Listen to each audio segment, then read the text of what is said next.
Okie. Stream 74.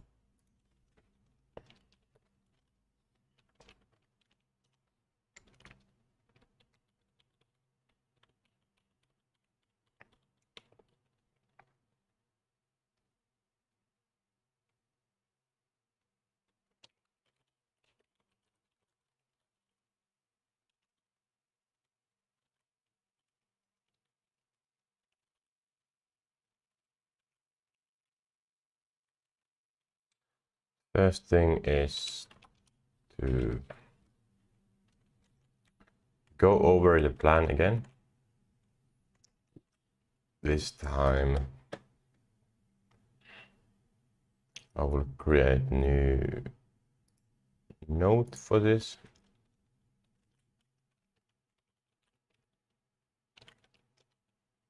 Mac Mini AI.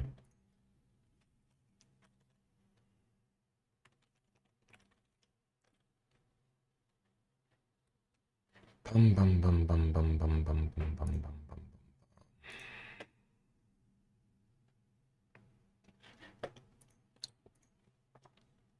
So 8 gigabytes and 20.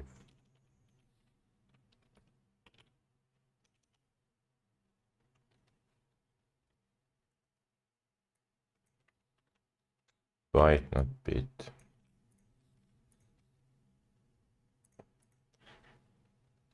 I already took it out, connected. Mac is now on. I didn't reset it yet.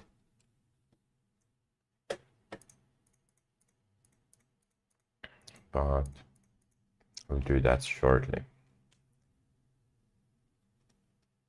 Foundation. Clean Mac OS start.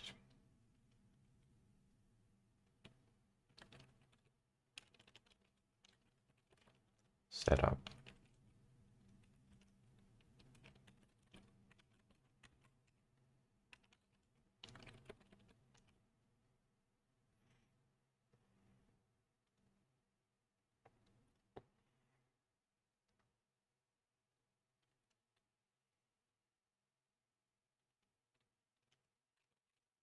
Shut down.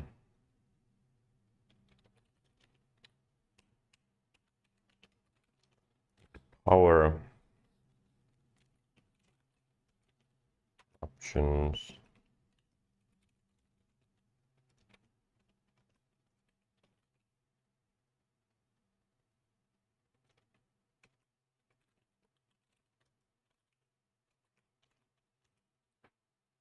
All right, and then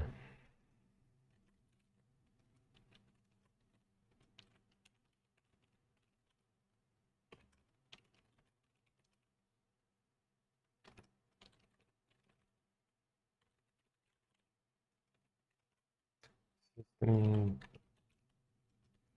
I have displays? I won't have, but I guess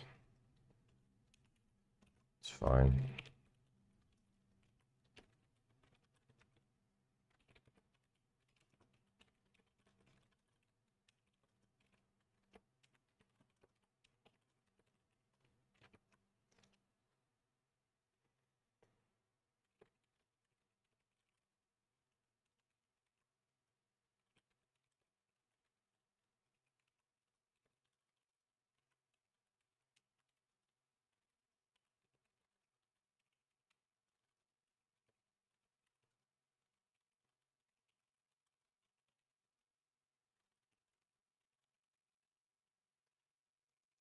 These are separate, I guess.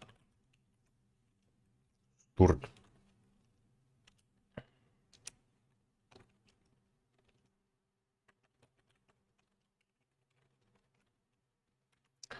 LAN access. This is for PC.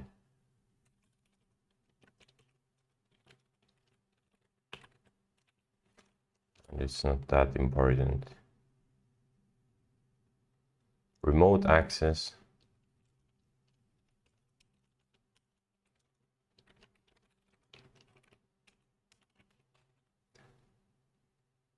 this is important.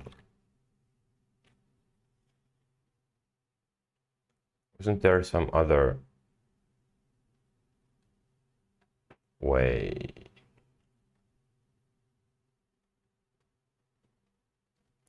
Tail scale, your phone, and your main PC.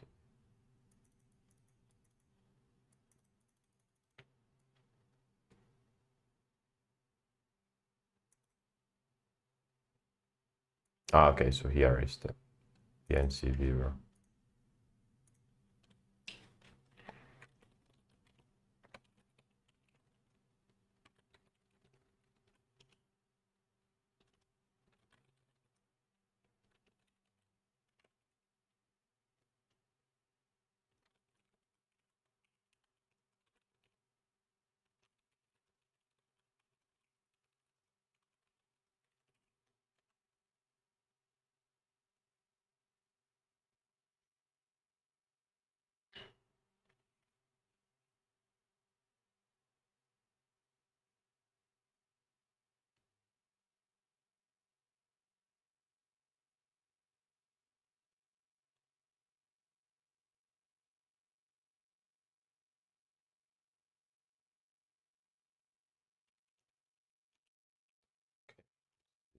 Well,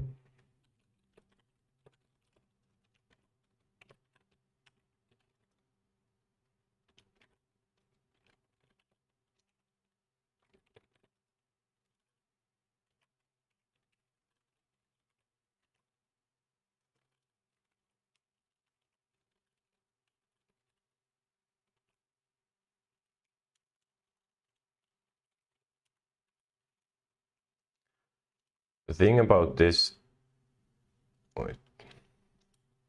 this is why I think it's important to write this down, is the AI would know afterwards how I configured this.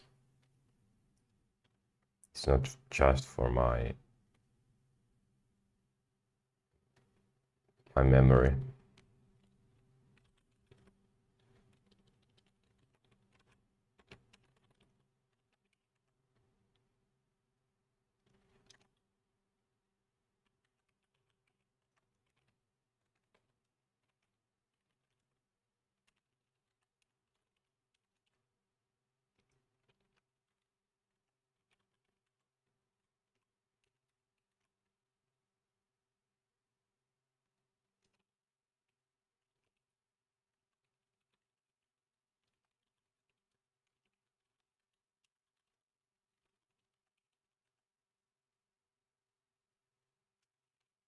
Okay.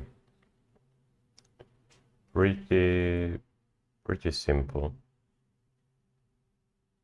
And then tail scale.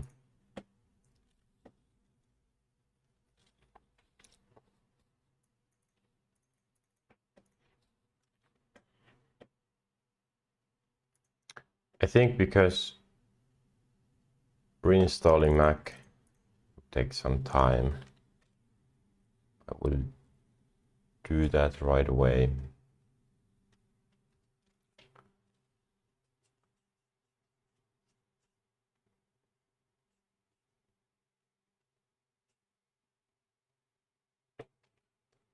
Two shutdowns. Yes.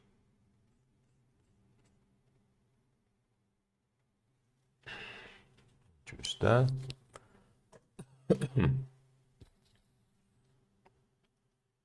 I might need to borrow my main keyboard because it has that 2.4 gigahertz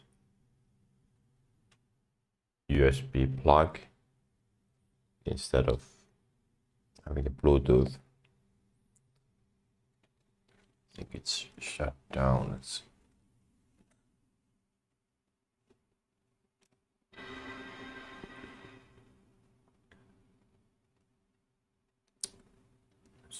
start it again.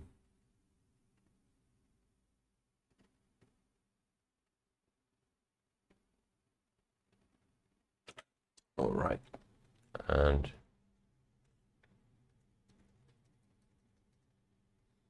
Ah, okay.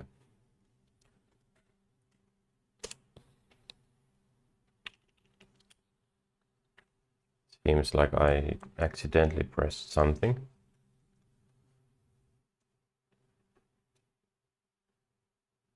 Did it really record my login screen? Anyways, options.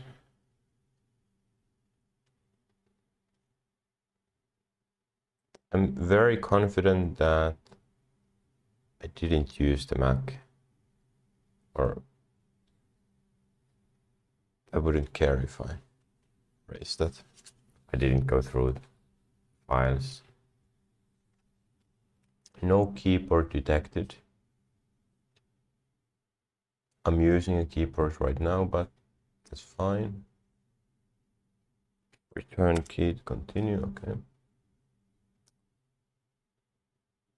Admin user you know the password for.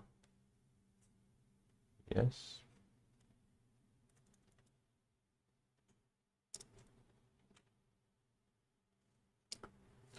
Restore, reinstall. Wasn't it disk utility?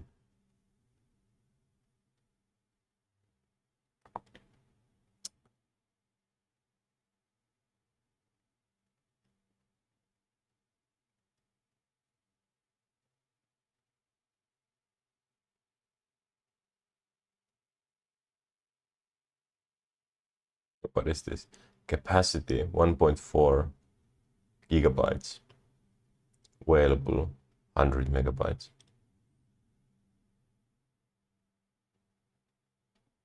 This is the base system.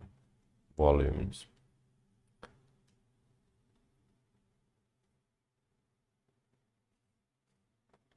I guess I can't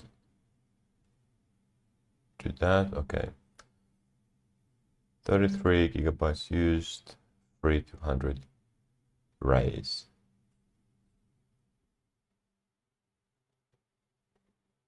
This is volume group, set of volumes containing macOS and user data, including system volume.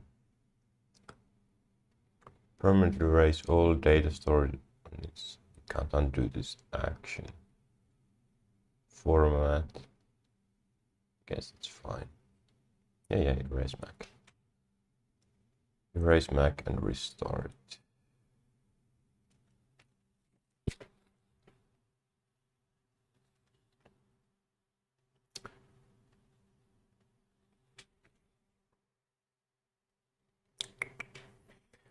I'm not sure how the connection will work on this Windows profile, because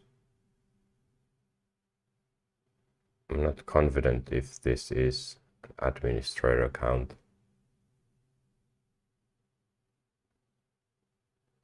Meaning, can I access the Ethernet?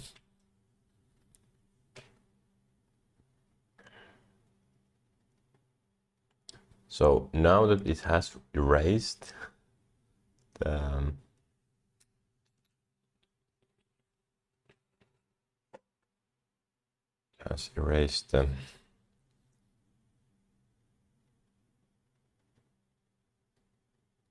everything, I lost access.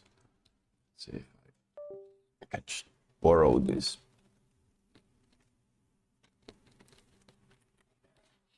keyboard.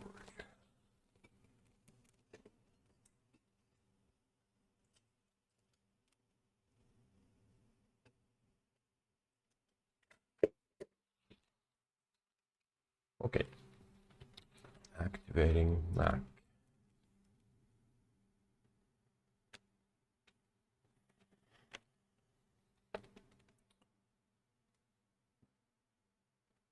Email or phone number.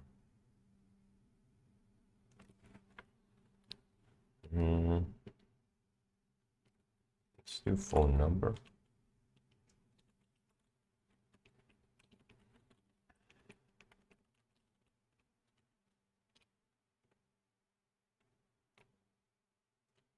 could call me.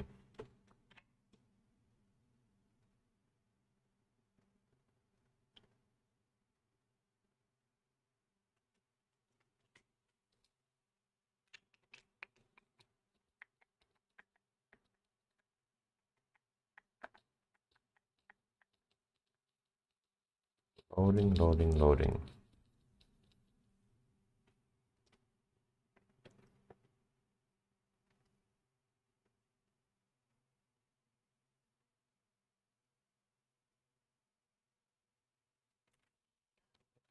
So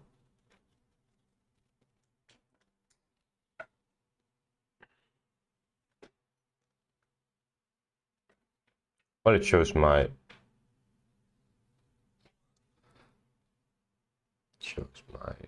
phone number there, so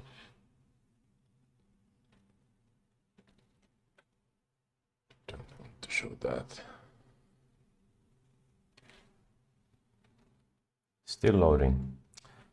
Mac is so slow.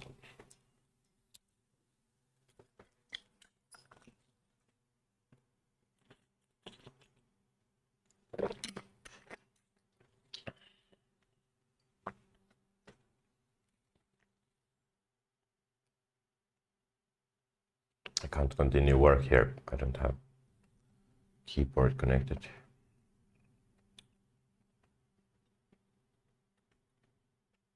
Come on. Might have been a mistake to use the phone number instead of email.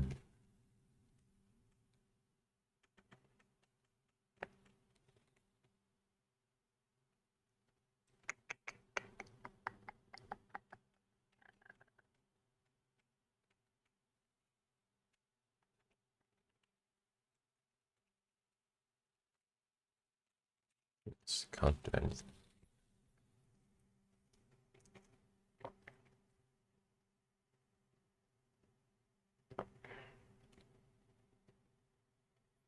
It's very well possible, and actually kind of likely, that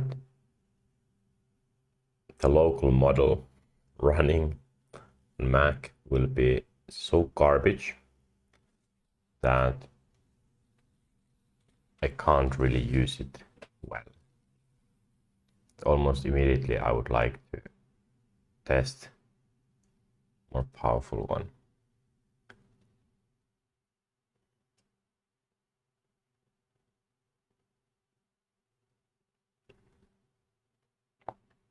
But at least it should be able to handle those APIs,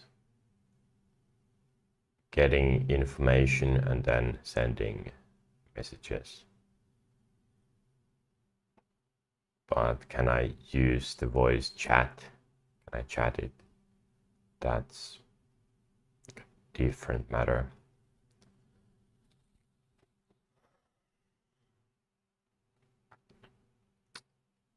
I was looking for PCs, used PCs on the Finnish used item marketplace, Tori. And it's possible that I would buy another PC and convert this current one into an AI machine.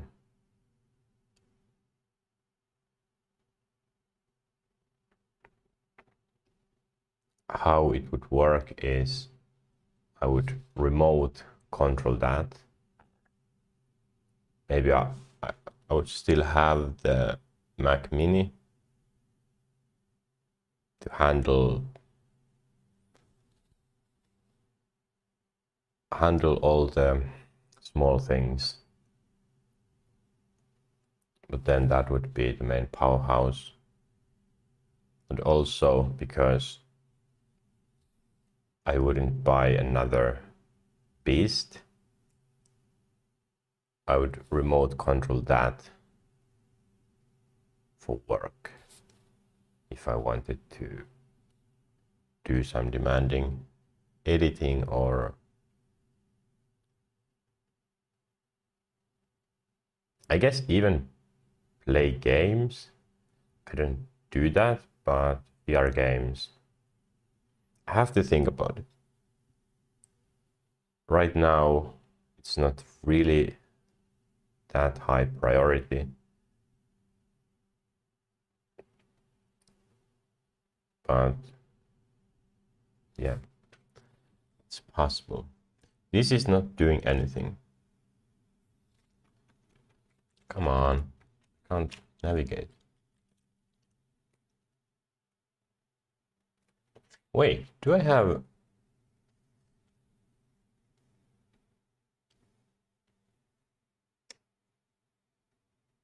Wait, this would have been nice because it's a tablet. I have a pen for it. At least yet the pen doesn't work. I could use that as a mouse.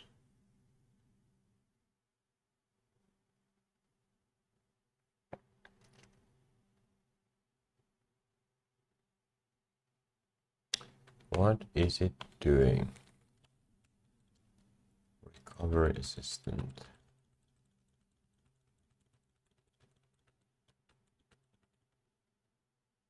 There was an option, use device password. Of course.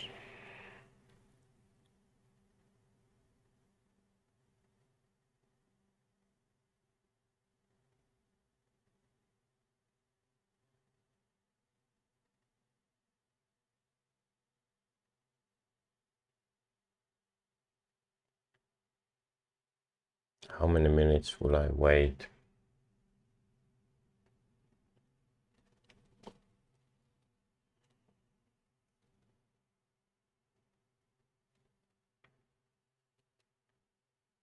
Well, there isn't really any rush.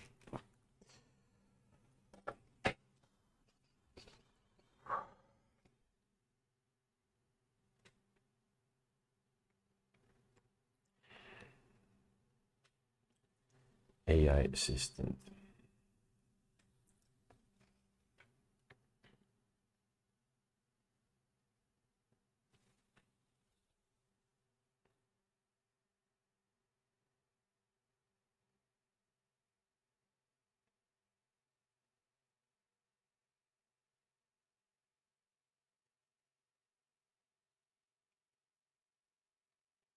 I would like to buy new motherboard,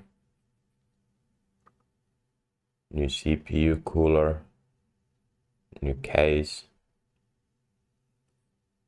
and then new fans.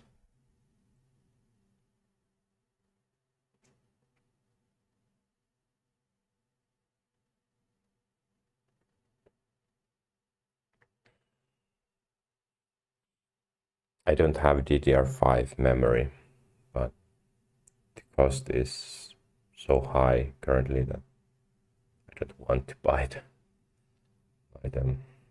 CPU and GPU are good. Also power supply. And SSDs, HDD. So memory, storage.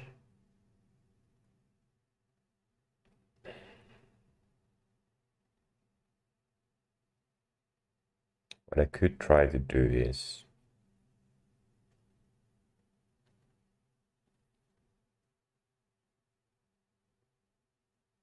create another computer. So buy some cheap GPU, CPU, power supply, RAM, or just buy another computer that has a good case. That case was a mistake. I'm leaning towards fractal.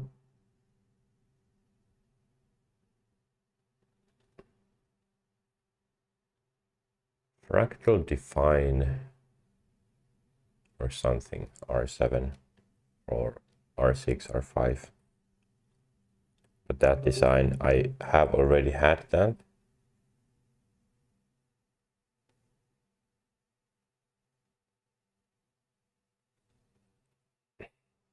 I'm not using physical monitor anymore. Realized. Is it 5 minutes? Few minutes? Yes, I lost the connection.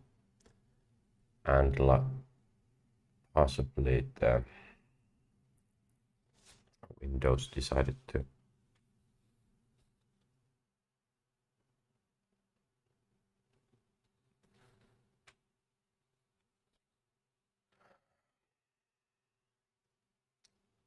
see if the windows were opened there. Doesn't matter, I will remove the monitor. I have everything here. It's taking way too long. It's possible something is wrong there.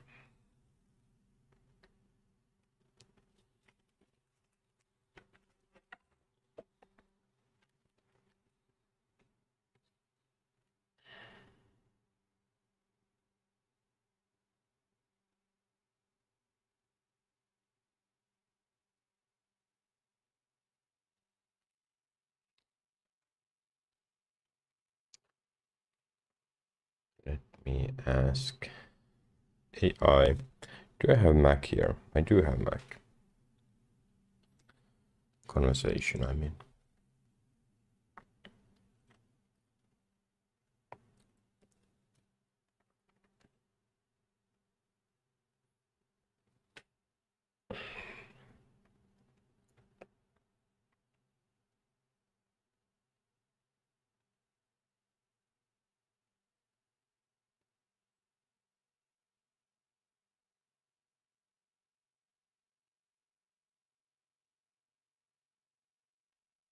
Paste.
Okay. Let's see, what does it say? Activation lock screen.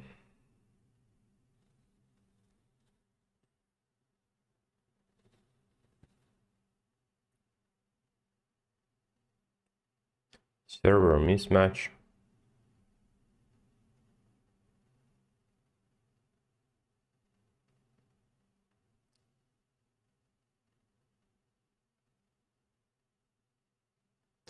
Check the Wi-Fi.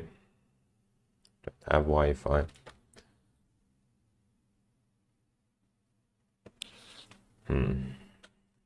Previous owner's info. No, that's not it.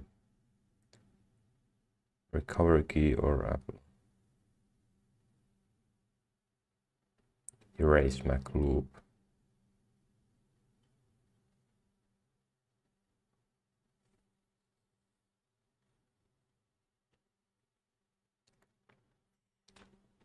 I will test out.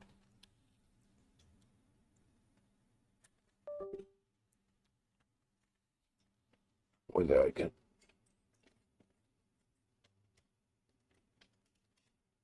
use my mouse to select something here. Next. Didn't work. Use device password. Now I need to switch back to keyboard.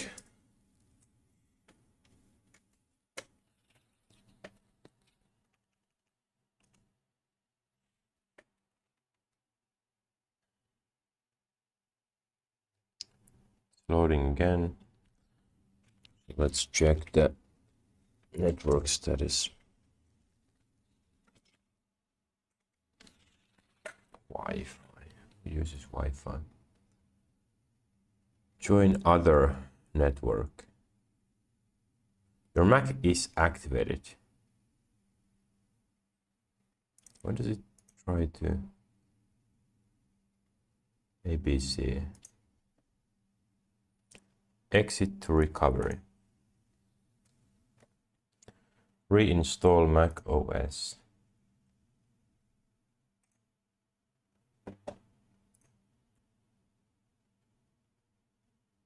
Okay. So it was the Wi-Fi problem.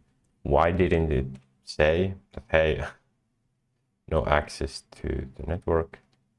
It has access through Ethernet. Clearly it didn't work.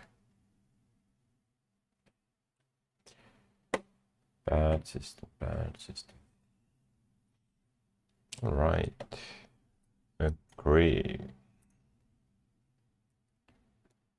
I have read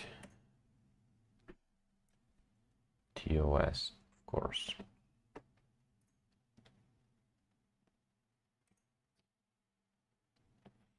About 3 hours and 33 minutes remaining.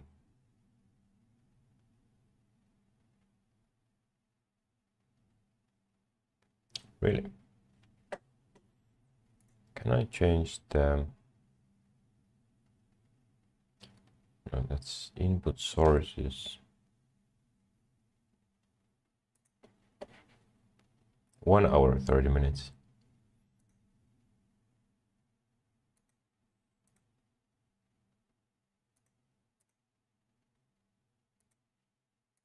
Okay. Just checking whether I can put my other keyboard. I think so. At least not yet.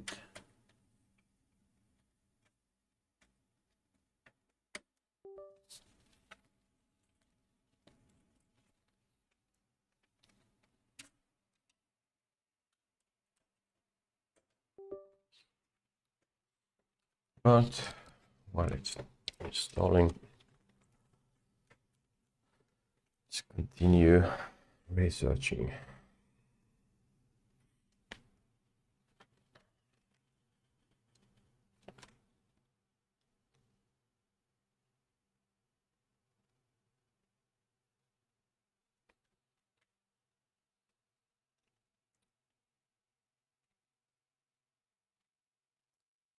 Establishing connection.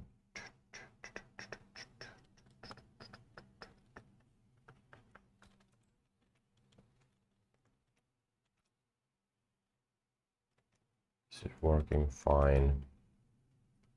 This is working fine.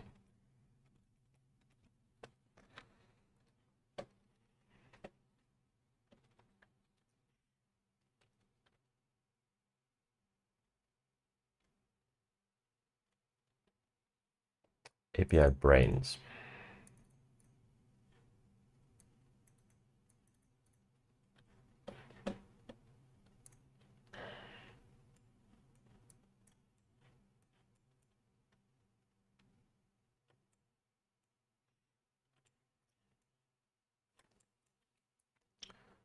But the thing is,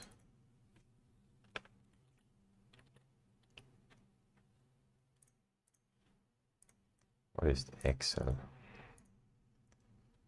There will be a loop and schedule. But this is the consciousness, brain. Loops, and then there are some triggers to make it work or sign work. And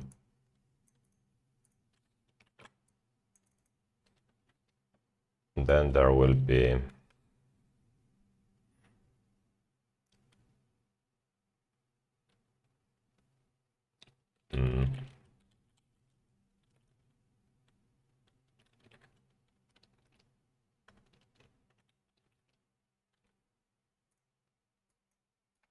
give tasks to AIs.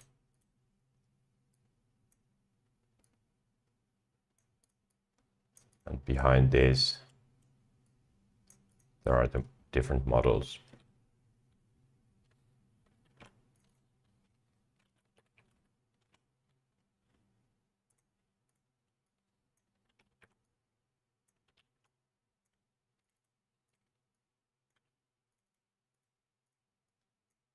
As I explained yesterday.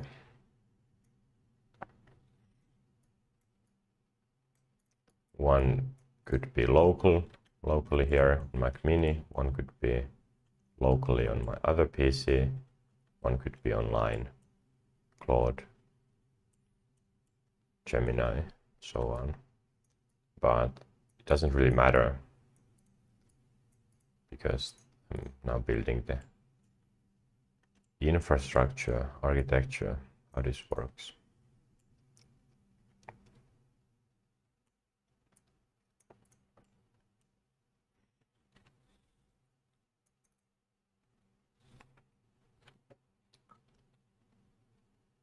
Nervous system, random ideas, free local. What about, wait, this didn't say anything about OpenClaw.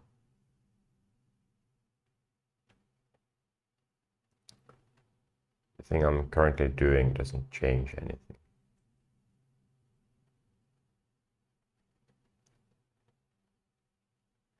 Wait. Does it have some restrictions?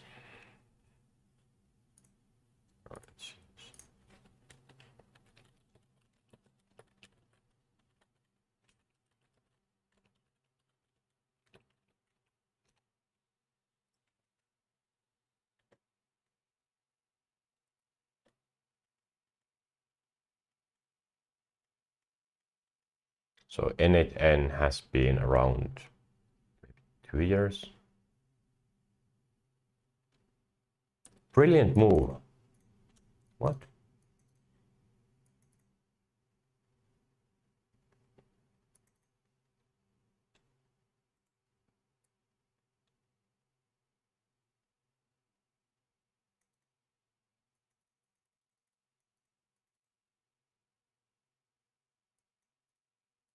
Random.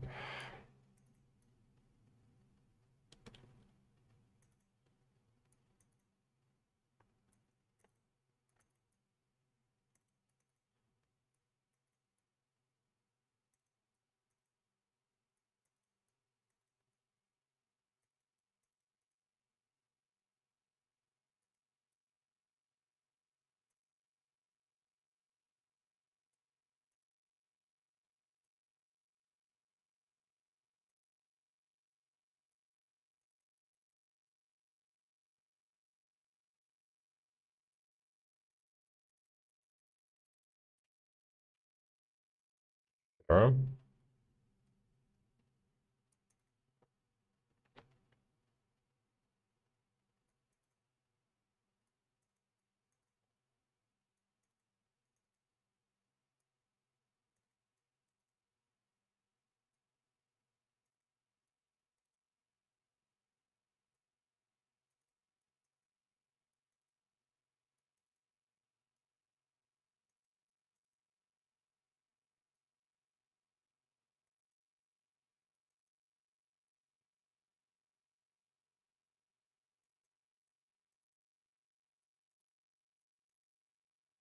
Okay.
Gemini is very stupid right now. Didn't mention this. And also right now there could be already another one better than this.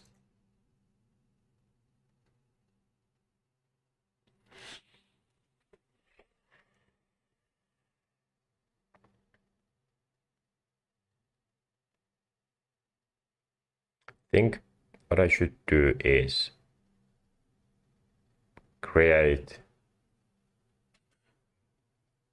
the whole prompt, the idea again.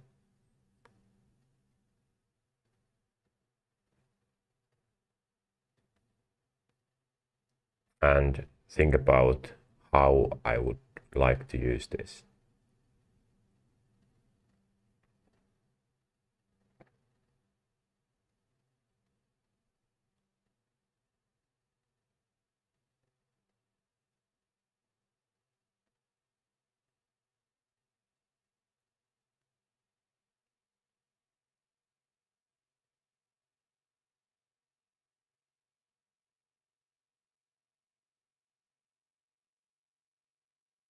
This won't do.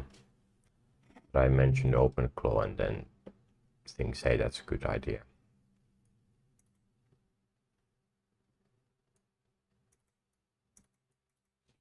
I think as I wait for 50 minutes, and really I have the whole day. This I can use. Let's go to Chrome. Do I have anything to show here? No. Set as default. Nope. Don't have YouTube Premium anymore. Let's see. Actually, let's go to home. Claude cracked. Yes, I read about that. This is peak foldable. Don't care. Babylon Chess 9.0.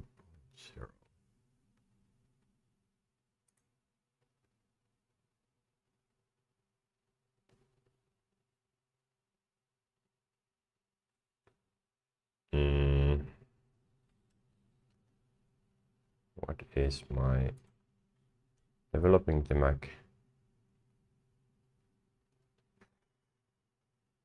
Did it really change the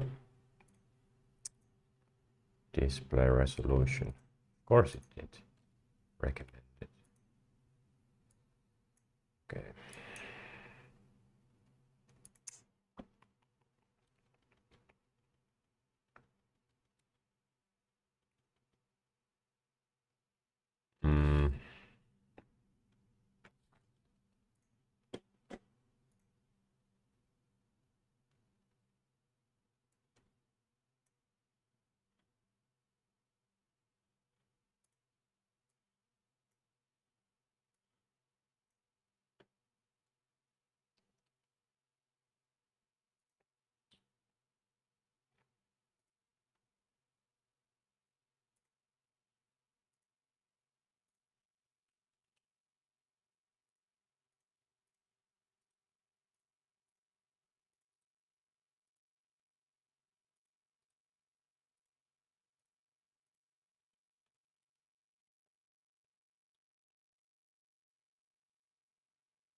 Mac went blank.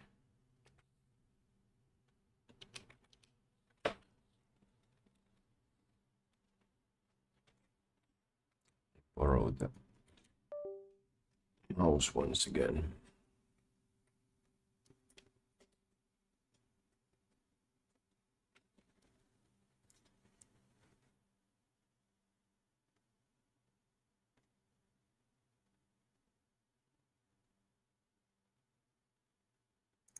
Come on. About a minute remaining.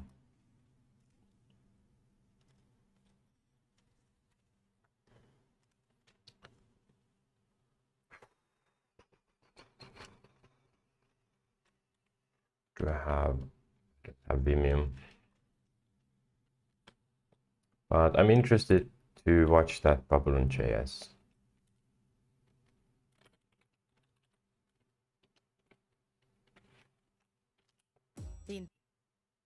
Indeed. Paras paikka uusille aluille. Tehdään kotiin tilaa ja tunnustetaan, jos ei tykätä. Myy käytetyt aarteet Vinterissä ilman myyntikuluja. Etkö käytä sitä? Myy se.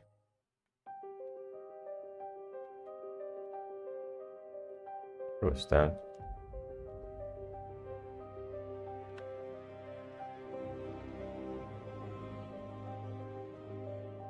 Why am I here?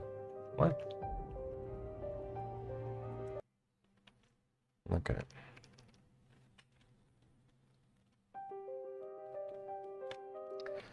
Scene you're about to watch was created with the Babylon.js editor. Rendered in real time on the web. One plant. Okay.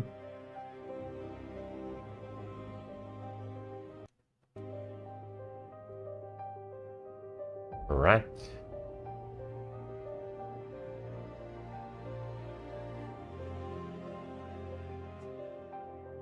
Drone.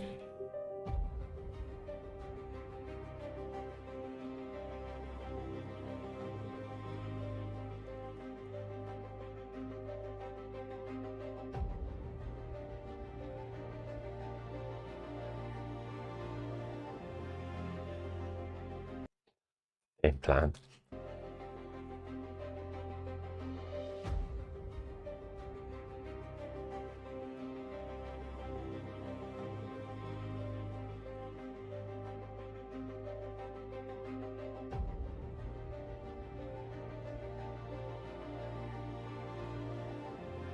Oh yeah, I never tested this new editor.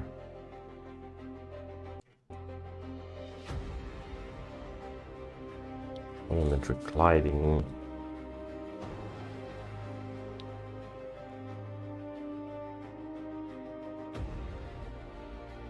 Cluster gliding.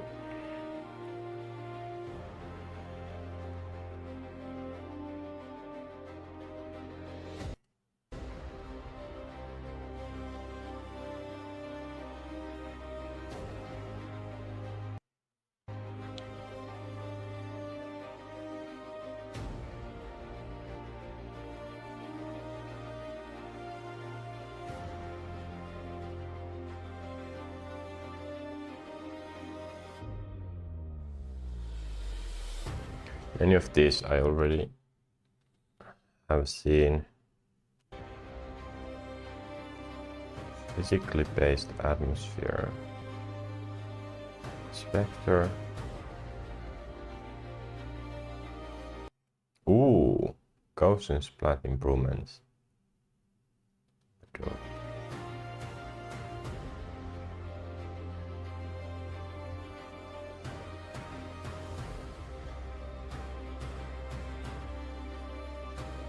Nice.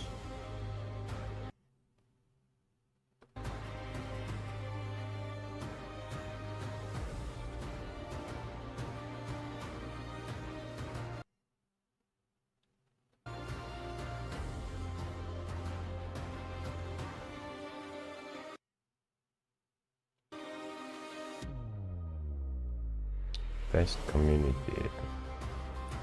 These are community works.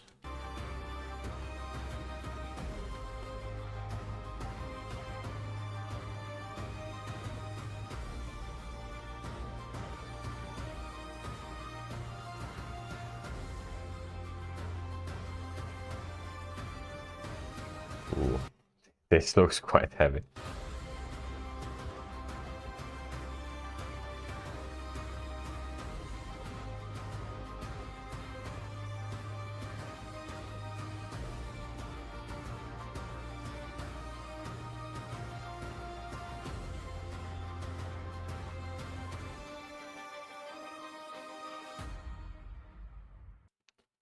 Yes, nice, nice, nice. I want to quickly check how. Okay, I will check this later. I was gonna.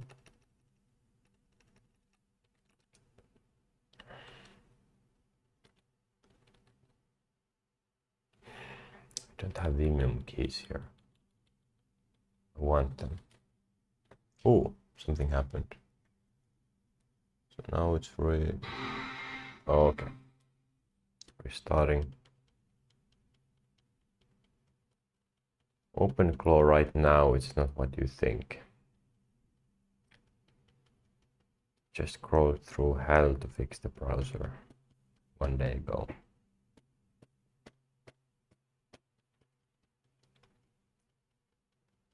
OpenClaw killer.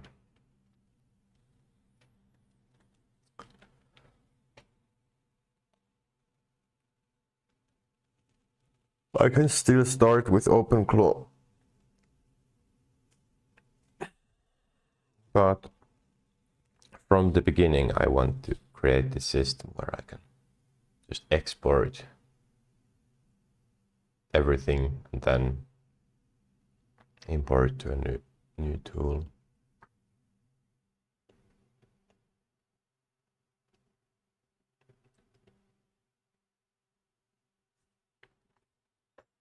Come on, Mac, you can do this, you can do this.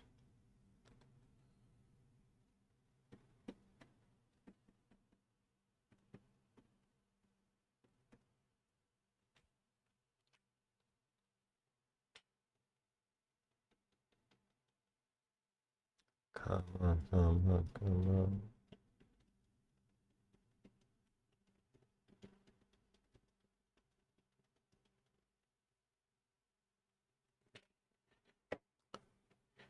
I need to set this up again. Finland.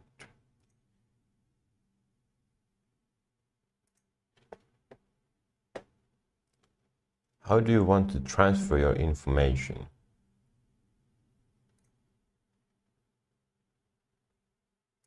Set up as new. Preferred languages, input sources. Seems about right. Nope.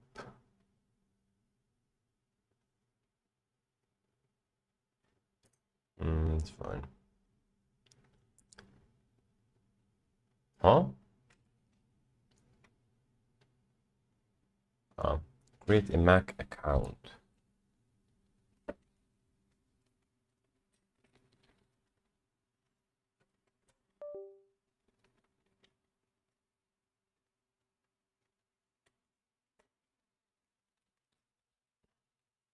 Full name.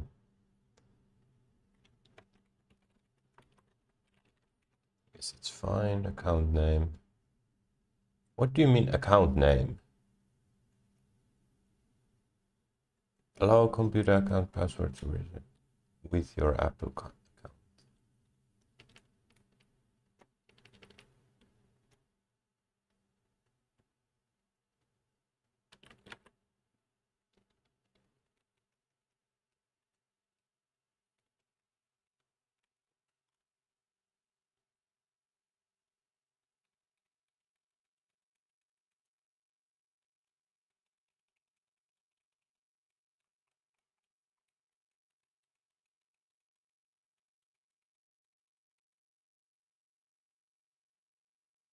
Don't say it's trying to access the web.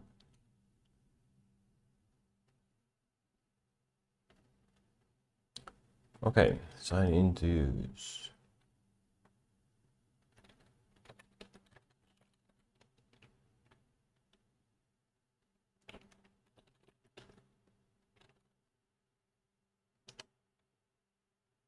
Password for iCloud.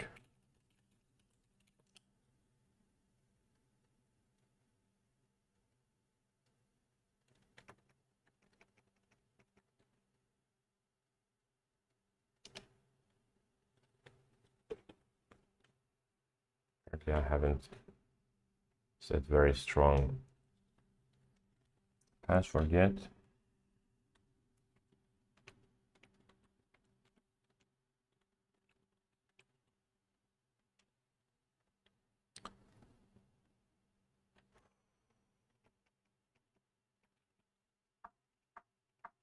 Come on. It's terrible. Can't use keyboard. That's the problem.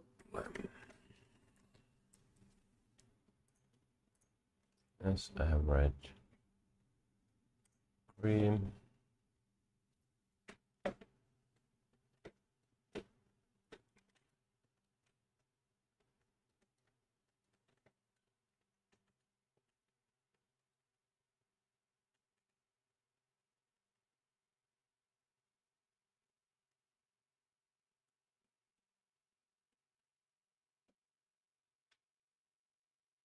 Setting up account.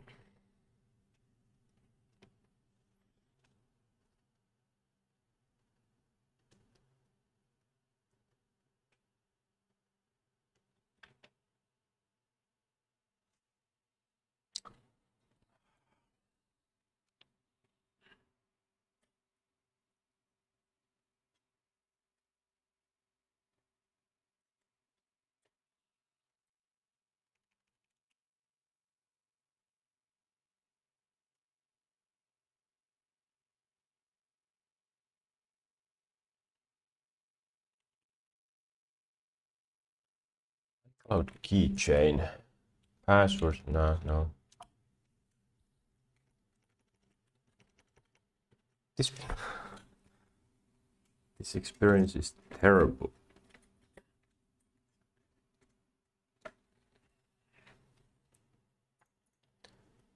It's partly my fault because I'm using both, or one USB-A for the tablet that I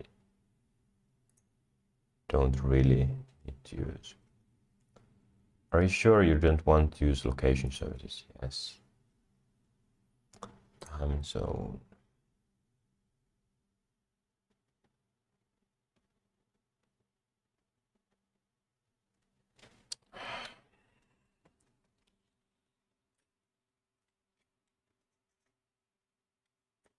How many times I need to do this?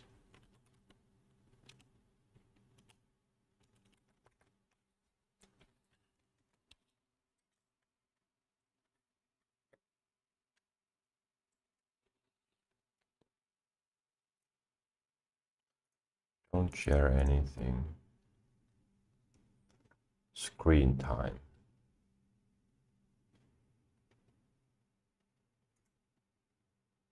Apple Intelligence. What?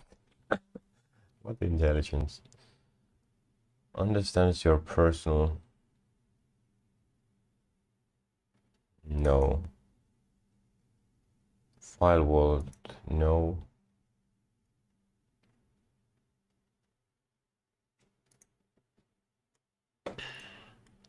Dark. Continue. Only download. What did I click?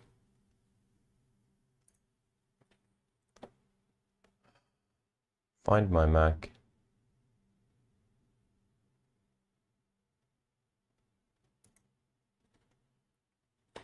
No, first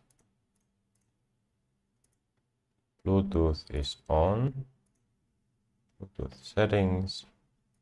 Go away. Now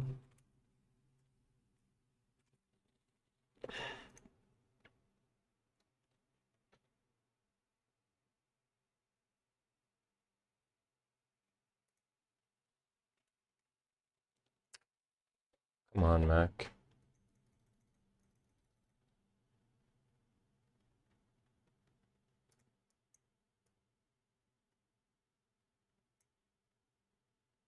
Keyboard.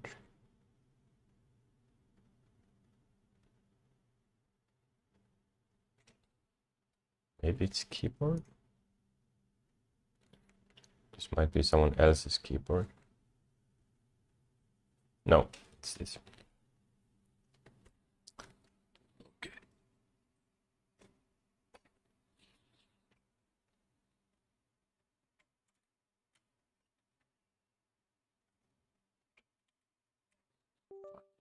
minutes.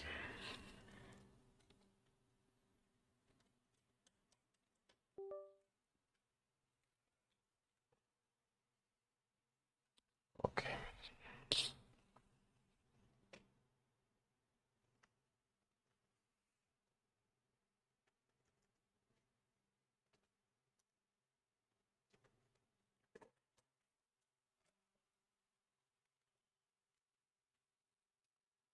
But that Vimium could have been nice here.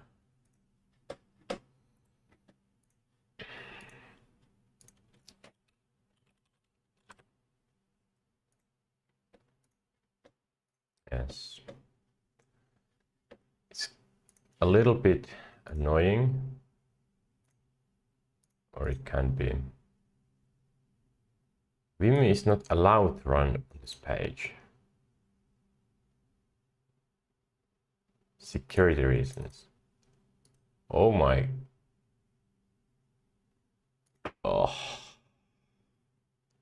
Chrome, you suck.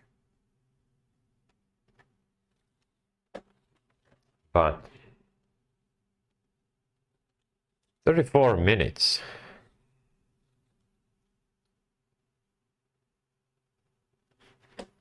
Let's go back. So this is peak foldable. Don't really care.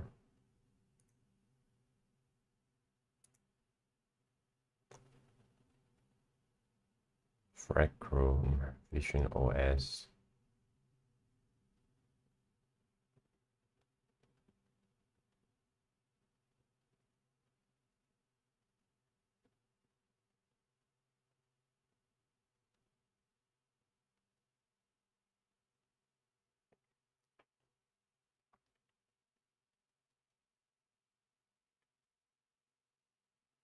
Every way to run open source AI models.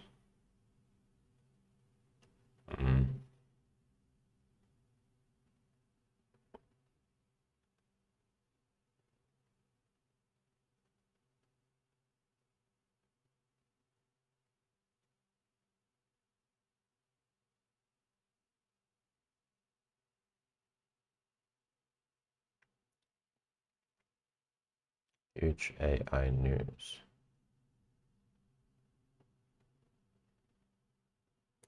Let's watch this. And I want to get the other monitor back. Let's see, what does it do here? Ah. So this is 4K as well. Can it do 3 4K monitors? I thought it's only 1440p. Okay, that's good. See if everything something breaks. Though I wanted to check out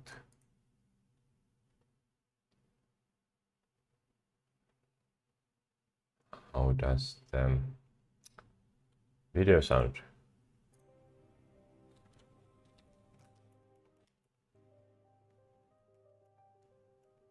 All right. It's fine. It's fine.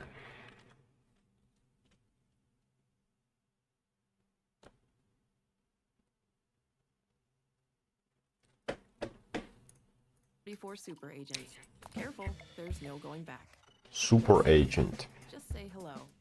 Back in my day, if you wanted to stop working without your boss knowing, you'd take advantage of salary arbitrage and outsource your job to a developer in China. But earlier this week, Anthropic made this type of white-collar fraud a whole lot easier with the release of computer use, a way for Claude to autonomously control your entire computer with a single prompt. It can open apps, schedule jobs, prepare reports, and even flirt with your work spouse all on your behalf. And here's the crazy part, you don't even have to be at your computer to use it because you can prompt it directly from your phone. Something very familiar about all this. And it'll never get mad at you like when you hand your dad the wrong screwdriver. It's only available on Mac OS right now, but I was able to beat up a homeless JavaScript developer in steal his MacBook so we can test it out. In today's video, we'll take a look at everything that's possible with computer use to find out if it's worth the hype, or if it's just another way to make us cannon fodder in a war we never signed up for. It is March 26, 2026, and you're watching the Code Report. If you haven't been paying attention, you may have missed that Dario, the CEO of Anthropic, and Mario's greedy childhood rival, has been making the rounds with his favorite activities, yelling fire in a crowded theater. According to Dario, 50% of all entry-level lawyers, consultants, and finance professionals will be completely wiped out within the next 1 to 5 years. And it's not just Dario trying to make that reality. As you may remember, last month, Snake Whale Sam and OpenAI acquired OpenClaw, the original AI personal assistant that was originally named Clawbot before receiving a cease and desist letter that was hand-delivered from Wario himself. And now we know exactly why Anthropic wanted to kill OpenClaw. But how do these tools compare to each other? In a way, it's kind of like Android versus iOS 2.0. OpenClaw is free and open source, runs locally, and is model agnostic. Computer use is paid closed source, only works on macOS, and is coupled to Claude models. But just like Android, OpenClaw's openness comes with some trade-offs. The Palo Alto networks warned it, quote, presents a dangerous combination of access to private data, exposure to untrusted content, and the ability to communicate externally while retaining memory. But keep in mind, this is the same Palo Alto networks that got in trouble for dressing actual real-life women up as risque lampshades to promote a happy hour in Vegas a few years back. So maybe take that with a grain of salt. With that being said, when OpenClaw's own maintainers of course, it's limited to X. You can't understand how to run a command line, the project may be too dangerous for you to use safely. So for you React devs out there, you may want to check out computer use because it just works without any setup and takes a permission-first approach, asking before accessing new apps and only touching the folders you explicitly allow. So before this homeless guy wakes up, let's test it out. YouTube doesn't really put food on my family anymore, so I need to work 4 or 5 other full-time 6-figure programming jobs just to make ends meet. And here's how Claude computer use helps me defraud my employers. But first, I use it to write and then email cover letters to a bunch of potential employers. Once they offer me a testable interview, I again spin up Claude computer use in the background to listen to the conversation and instantly implement any leak code trash they try to throw at me. In my opinion, this isn't cheating, it's just a distributed cognition layer in a separate browser tab. Once hired, I can then sync up Claude to my calendar. As you can see here, we have a daily stand-up meeting scheduled for Monday. The Claude will automatically open my calendar and click on the Zoom link, where it can attend a meeting and listen to whatever my boss might be yapping about. And it can even run my local AI voicemail on fly to participate in the meeting. Hi Jeff, we need you to implement a distributed system that never goes down, scales infinitely, and costs $0. And we meet it by Friday. Hi Karen, you are absolutely correct. Initializing infinite scale, zero budget distributed system now. Combobulating, pontificating, schlepping, transmuting. Thank you, Jeff. You are an incredible human being. After the meeting's over, Claude will then start writing some code. It only takes Claude about 5 minutes to write the code, but I then have it scheduled a pull request at 4:30 p.m. on Friday to simulate human productivity. Okay. Fireship is great.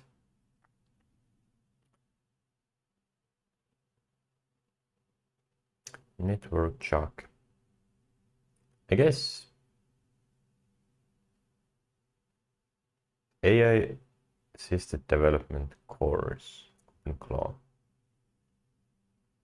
I could watch his video, or at least a little bit of it. On a Friday, unless you're using Hostinger's managed Node.js hosting.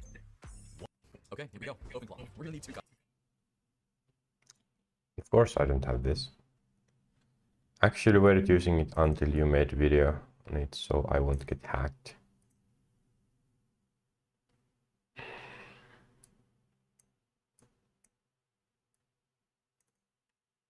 Okay. Copies for this.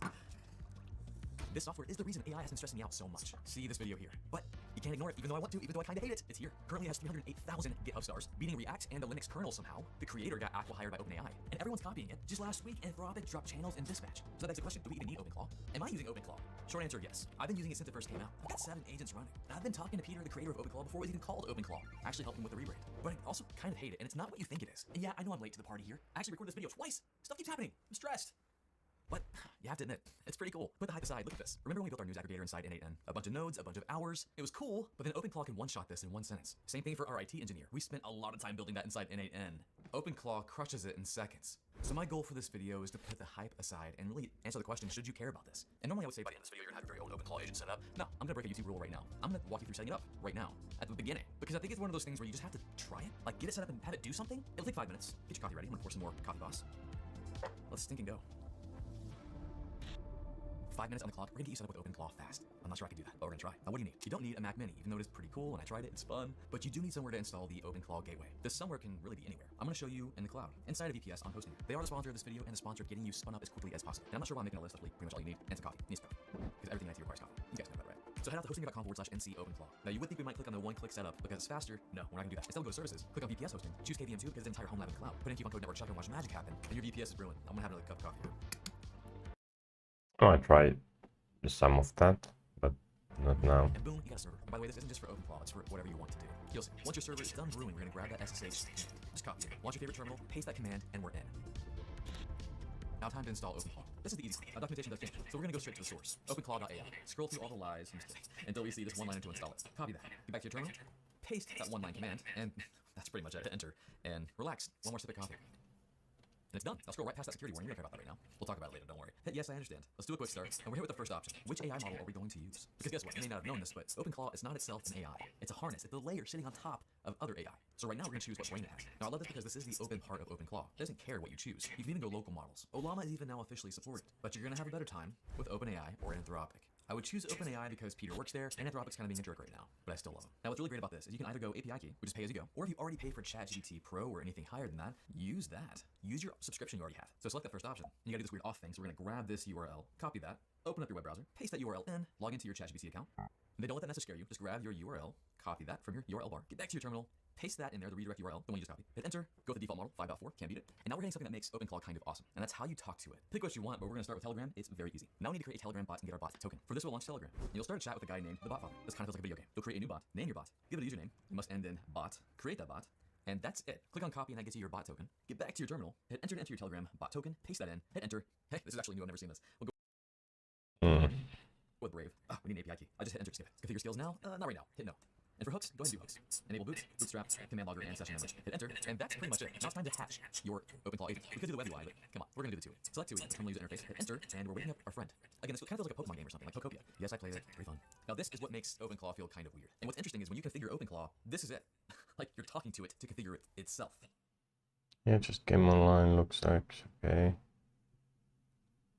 What should I be called? What kind of creature am I? Assistant ghost. Vibe should I have? Give me an emoji. Identities too. So we'll tell it who it is, who we are, and get started. You're Terry Crews, you are a Never Chuck fan, you're chaotic, muscles emoji. Now what I'm looking for from this video is some ideas. Some ideas on how to use OpenClaw or AI assistant. Because I do have some ideas, but I might miss something that would change how I want to set it up. What's really creepy about this is that all this written right here was written to his soul.md file. His soul. Ugh. Now, I'm not talking in the terminal. That's cool. We like that. But Telegram awaits. Let's go to Telegram real quick. Let's click on our Terry 3 bot. And let's start a conversation. Let's message him. Start. And this is one of the security features I like. Not just anyone can talk to Terry 3.0 out the gate. We have to sync it up. So I'll just take this. This will be your first experience configuring OpenClaw with OpenClaw. We're just gonna copy all this mess and say, hey, continue configuring Telegram for me. I'm lazy. Paste that in.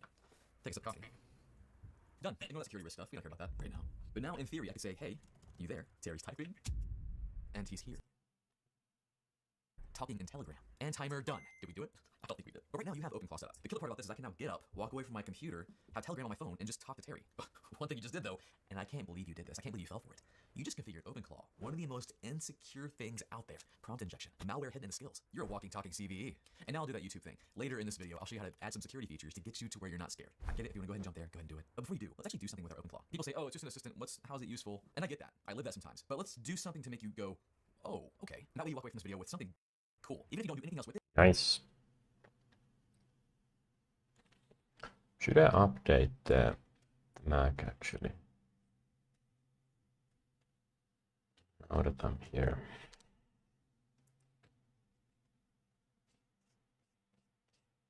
Because I'm pretty sure it hasn't done anything yet. General software update. 18 gigabytes. Let's go for it.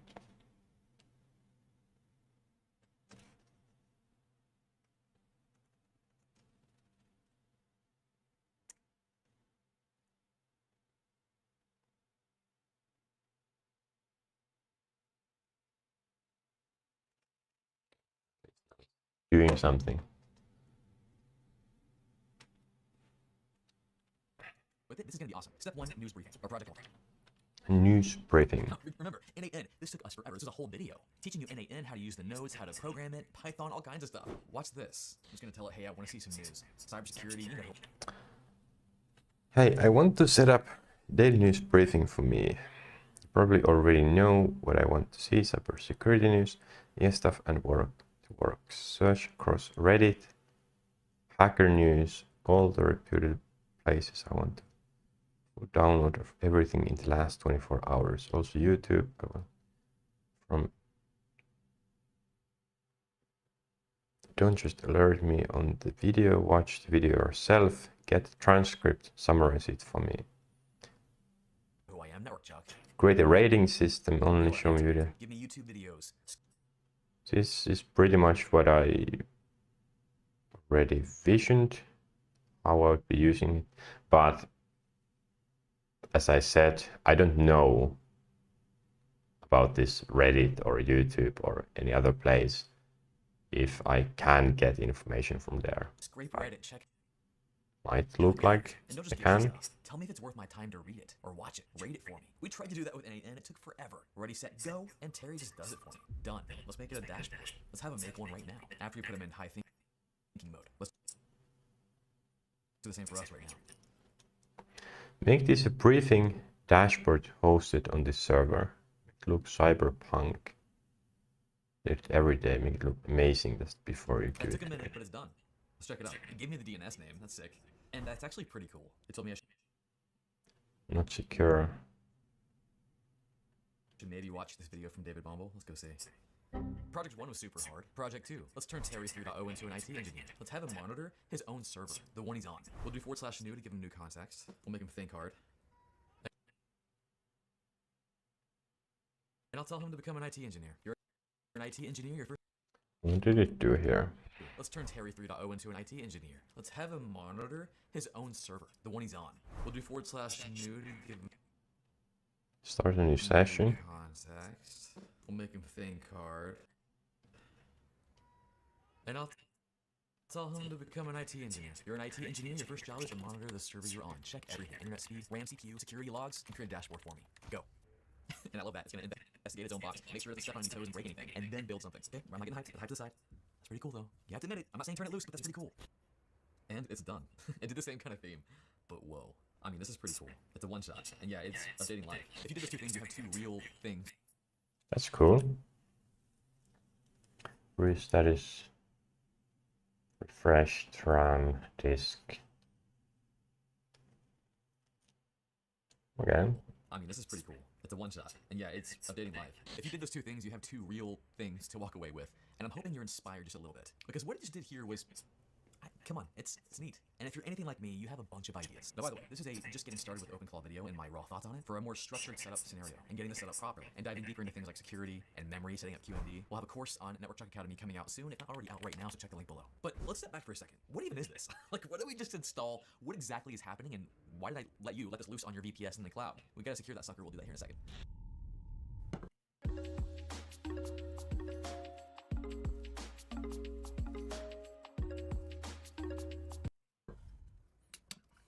Only had off-brand in the fridge. So real quick, we're gonna talk about kind of what OpenClaw actually is, why people are freaking out about it, and why you maybe should care about it or maybe shouldn't care about it. Because I do use OpenClaw, but not all the time, not for what you think I would use it for after seeing that demo. But anyways.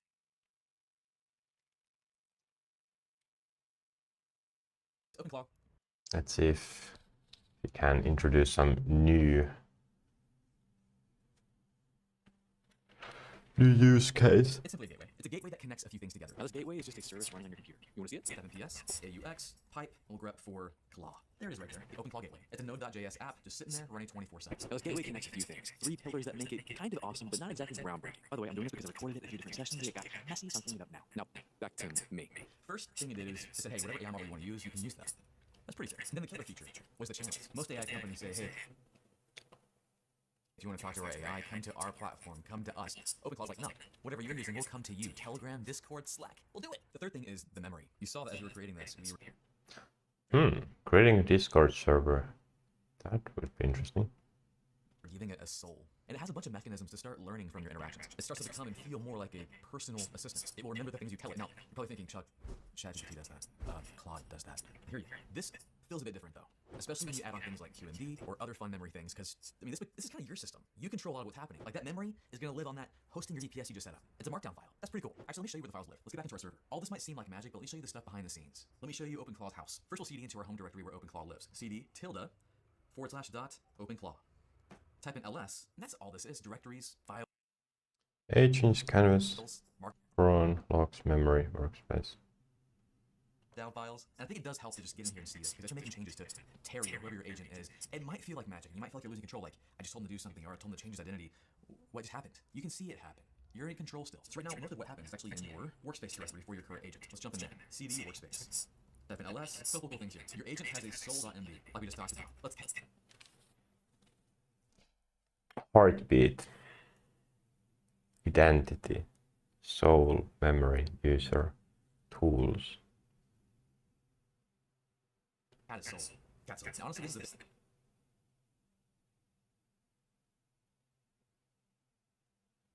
You're not a chatbot, you're becoming someone. Genuinely helpful, not performatively helpful. Skip the great question and I'd be happy to help, just help. Opinions, you're allowed to disagree, prefer things, find stuff amusing or boring. Okay.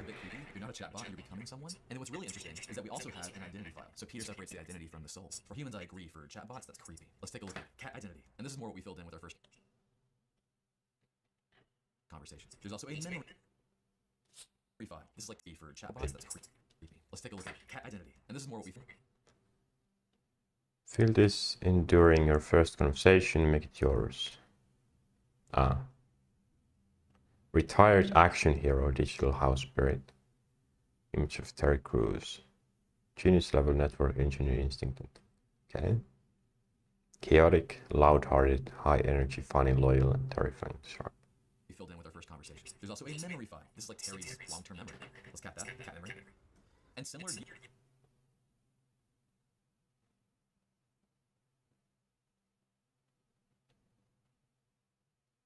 you, this is stuff that is long-term that you really want to remember. Or like your wife's birthday, your kid's favorite color, or all 150 Pokemon. Same kind of thing. Goes in the long term. There's even a memory directory. If we CD into memory and we ls that, there's a file for each day, like a journal, things that happen, conversations. Let's check the first day. Cat 26, 16. And I love this. Day 1. Woke up. Just knowing that this exists should make you feel a little bit better. Like, why did my entire IT infrastructure go down? Oh, let's check my agent's journal. See, we're okay. And if I were to chat with my agent and tell him to change something, like, hey, Terry, your favorite Pokemon is Gengar. This is a core memory. It defines who you are. Update soul and not super. Update soul, identity, and memory, please. Fun fact: Gengar is not my favorite Pokemon. Can you guess what it is? Comment below. All right, let's see what he changed. Let's check his soul. Gengar is core canon. Gengar is core canon. Identity: favorite Pokemon Gengar. Long-term memory: favorite Pokemon Gengar. Let's check his Dear Diary. Declared Gengar is Terry's favorite Pokemon. See, it's not this mysterious box. It's not magic. It's kind of magic. But at least now you know how magic is happening. This is Hogwarts right now. You're getting school on what's happening. Oh, there's one more markdown file I want to show you, and that's the agents.md file. This is the one that actually makes it feel kind of magic, and you'll see why. Look what it's doing. We'll cat the agents file, and this tells it like how to wake up and do things. And it's pretty extensive. Like first run. Bootstrap, it's your birth certificate. Before doing anything else, get your soul and user file. Main session, look at your memory. And like I didn't know this, it won't load the long-term memory in group chats by default. That's helpful.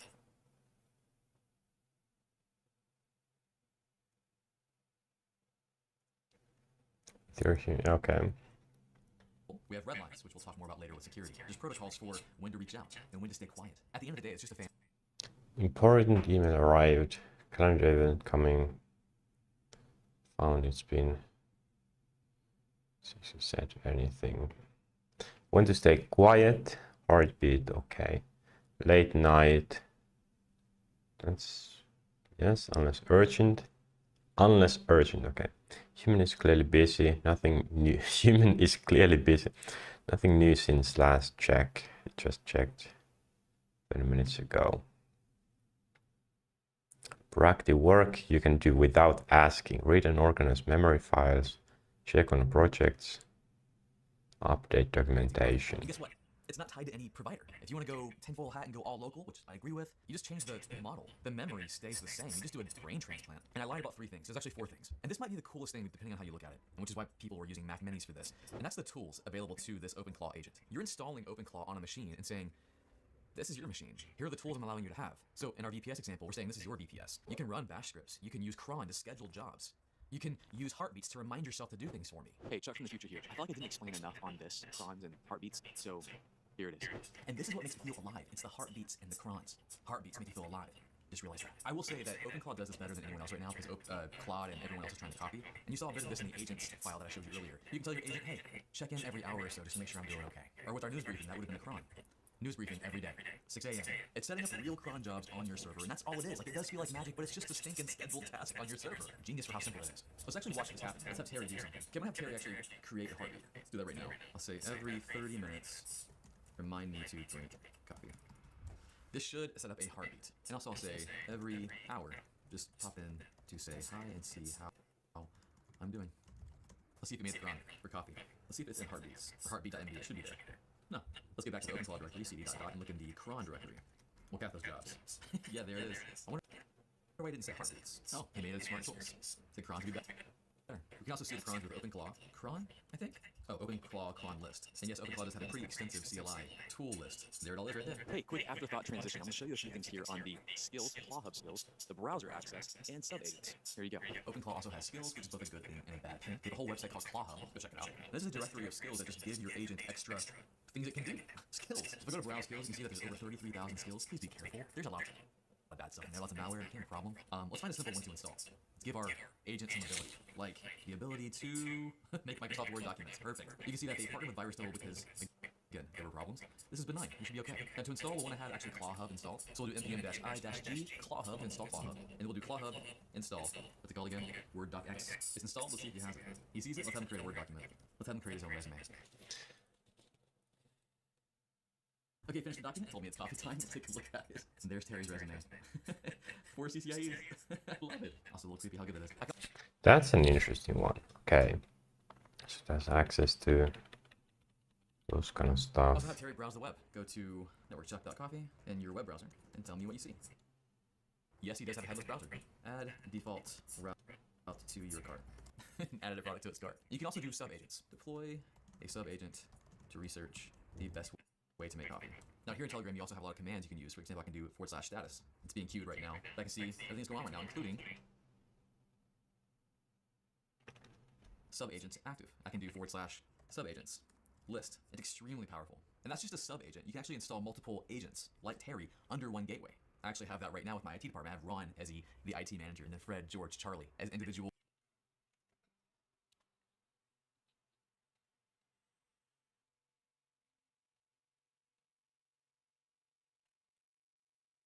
I'm gonna take a break. Short one.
Okay.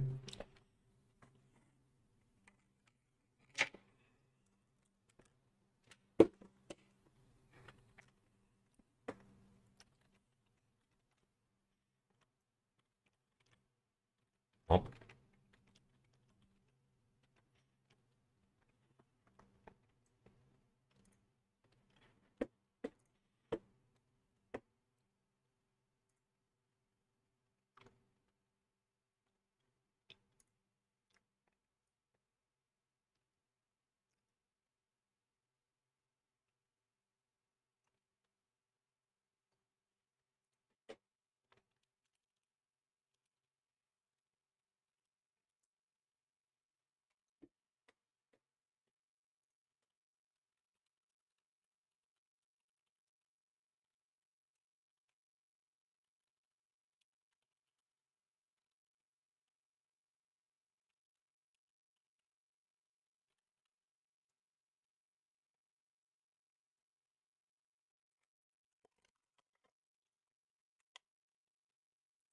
IT employees, network engineer, storage engineer. I can message them all in Slack. It's awesome. That's a video for another time, another episode in this series. There's the results. AeroPress is actually a great thing. Actually, my daily grind is French press and then AeroPress when I'm camping, and Coffee Boss when I'm in Japan. Now, is this groundbreaking? No. No, it's not. A lot of this has already been done, and there's software out there that does some things better. What this did, though, and this is the reason everyone freaked out, is it made everything seem accessible. It packaged everything together in one clean install and said, hey, look at this. And it's suddenly, like, it was a collective light bulb around the internet. Everyone's like, oh, this AI thing, it can actually do stuff if you give it the right tools. And of course, it's the idea of buying a Mac Mini and giving an AI control of it. Like, this is the AI's computer and you're onboarding a new AI employee. Like, that idea, that's what went viral. And it's great marketing. Because then you go, hey, I'm a human, I use a computer. This AI can now use that same computer I use. Okay. So that, for me, that's what I think happened there. But this tooling is not anything new. In fact, I think OpenClaw, it's gonna be around for a minute, but I see the bigger companies coming for it. Jensen Huang called OpenClaw the operating system for personal AI. NVIDIA built their own version called NemoClaw, which apparently is very insecure. Anthropic's building theirs, I think. When the biggest companies in tech converge on the same idea, that's a big deal. And these companies aren't gonna buy into that without a certain level of security. Whereas OpenClaw's kind of like, this is fun. Let's just deploy things without thinking about security, which is what kind of leads us into this next discussion. Oh my goodness, security with OpenClaw. I can't believe you installed OpenClaw. I'm just kidding. It's not that bad. But let's get to it right now. And then I'll give you my verdict on, is this hype? Is it cool? How am I using it? Because I am using it, but it's kind of like, okay, I'll get to it. Let's talk about security real quick in this segment. Is there anything else that I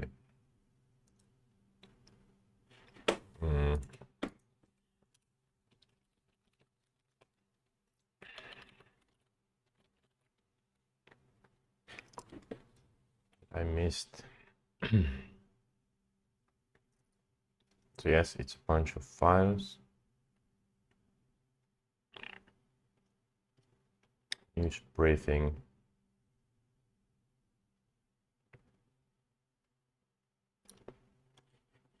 So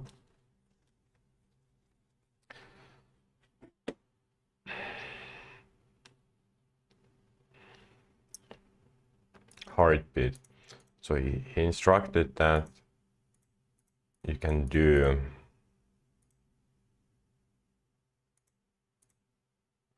some random stuff on your idle.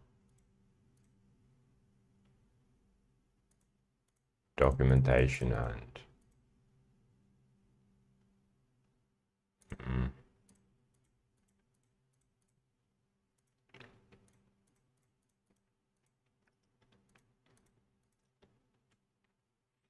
can use browser.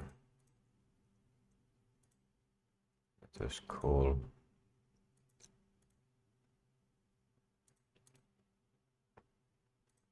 Let's talk about security real quick in this segment now. Are you an engineer in computer science, aerospace, electronics, mathematics, or telecommunications? Okay, OpenClaw security. Need some more coffee for this. I'm out of coffee. Oh no. Thankfully, it's gotten a lot better than it used to be. And honestly, you're probably pretty secure right now, but we're gonna double check. It was a dumpster fire to begin with, which is why we have a command like this. Run this right now. OpenClaw security audit. When you run that, it's gonna analyze your OpenClaw instance and make sure that you're obeying security best practices. If you installed it like me, you probably only see 2 warnings, nothing critical, and we're probably good. You can do the switch -- deep to go deeper. We only had 3 warnings on that one. And you can do an OpenClaw security audit -- fix for it to auto fix anything that's broken. Just be careful. Okay.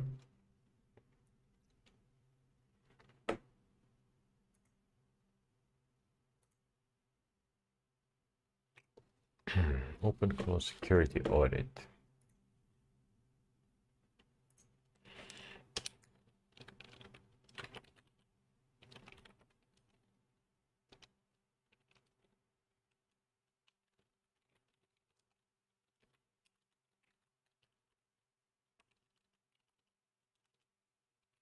Wait. What was the...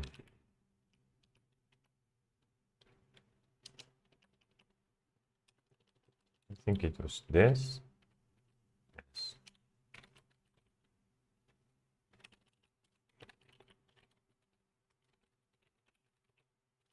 Okay.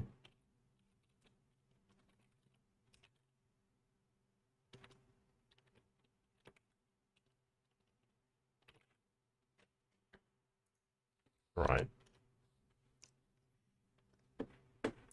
Security audit -- fix for it to auto fix anything that's broken. Just be careful, it might auto break things as well. Now the big thing you want to look for is to make sure that your web UI is not exposed to the internet.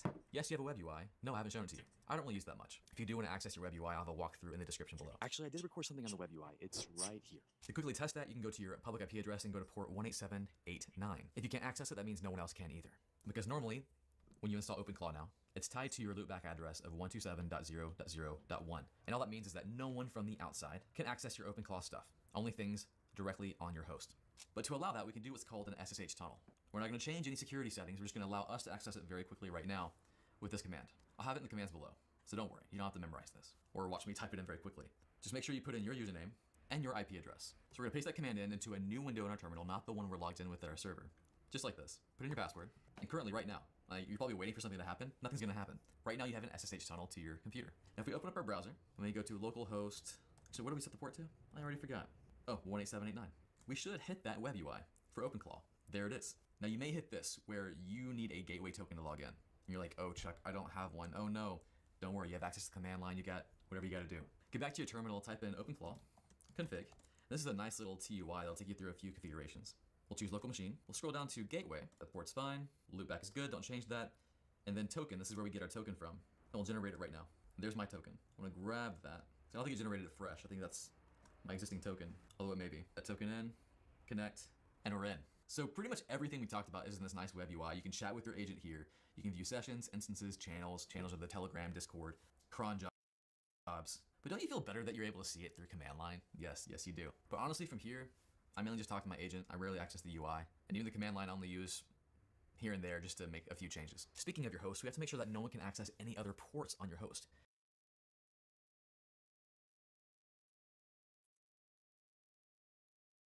That's cool.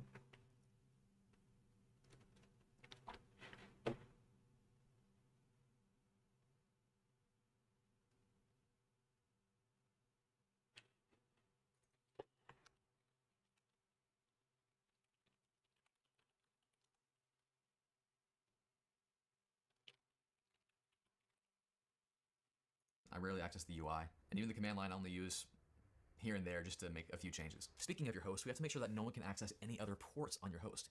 Is your firewall even enabled? Probably not. Let's do that right now with this command. This command is going to enable your firewall and allow port 22 or SSH, which is how we're connecting to it with this terminal right now. We want everything else blocked, except for the things that we need. Now watch, when I do this, I instantly lose access to the web servers that we built because it's blocking down everything. Let's allow that real quick actually, because I still want to see my stuff. I'm going to allow port 8787. Actually, you know what? I'm going to have Terry do it. Now what's cool is that I need to approve this.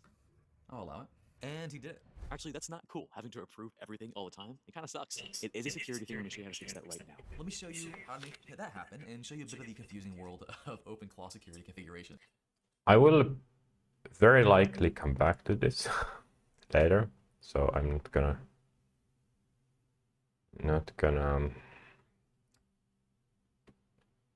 document the security stuff too much, because I don't think, well, I can talk about it on stream, but for many of this setup stuff, I'm not gonna show it. I will show how I'm using it and maybe some config files for the soul or memory or stuff like that, but the whole architecture,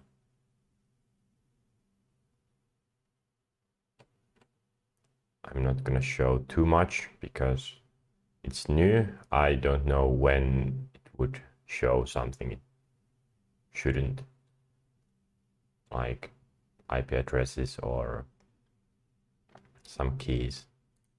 Now I want you to run this one command in your terminal. OpenClaw config. And then of course, if everyone, or if it was public knowledge how I have set up my OpenClaw, then someone could find some easy way to hack into it. Get. Of course, at the moment it's not a problem. I don't have anything there, but in the future. Tools.profile. Now right now mine says full and yours probably doesn't. It probably says coding. Why? Because I got really miffed and upset with the process halfway through this recording and I changed mine. Now what does this mean? It means if it's full, my OpenClaw agent can see every tool on the system and it's available to it. It knows about it. Coding is limited and it can do things like read and write files, run terminal commands, but browsing and doing web search and any other tool that might be available, it can't see. So if you want to change it right now, you want to make your agent more capable, let's do it. Keep in mind this is a security risk, but there are ways around that, and what most people do is they fully allow these tools, and then they do what's called redlining, or redline. I don't know how to say it, but to change your profile to full, the command is OpenClaw config set instead of get tools.profile and set that bad boy to full. Hit enter, and then you'll want to restart the gateway to apply that config, which is OpenClaw gateway restart. You'll use this command a lot because OpenClaw is open source and has updates like every day, and things happen. Now one more config that might mess you up, but I don't think by default, and it's this config here, the OpenClaw.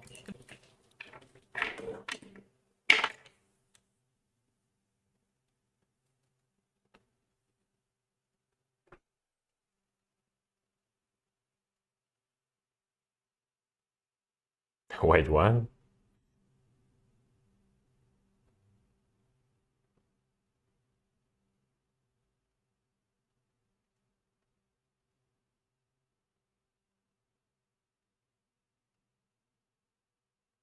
Okay. From Google AI Pro plan, or Google One, your plan has been upgraded to 5 terabytes of storage instead of 2.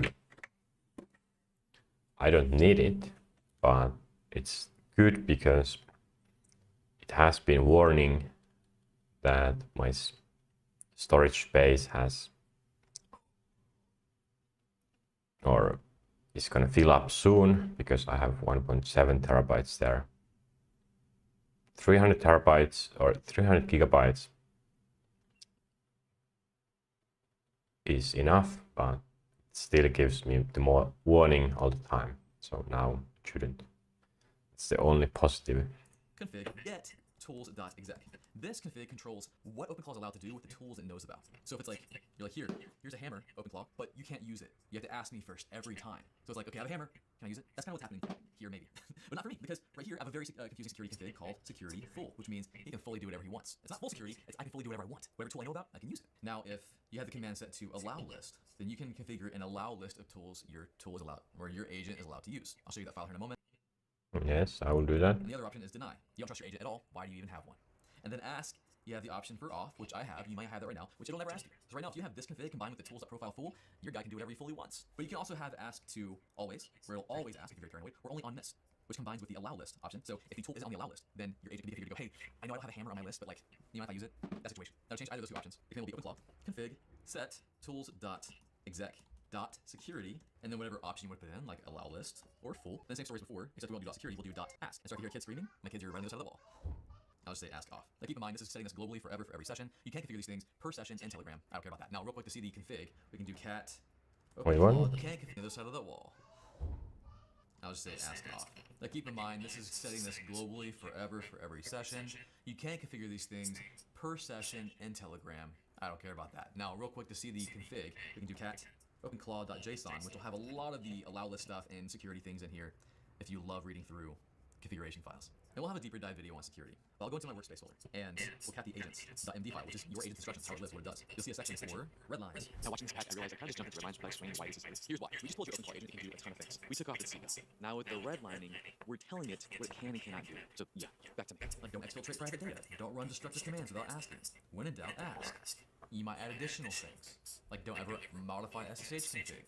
And that would be red line stuff like stop, ask me first. You can do yellow line, which is do it, but log it. Like making firewall changes, or running Docker commands. And then you have, of course, have always allowed, whatever you want to do. Keeping in mind that this is agent.md instructions like a prompt that your agent should obey, but also it's just a prompt. There's nothing deterministic preventing it from doing it. Now, touching on security once more, be careful with skills and ClawHub. 12% of skills were found with malware. I mean, ooh, be very careful. Vet everything. At this point, you don't have to freak out. Your gateway is unexposed, especially the UI is unexposed to the public internet. Only SSH is allowed. And right now, only you have the passwords, only you can log into this computer. And then we'll just actually verify one more thing. It should already be configured by default. But I can say, hey, and I'm talking to Terry right now, make sure I'm the only one allowed to talk to you. You can allow others to talk to your agent if you want. I wouldn't do that. Huntress Managed SIM is designed on 3 But I would. principles. Stop attackers before they can... I'm talking to Terry right now. Make sure I'm the only one allowed to talk to you. You can allow others to talk to your agent if you want. I wouldn't do that. Security done, now let's talk about what I think about this. OpenClaw is really fun, but for serious work, I am normally going to be using Claude Code. And I'm normally sitting down on my computer and working with Claude Code because I think it has better tooling and overall better experience for things that I do, which is like research and scripting, a little bit of coding here and there. But I do use OpenClaw, so what I'll use it for? A number of things recently, actually, and this is kind of going to be an OpenClaw series because I do think we need to unpack this a bit more. One thing I did, and this is going to be an episode, is an entire IT team, and I have them right now. They're running my home lab and my studio lab, which is my NAS and everything. I have a CTO, and then an army, like a network engineer, a storage engineer, a systems engineer. It works pretty well. Like, I'm impressed. They solve problems. We have tickets. I'll show you that. Also, I do have a personal assistant that I rely on. Like, being here in Japan, it's been massive. Her name's Hermione because I'm a nerd. I have her do things like, I let her check my email, and I taught her how to speak Japanese, so she can actually make phone calls for me here in Japan in Japanese and make restaurant reservations for me. That's the kind of stuff you can do with that. I also just recently set up Arnold Schwarzenegger, my personal training assistant for my health. He's gonna help me lose weight, hopefully, and get yoked. So essentially, I have a bunch of very purpose-built agents I use, and I know I haven't fully unlocked the power because you have to spend a lot of time to think about that and figure it out. So I'm kind of in dabble mode.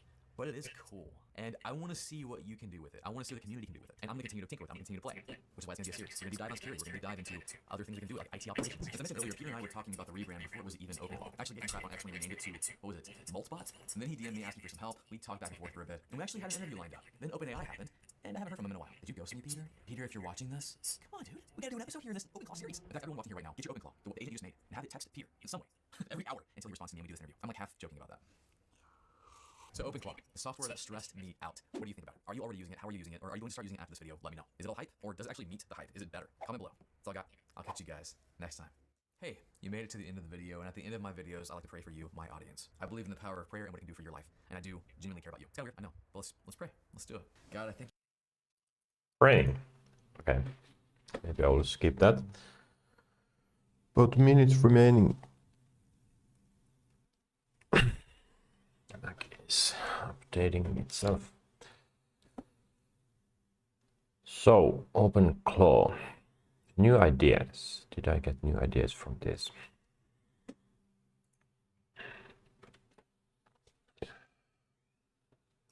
Was it 34,000 tools? I could be using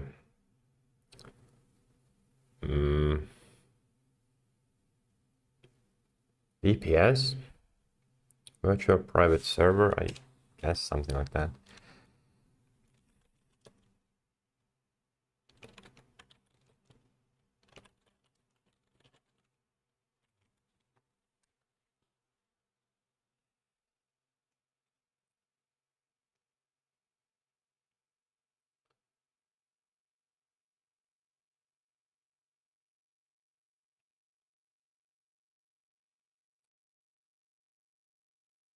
I'm feeling that OpenClaw is still the best thing to go for, and not any niche ones, any forks. That it has such an open setup of files.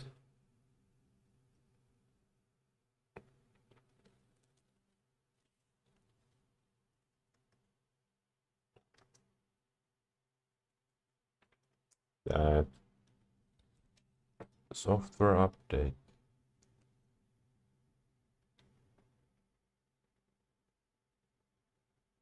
will automatically download it.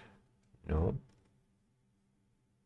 only download automatically.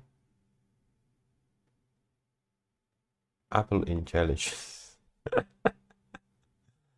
Okay, that's a good one.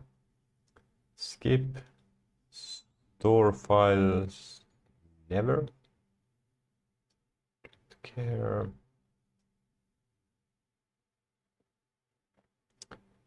Introduce a new design. Liquid glass. Still a thing. Welcome. Okay.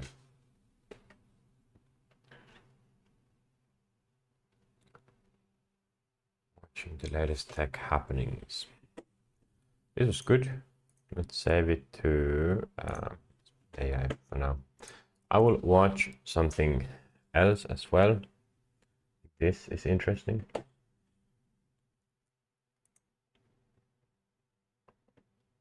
Paid product placements.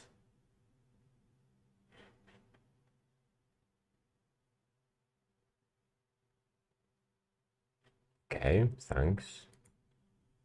Did I click that? Apparently yes. I started a budgeting app with Base 44. Interesting. Can it generate reports?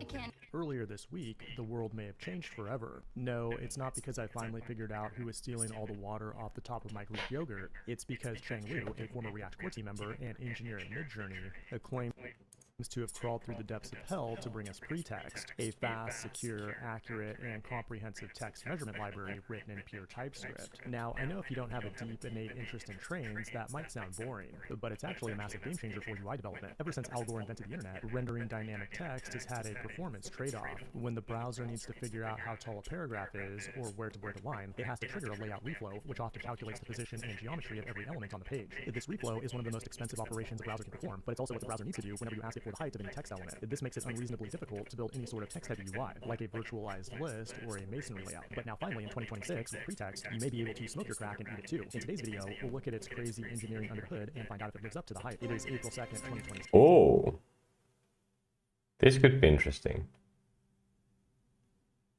And you're watching the Code Report. A decade ago, while the rest of us were busy having premarital relations and mourning the death of Harambe, Cheng Liu spent his time studying the blade of front-end infrastructure at Facebook, while also building React Motion, one of the most popular animation libraries in the React ecosystem. So when a person with his experience says they're releasing what they believe will be one of the most important foundational pieces...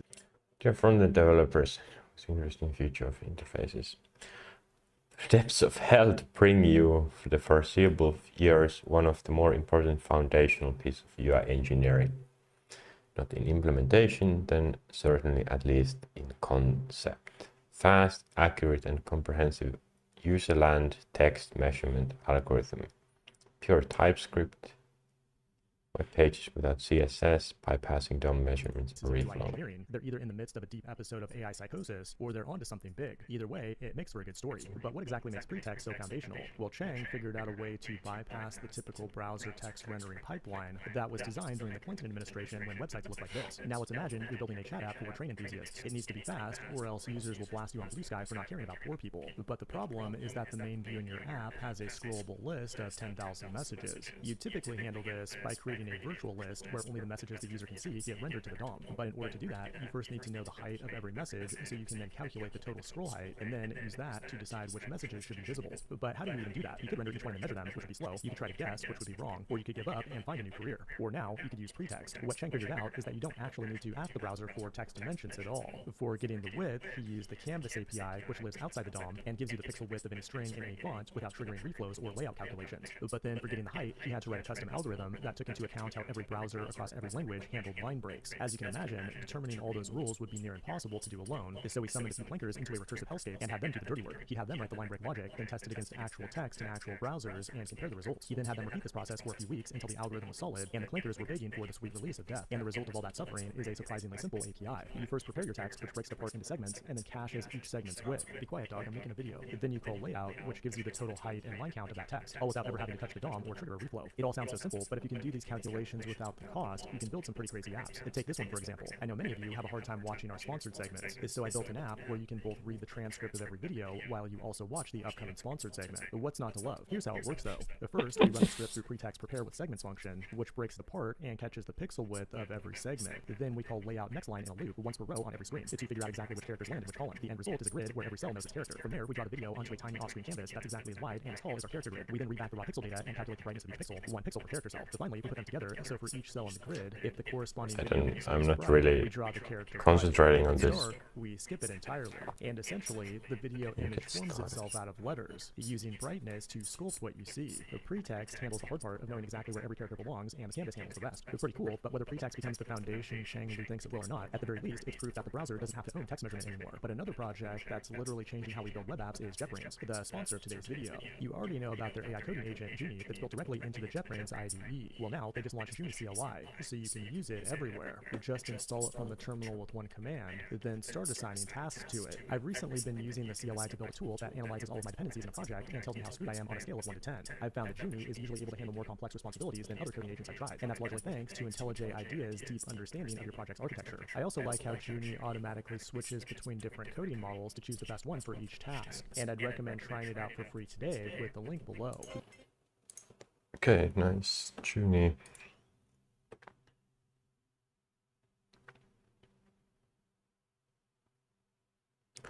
Pretext.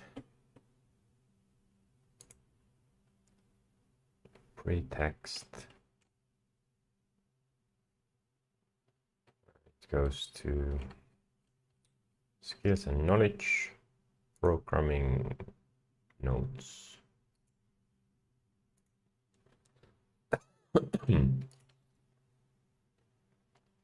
Random.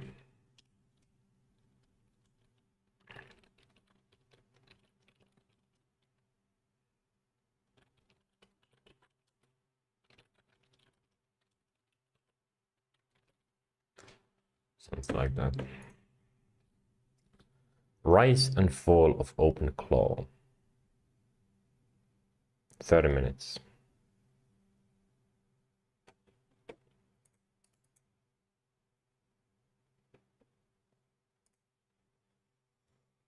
What on earth is happening to VR?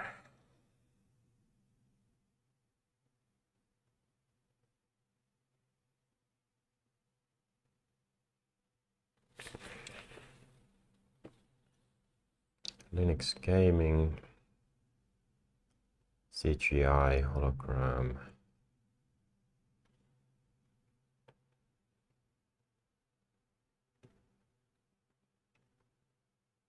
Skill issue, yes.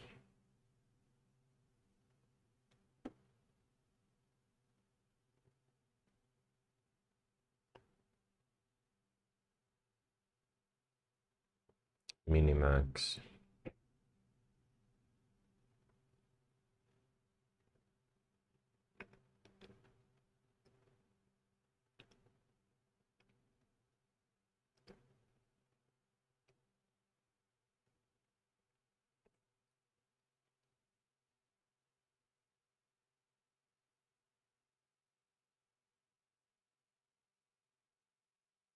AI and emotions, is this some sort of artistic creation of from AI? It's way too early for that. This phone did what Samsung couldn't.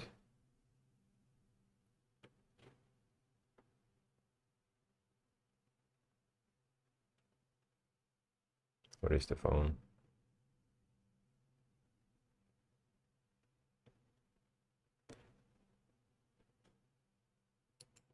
There are still people, I think, actually most people, they think that foldable phones with the grease is important in the middle. I never thought about it. It hasn't bothered me once. So that's just an artifact, old problems. I have now Mac reinstalled. Let's see. Software update 26.4. Up to date. 8 gigabytes of RAM.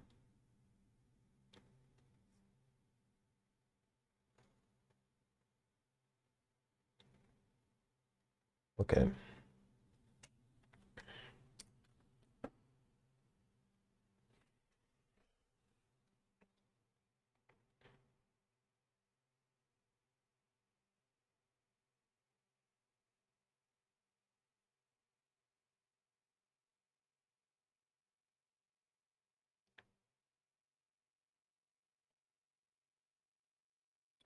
I mentioned that I wanted to know that I can just export the logs, history, settings. But watching that video about OpenClaw, it's very clear that yes, I can.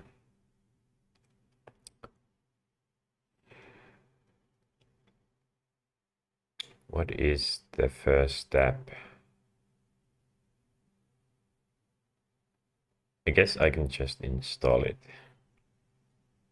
and then start building it piece by piece. Yes.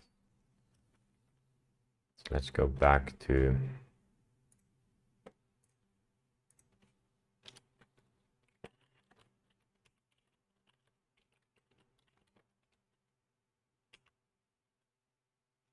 installing OpenClaw.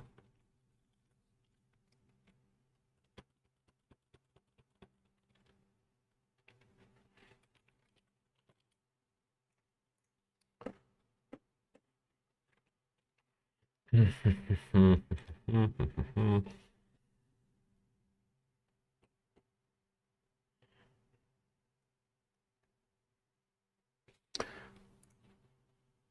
already forgot whether there was some important. Before moving to Hostinger, the website was just a lot more stress. There were downtime. Okay. Whether there was some interesting or important things to consider. So he's using VPS. That's it.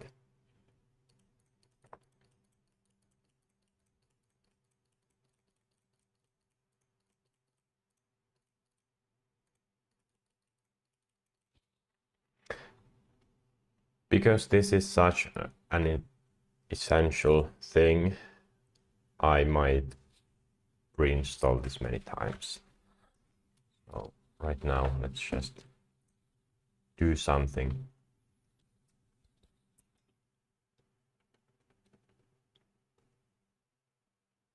Guess he has the command here. No, maybe. So this is my development.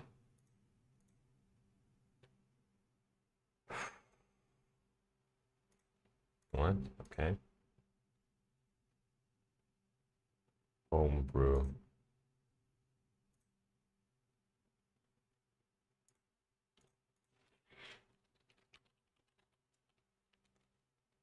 Is it AI? Of course it is.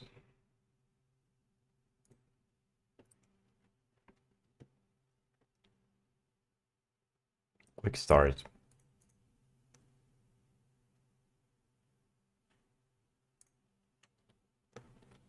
Ah, can I copy paste from here?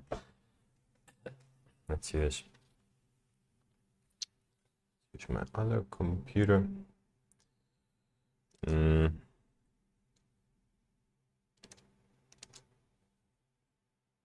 Safari.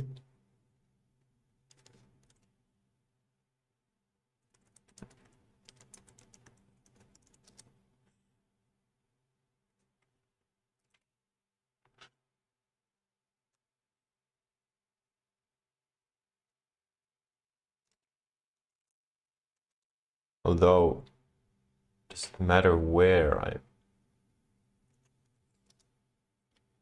users harvest. I guess it's fine. Okay. Detected macOS. Install plan macOS npm. Requested version latest. Homebrew not found. Installing. Failed. Rinse.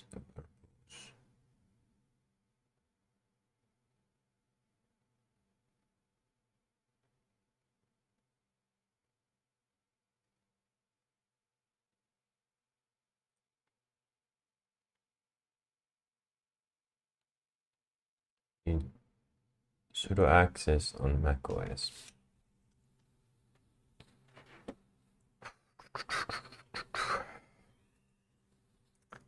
Install Homebrew.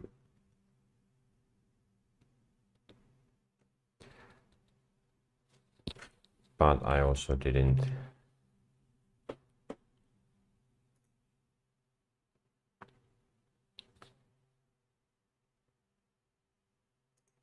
toggle.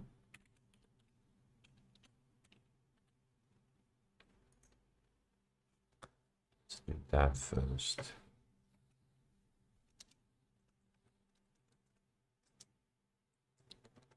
What?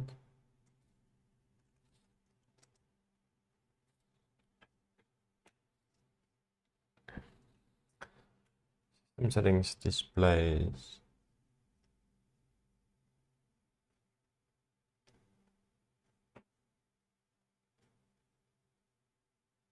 Advanced, I guess.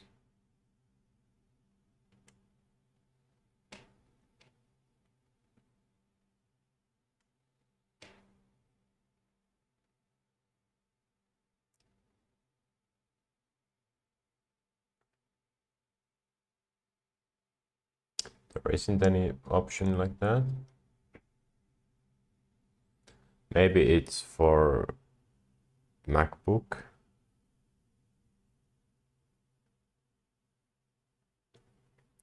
Energy saver.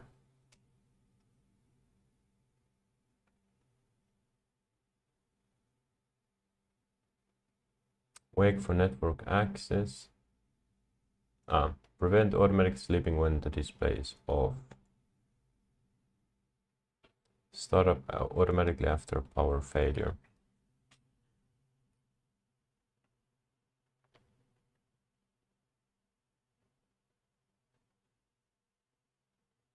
Screen sharing and remote login.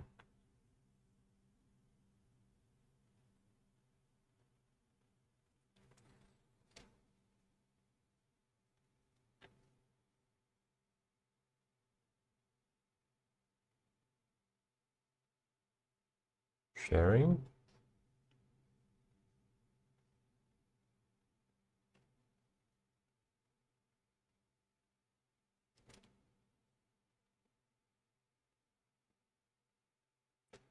VNC viewers may control. Yes.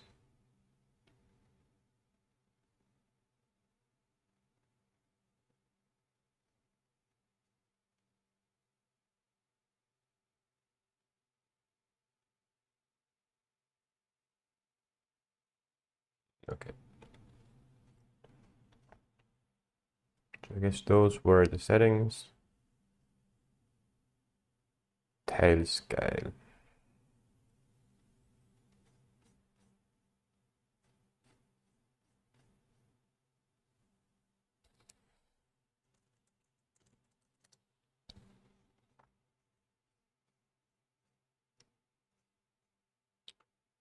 Secure connectivity.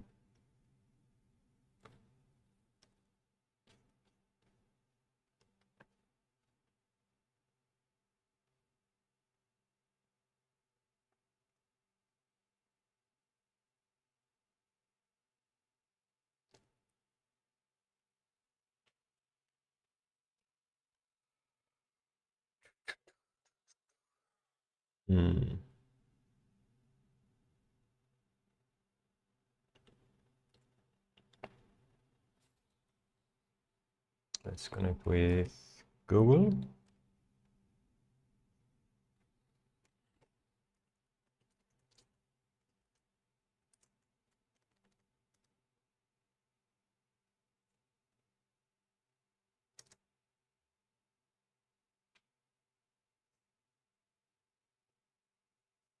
Wait.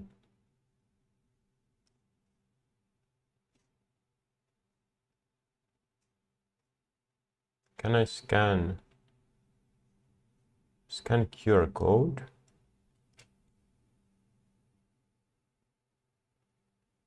Ooh. Let's see, where can I scan?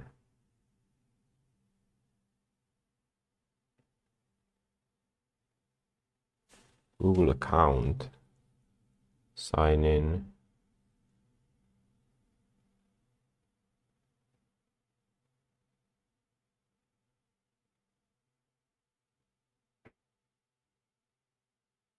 Manage devices, maybe not.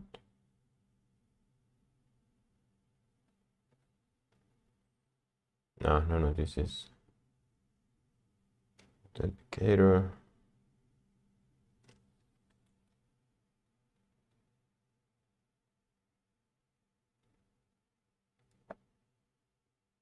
Huh?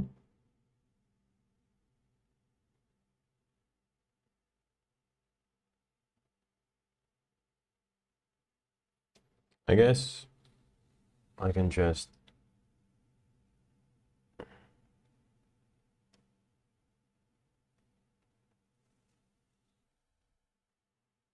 okay, because normal QR.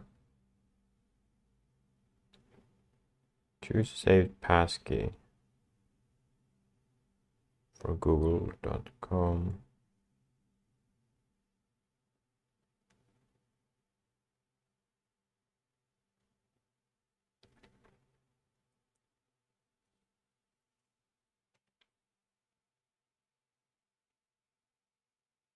Something went wrong. Oh my. Let's use the password.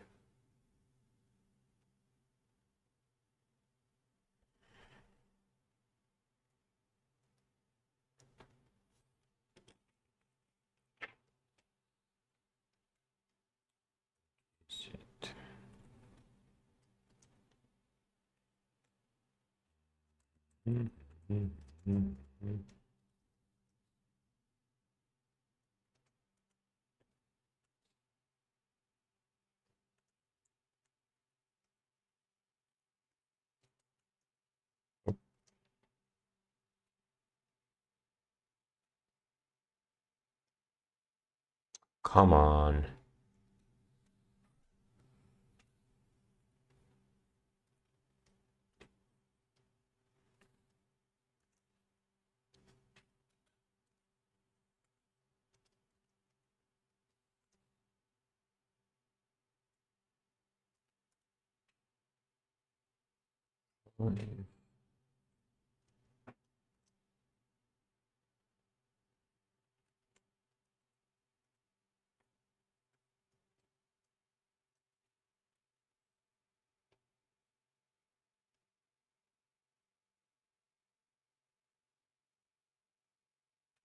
Yes, no, it's right.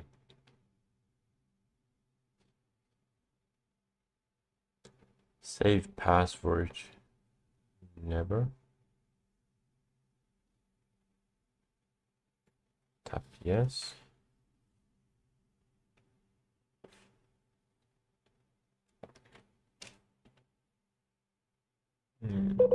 Sure. No. Okay.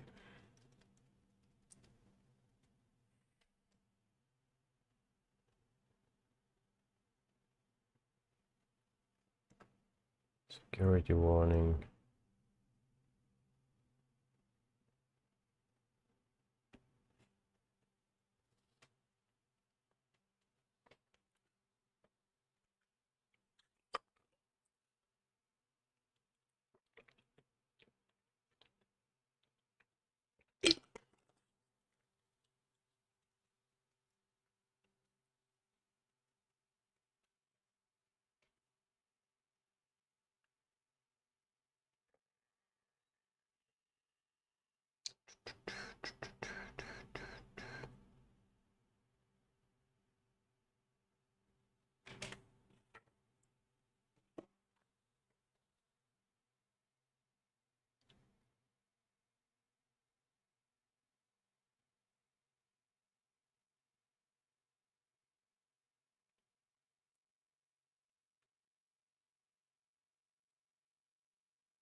Pricing.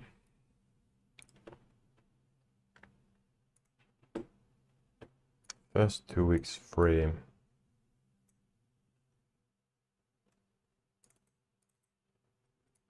3 users.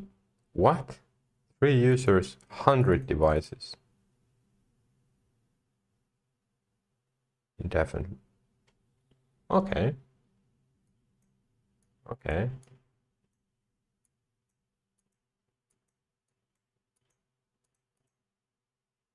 Sure. Ooh, now I got it. Help us better understand your product needs. Can I skip this? Primary reason. AI infrastructure access. Personal or at-home use. Yes. Role within your organization. Other. Don't need to specify.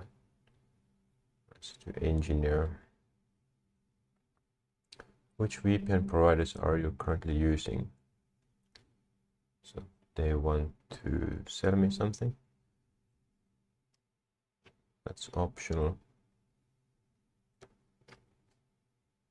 Well, I can say NordVPN. It's not here. VPN providers.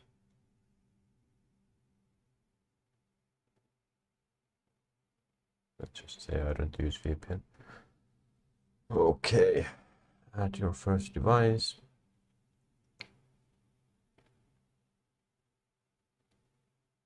Right. macOS.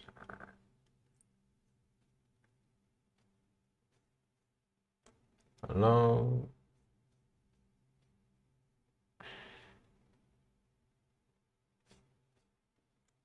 Welcome. Yes.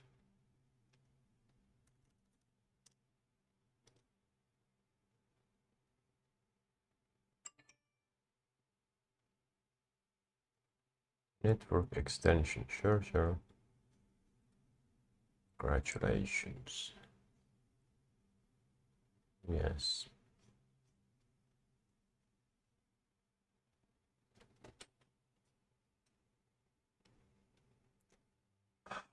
Mac OS.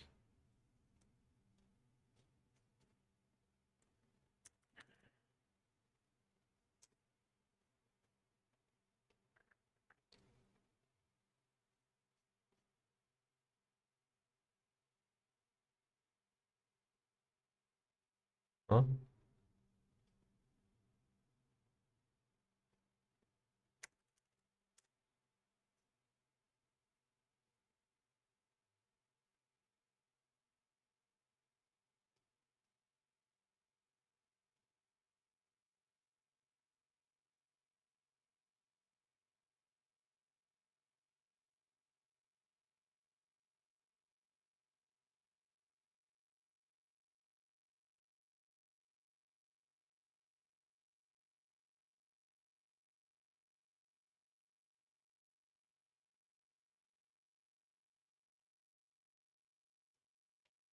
VPN starting.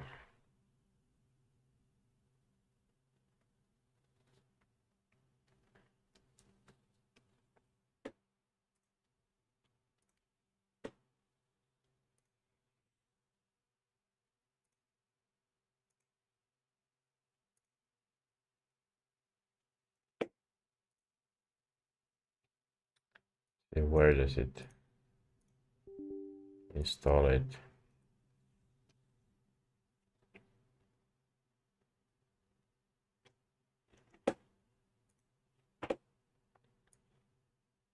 System restore.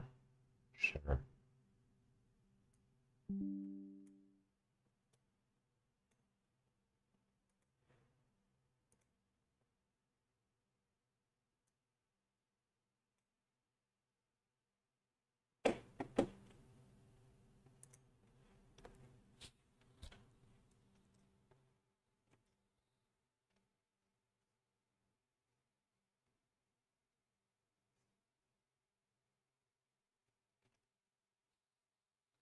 For some reason it's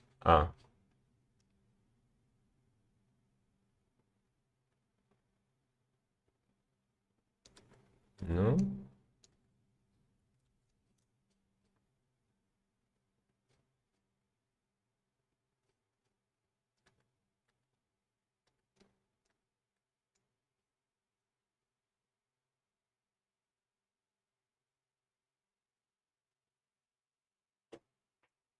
Doesn't do anything.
Let's try again.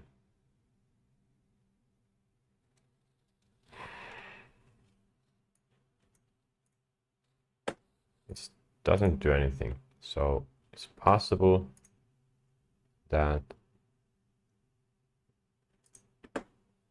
their servers aren't working.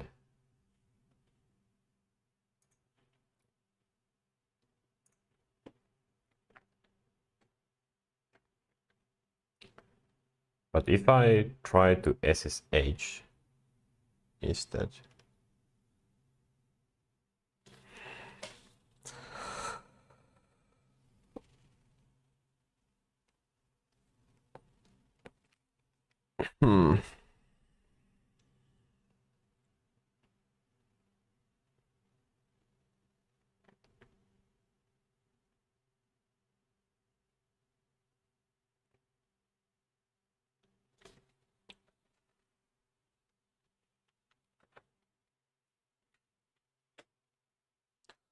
why isn't it working?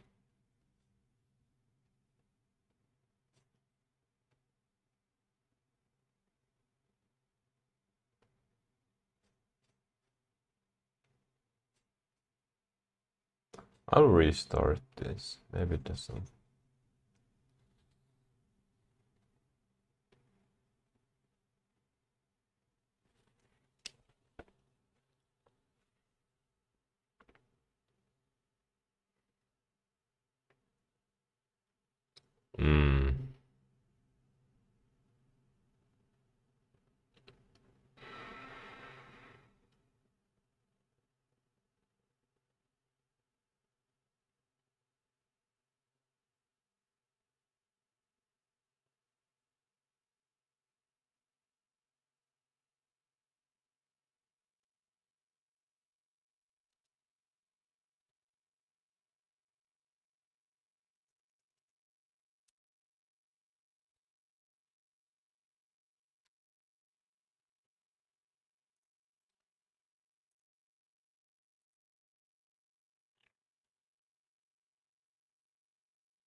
Certain Wi-Fi networks.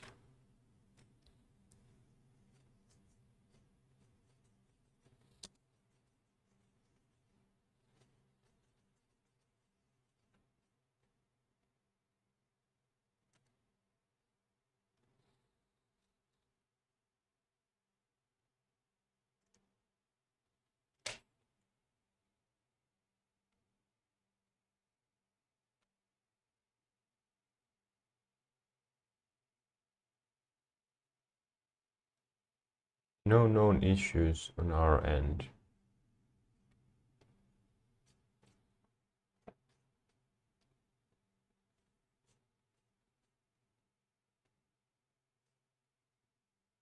Disconnected.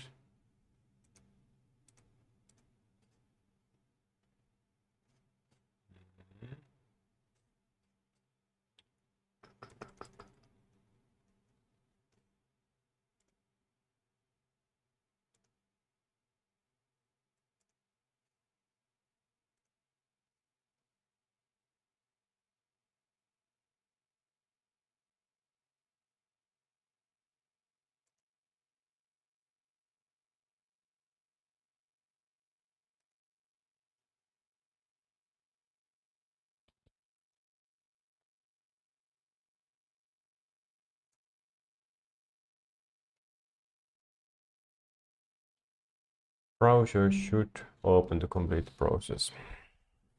No, it doesn't. No, it didn't.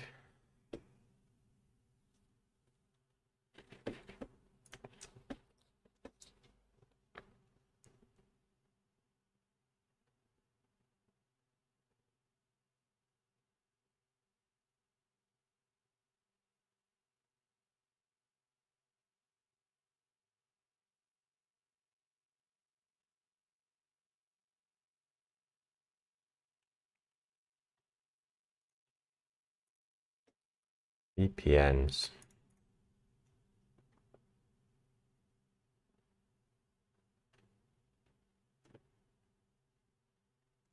Why would I block VPNs? Allow VPN over meter. Yes.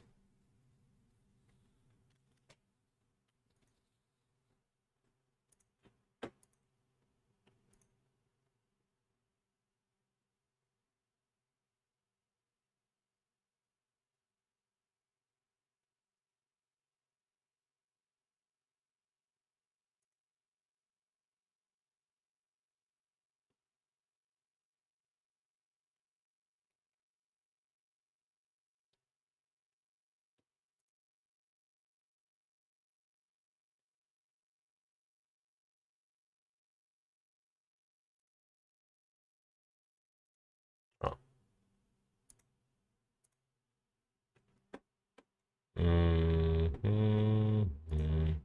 Oh, I got in. Wait, what? It's actually working.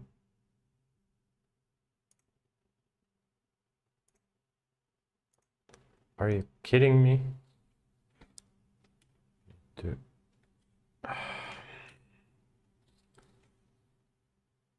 input the same password again.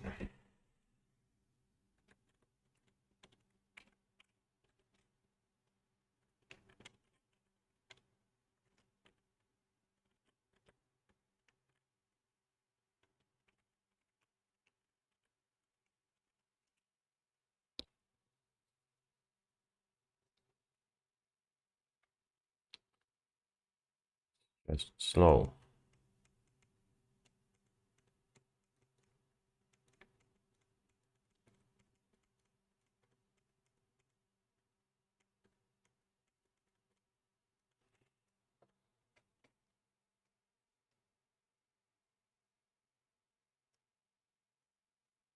Why is it so slow?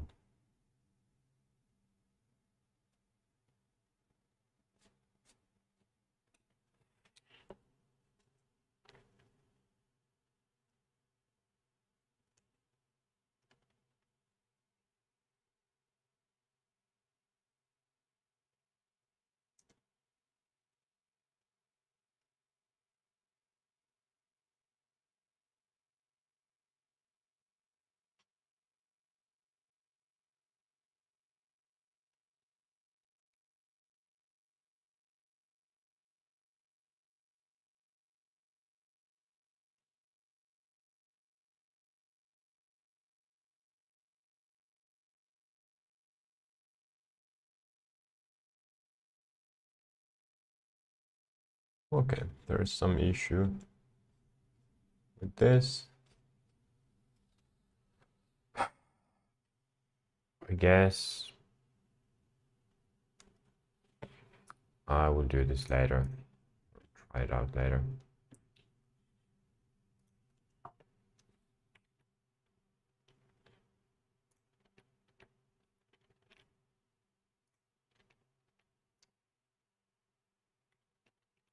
So it doesn't work.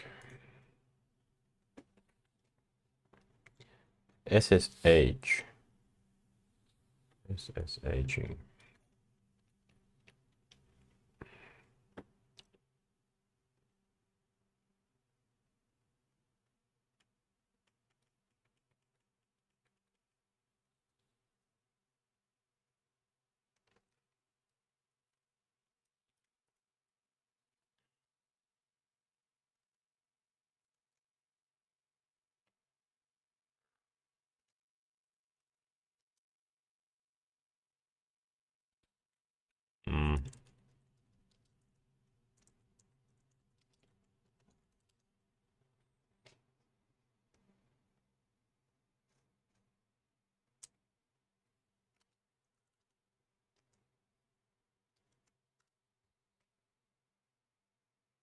Ah.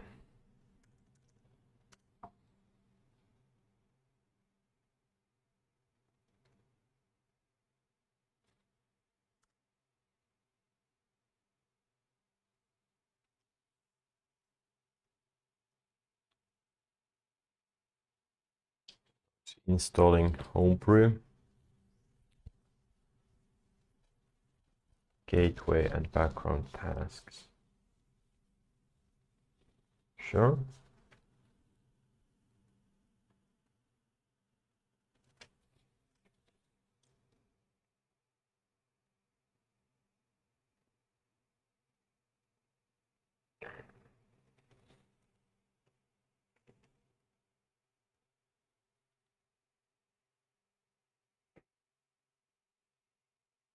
Name. What name would I like to have?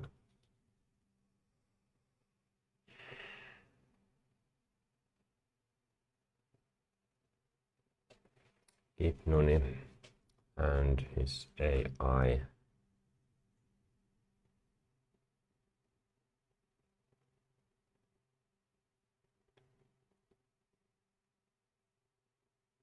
Gender neutral.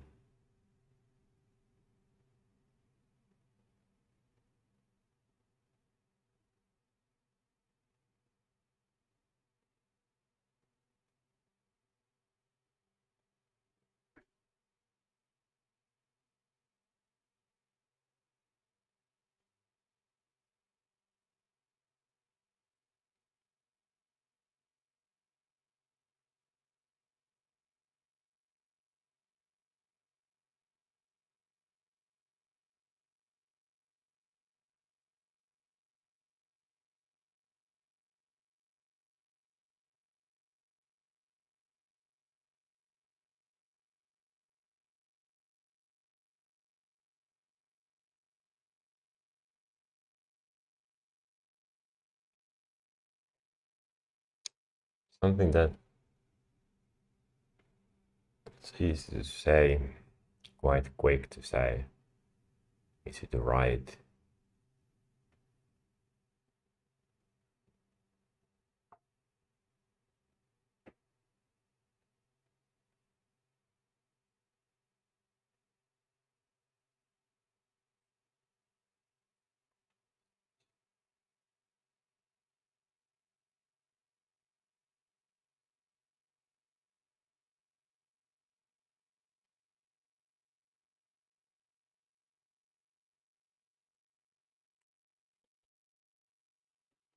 How does silits? Silits.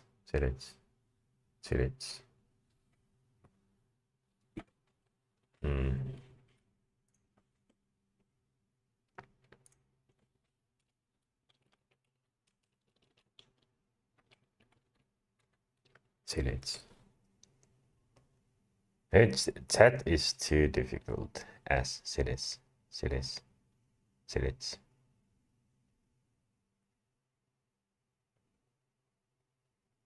Hey, silits.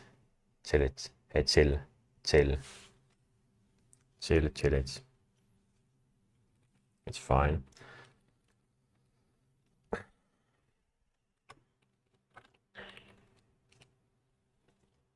Chill, it's Cloud Vector Database. But specifically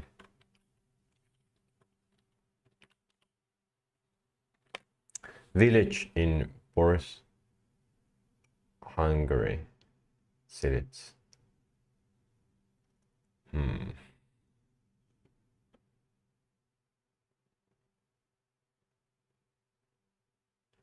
Chill.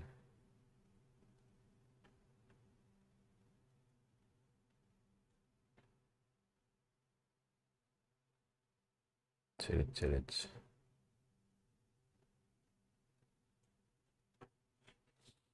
Can be longer. Chill spot.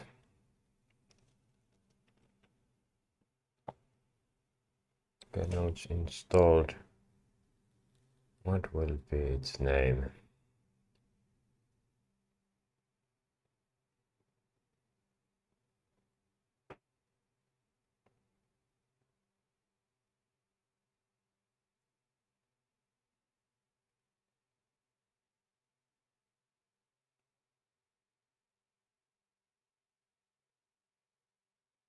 Have I used M before? Wait.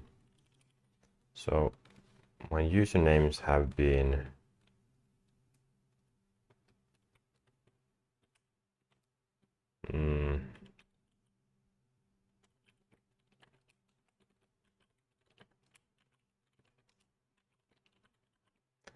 not that many.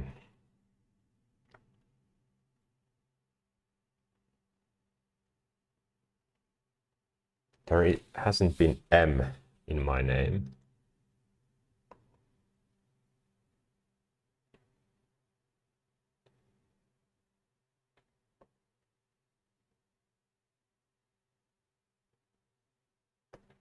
Chill.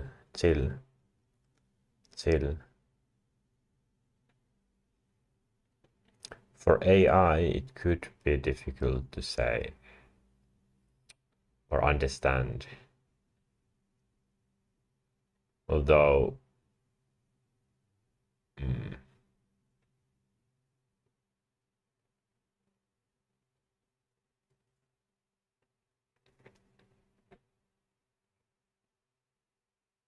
Chile-chan.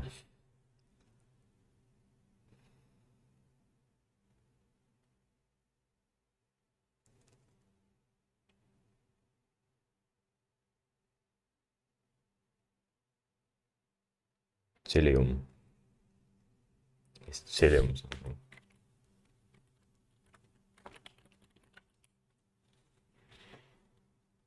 Chillum.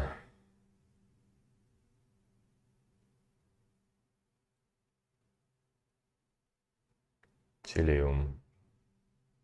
Crunchbase company profile.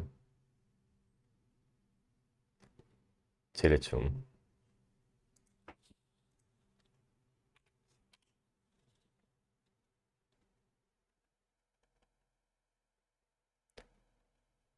Chilichum. It's funny. I haven't used Chilichum mine.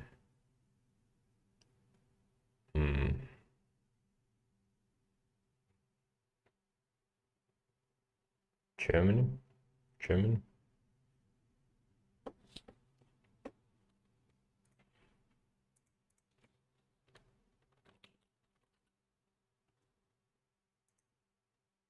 Swahili. What about German?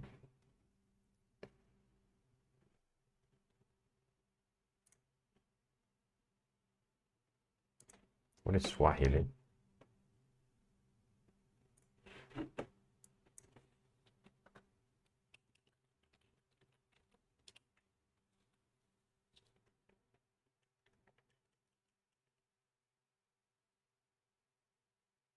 Tanzania, Kenya, Mozambique.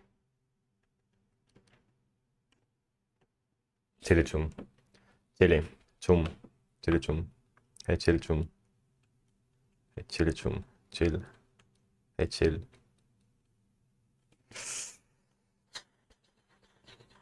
Chili chum. It's quite unique.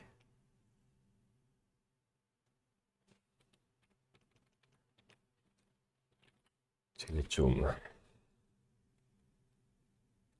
So there would be. Have I used L? Wait.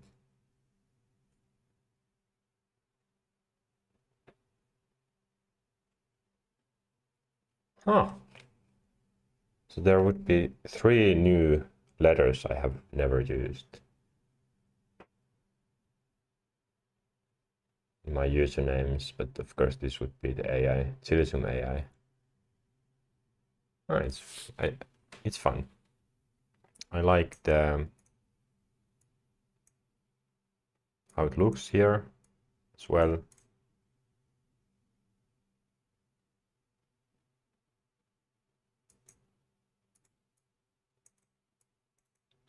Okay, let's call it that. Chilisum.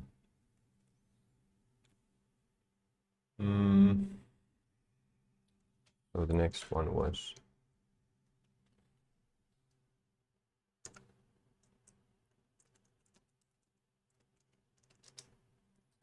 OpenClaw. OpenClaw partners with VirusTotal for skills security. Yes. Where is the install? Mac OS. Ah, no, I need it. Node.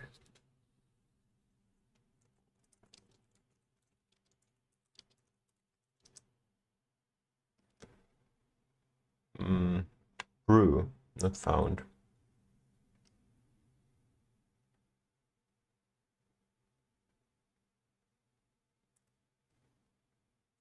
Ah.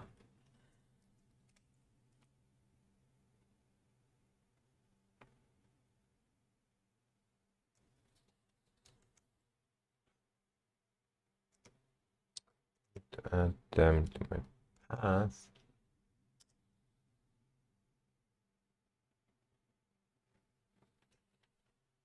Then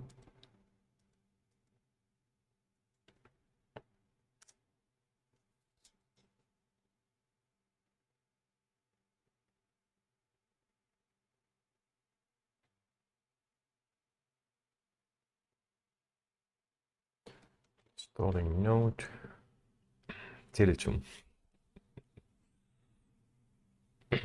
Till. So I can call it till or zum. Hey zum. Tilchum.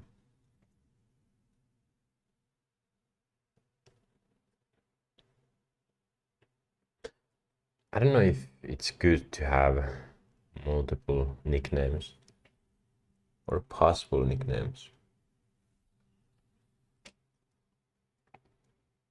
Next one is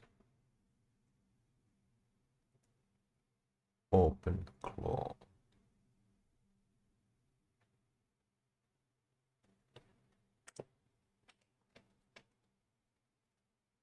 Okay, preparing environment, installing OpenClaw.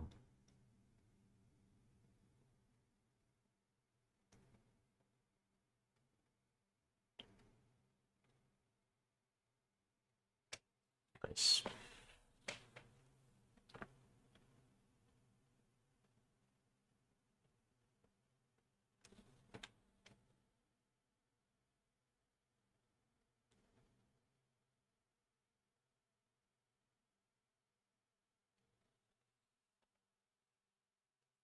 This is exciting.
Local model.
Wait.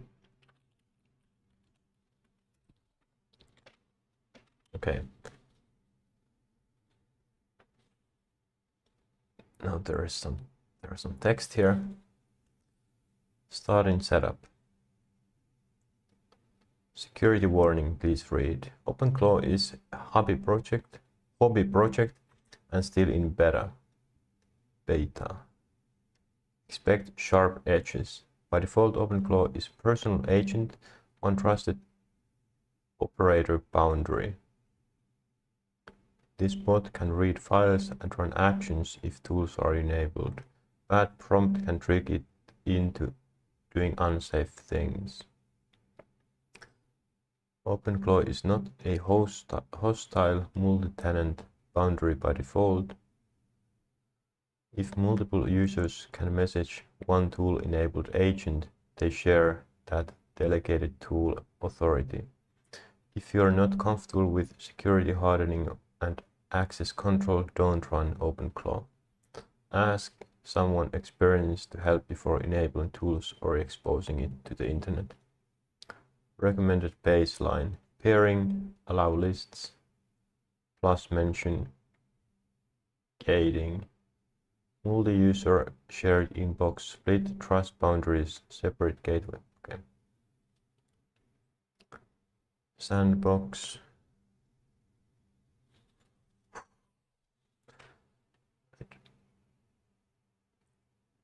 Yes, security audit, deep fix.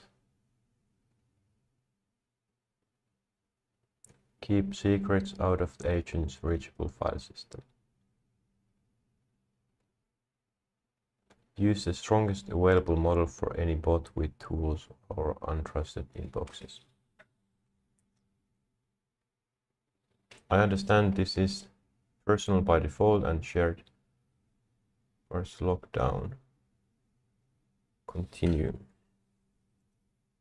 Yes. Setup mode. Configure details later via OpenClaw configure. Yes. Okay, model. Auth provider. Oof. Okay.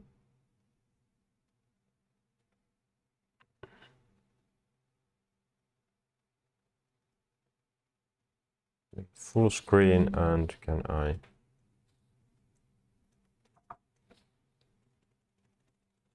Okay, better. Anthropic, Claude, White Plus, choose Cloudflare, Copilot,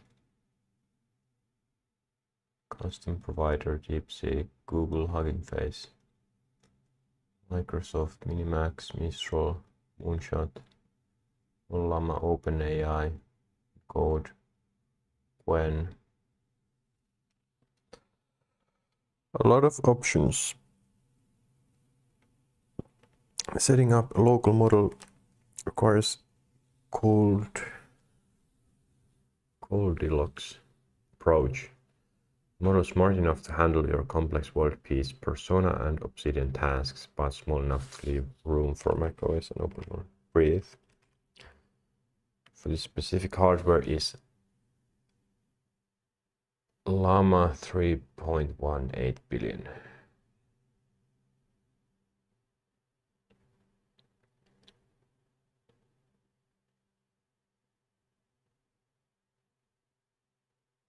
Okay. Install the local engine.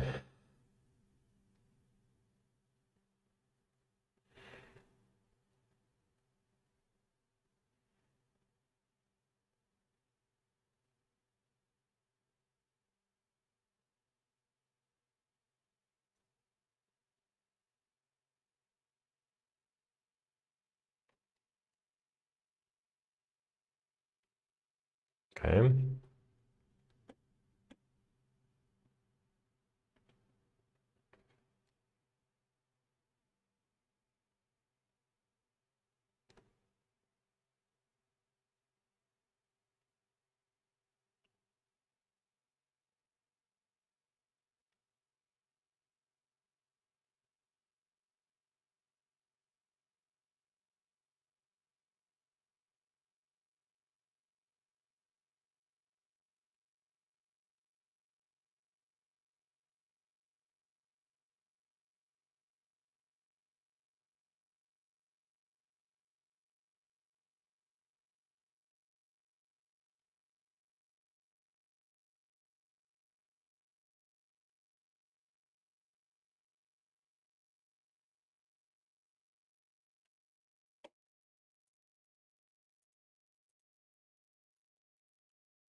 This is the smaller one.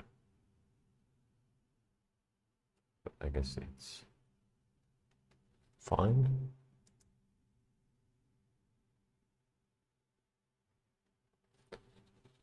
Two gigabytes.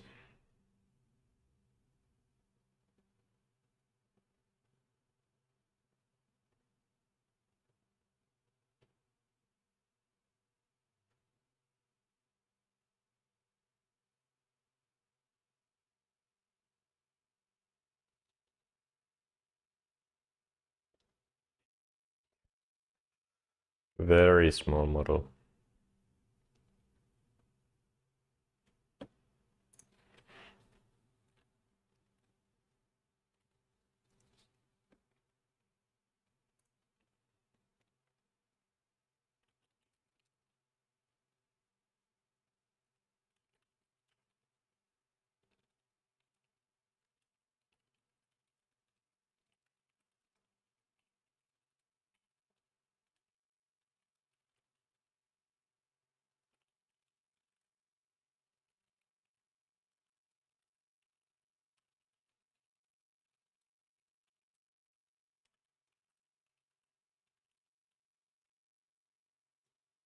Almost downloaded.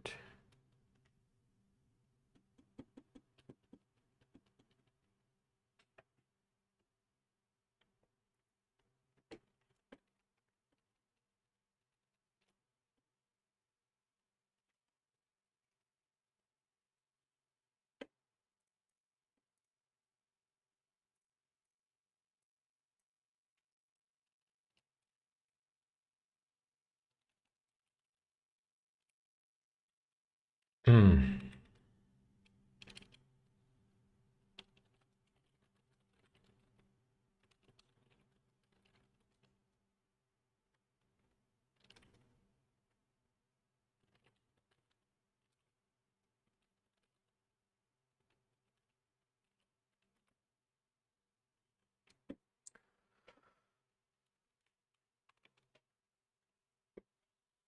Pox as an orchestrator. Providers. Object layer called routing.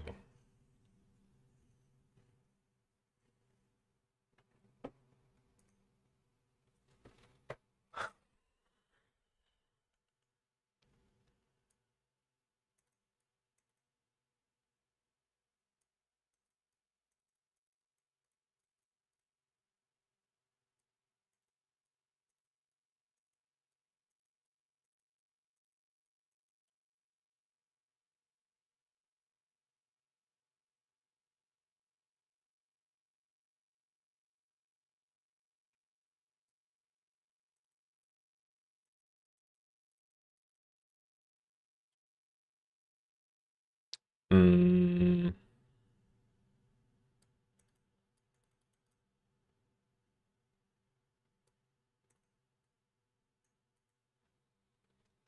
Okay.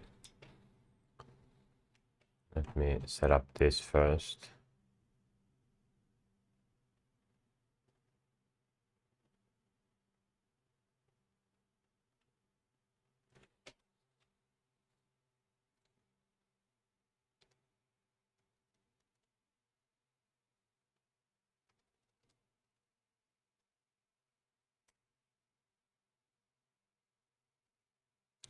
Oh, base URL.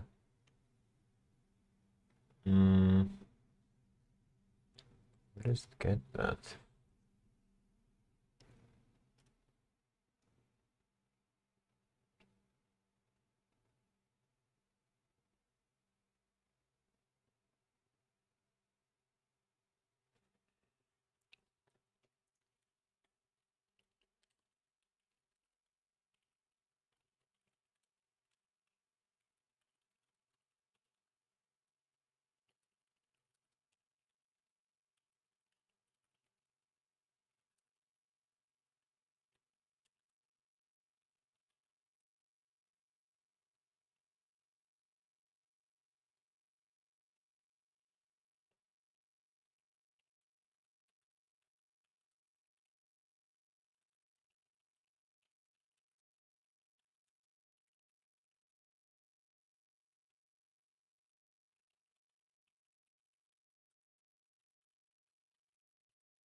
Ah. Okay.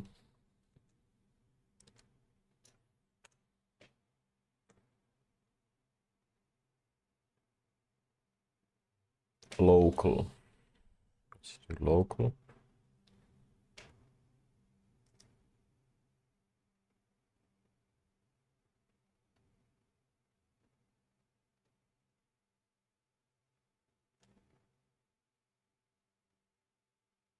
Ah. Enter model manually. What is that?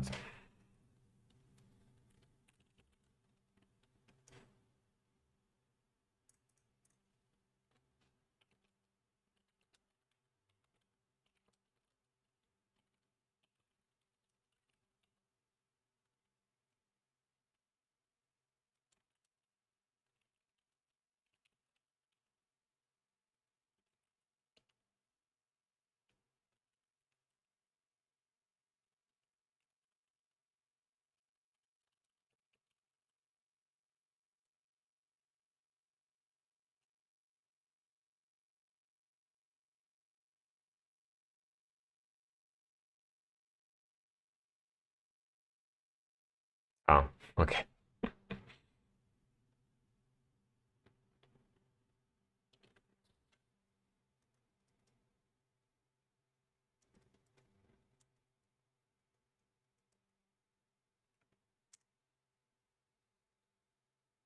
So let's use the Llama 3.2.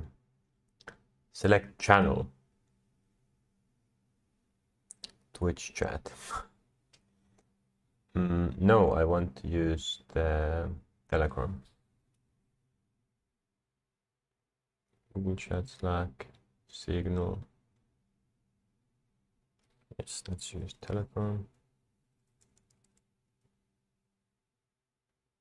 Recommended. Enter Telegram bot token. Open Telegram and chat with bot father.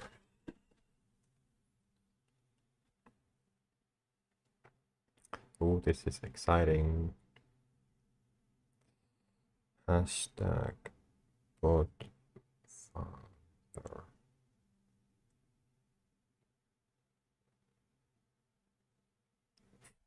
$8 million users.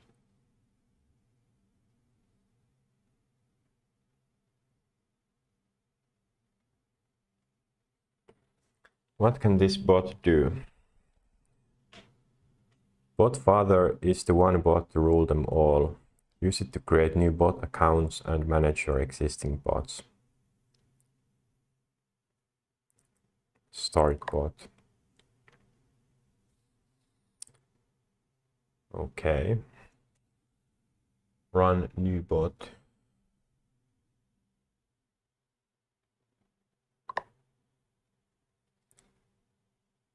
How are we going to call it?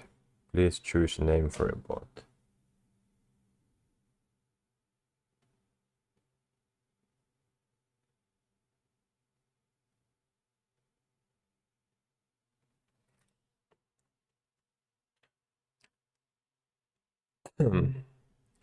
Chili. What was it? Chilichum?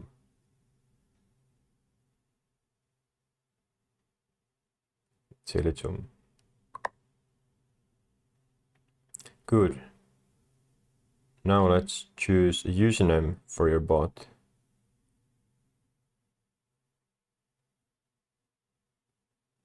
Tetris bot or Tetris. Okay.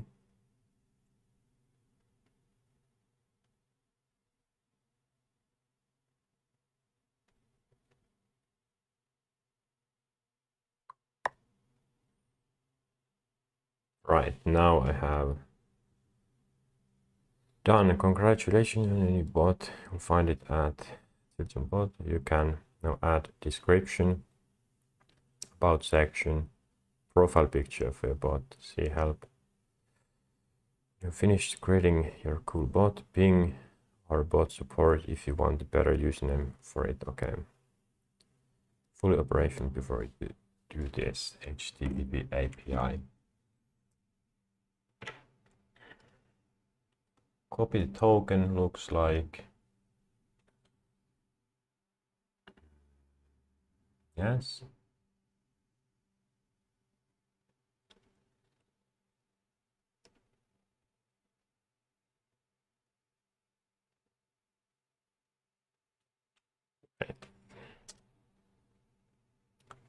Enter Telegram bot.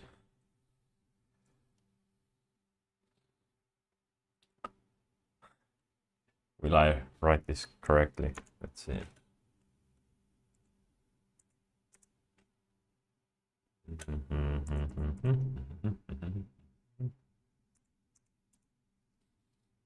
Okay. Ah, I see it there.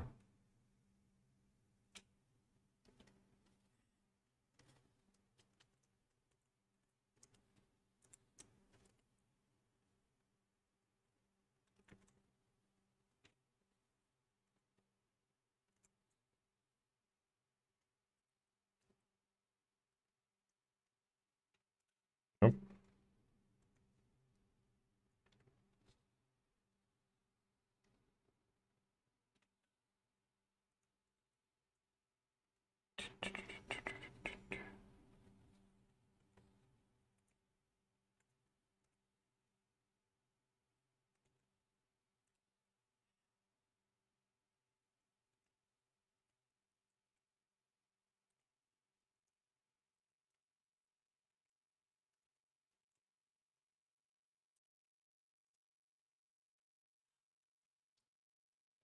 Edit, open claw.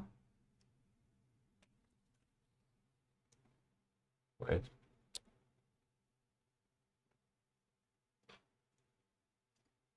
Huh?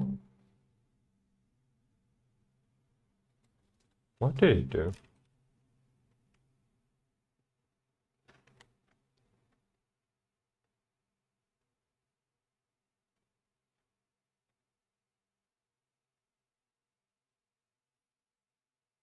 Channel status. Telegram needs token, not linked. Now channels work.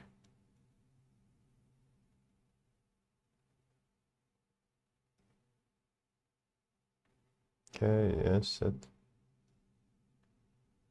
Your bot is using DM policy pairing. Any Telegram user who discovers the bot can send pairing requests. Wait, any Telegram user who discovers the bot can send pairing requests. For private use, configure an allow list with your Telegram user ID. Okay, that's quite important.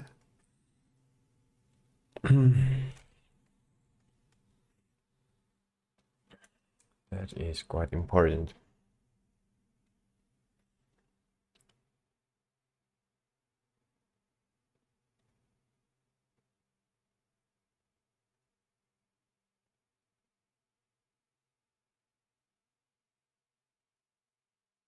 I will write that down here.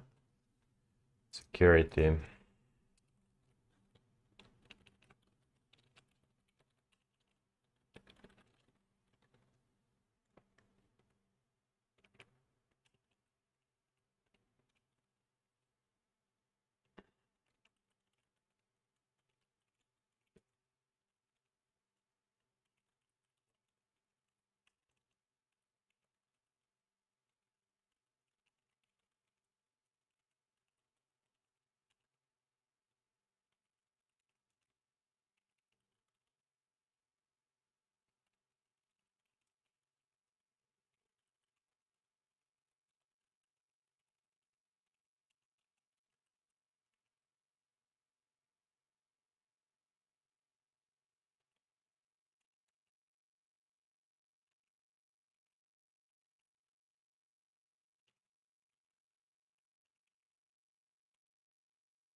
Web search lets your agent look things up online.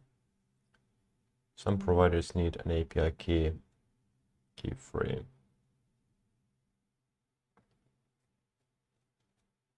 DuckDuckGo is fine. Let's go with that. Web search, skill status, eligible 6, missing requirements 46. Configure skills now. No.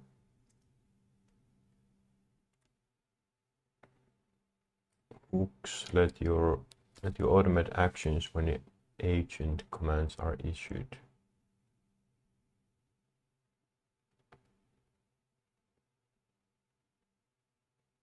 Enable hooks. Skip for now.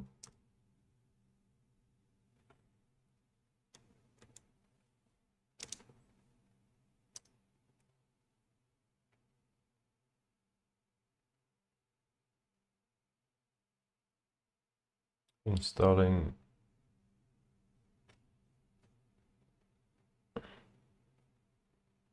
Okay. Optional apps. Mac OS, iOS, Android. Telegram failed. Why? Unauthorized. Heartbeat interval 30 minutes.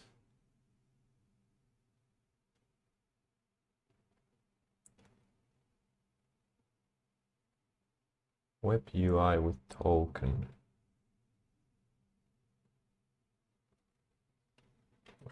Oh.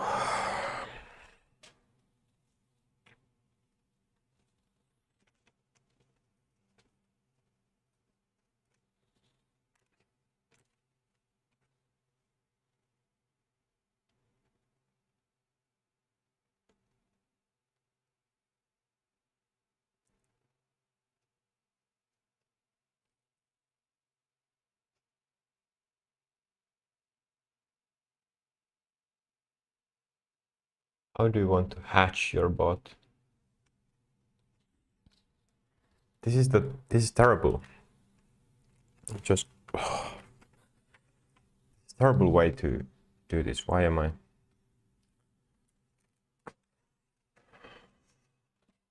doing it this way?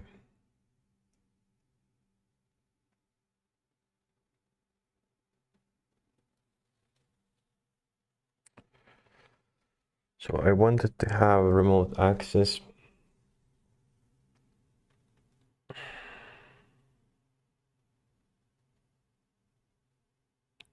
That one didn't work.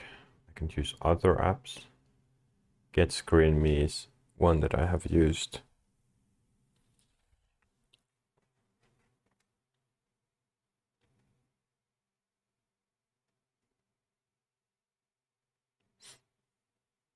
See if I can do this later.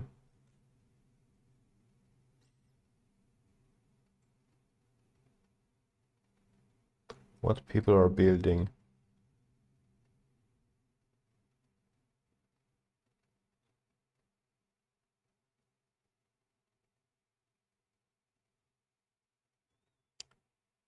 Okay.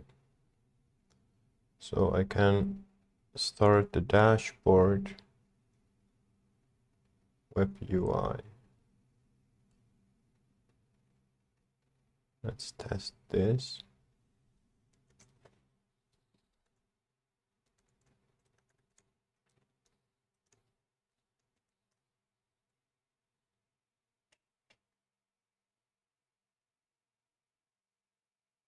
I don't think it has any unauthorized.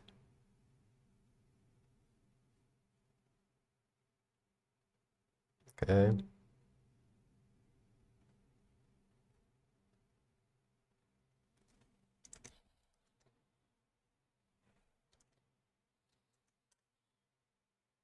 What?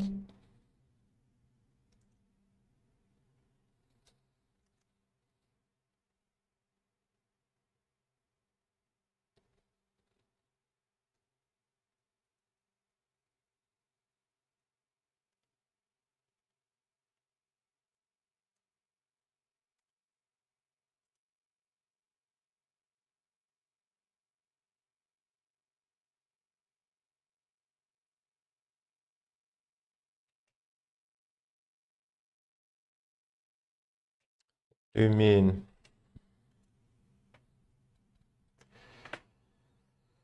I'm trying to open the control UI.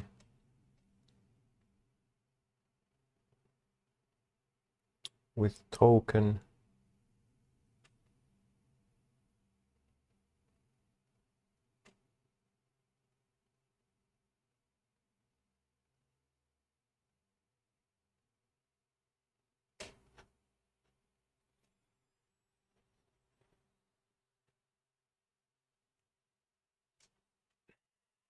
No, this is not the way.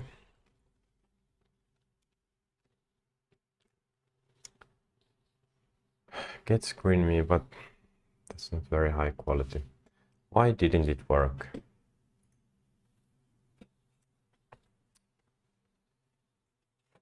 Pum pum pum pum pum.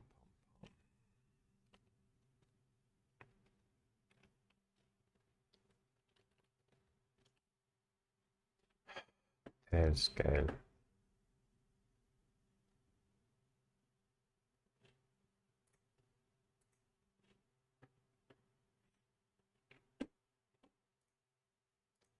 Yes, nothing.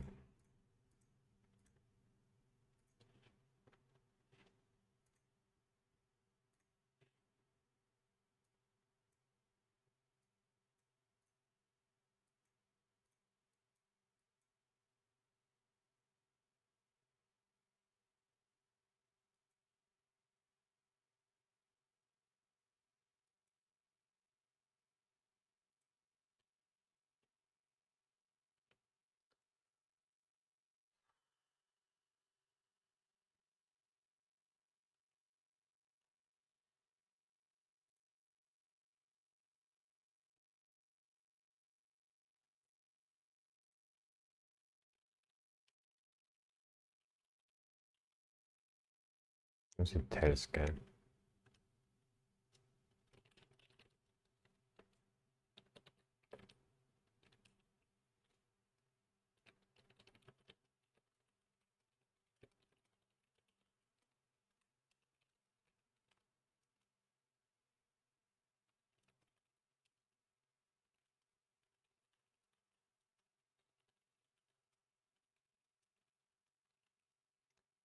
Wait.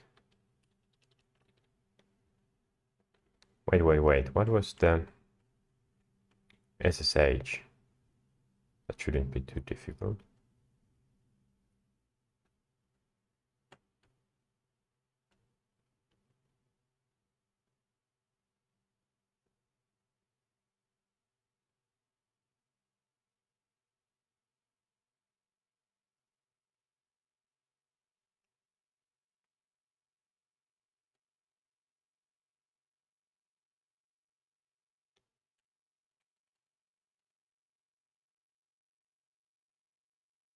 Huh? Ah, on access. Yeah, let's see.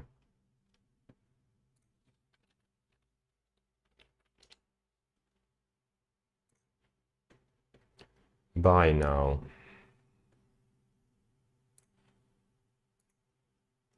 Is the pricing essential?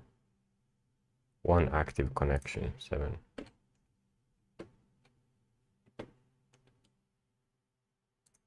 No, SSH is.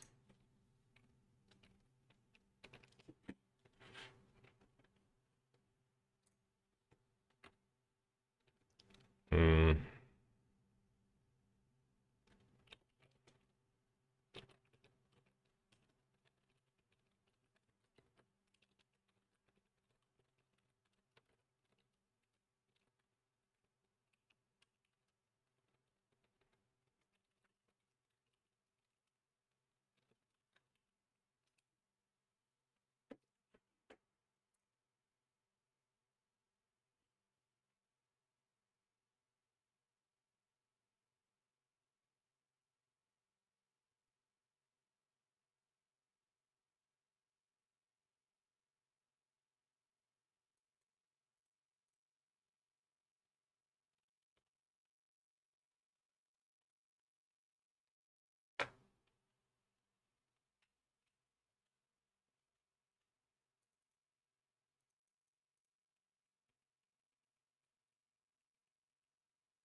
Okay, let's go to settings.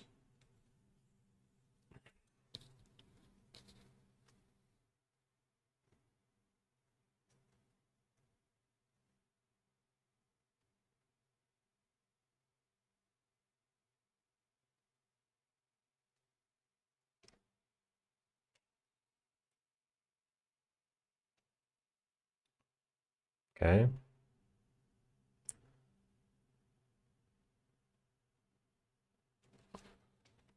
So it's SSH.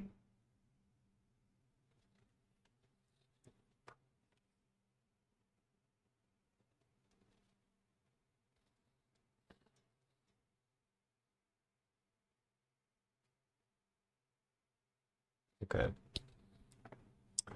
The network.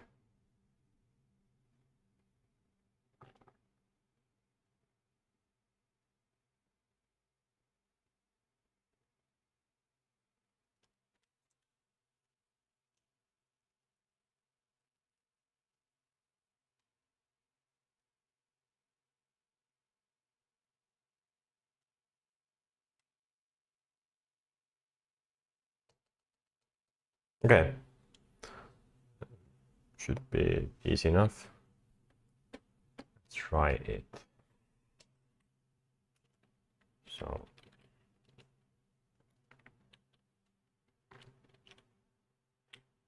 let's try PowerShell.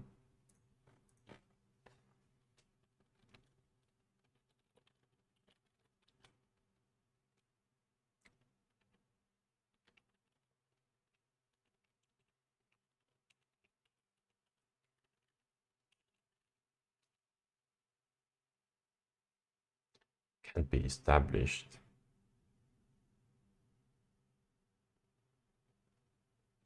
Yes. Wasn't that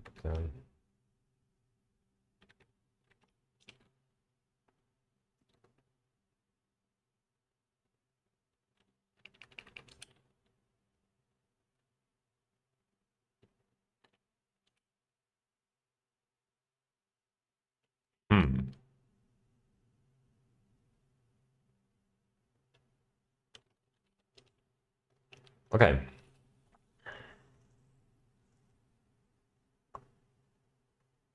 I'm in here, but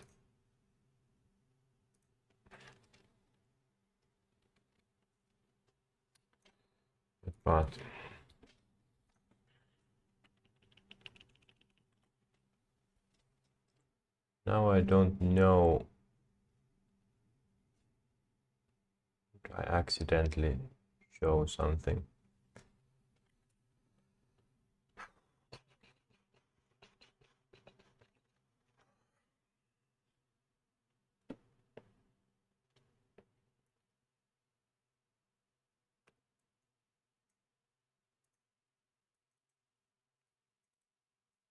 Fox, I didn't use that yet.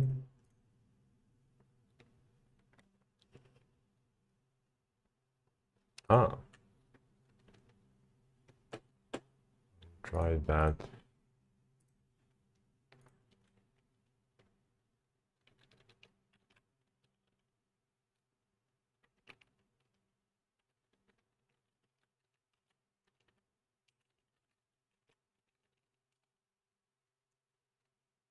Maybe it needs to be running.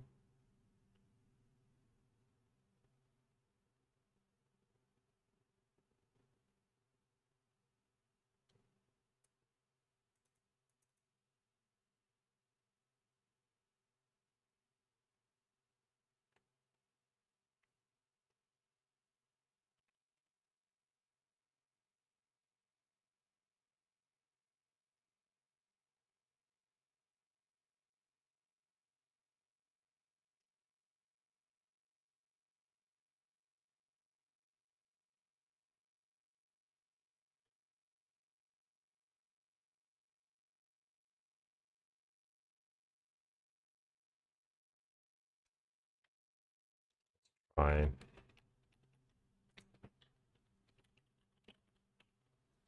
Open claw.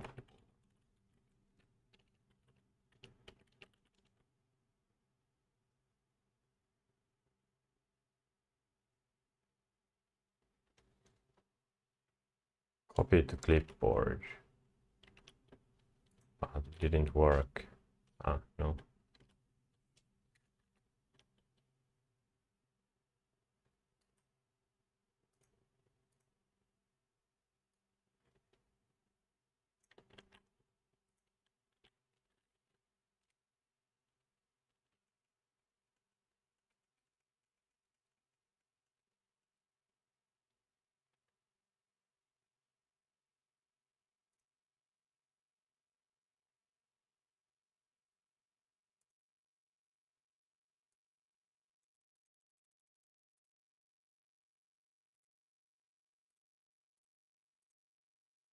I have some settings on my PC probably blocking this. Windows security, maybe it's there.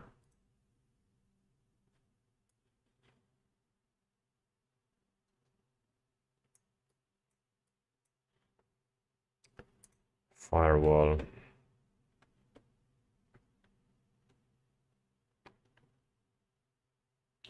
allow an app through Firefox. Let's see, Google Chrome.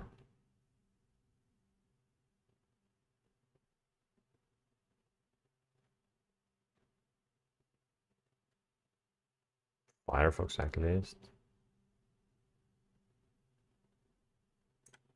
See if that works then. There. Do I have my Firefox? Wait, what?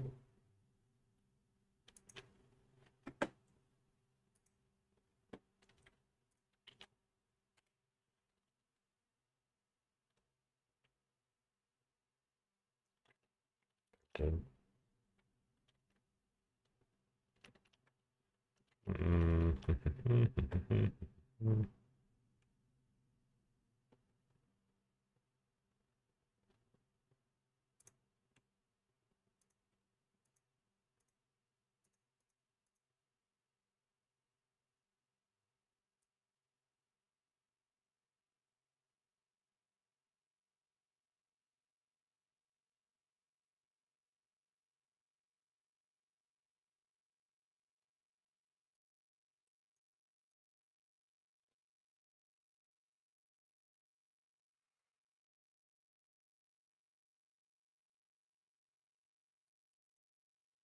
Google Chrome has access. App and browser control. It's not on.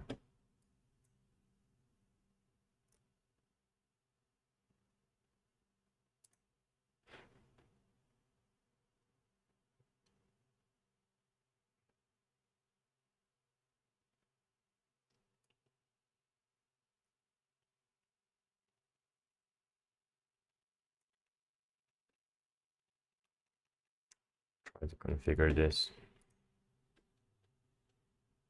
Although I already got access.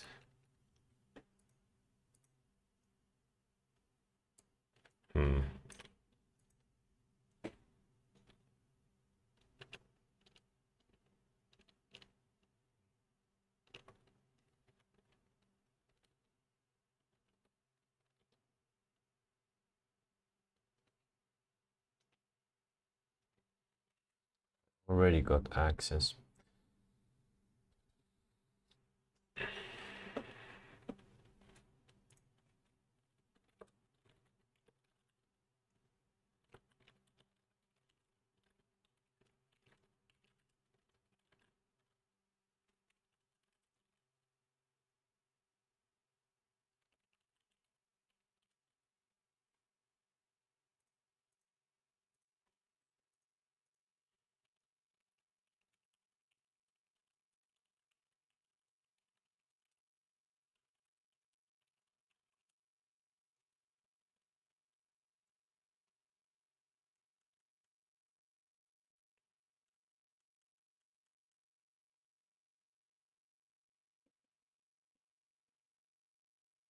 Come on, Gemini. Gemini. Gemini.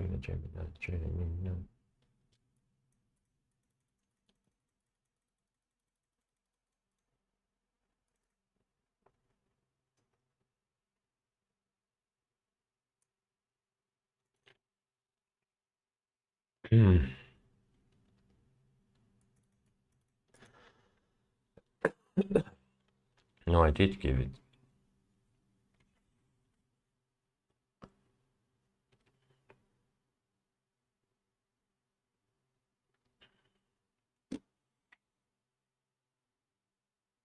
Use this token.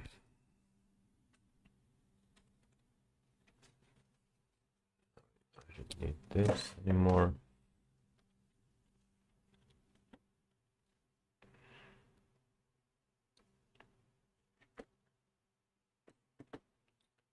I'll try out this.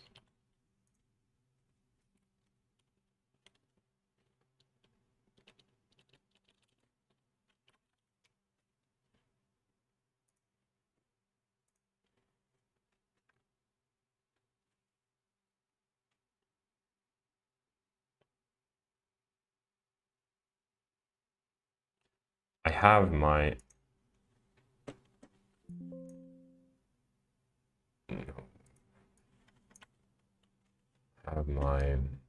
Edge browser here. Let's see if I can log into Telegram.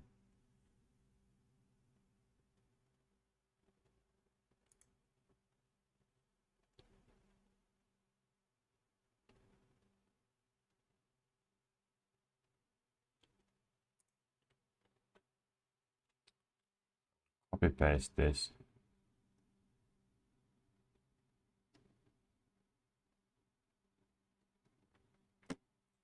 Send it through Edge's drop feature.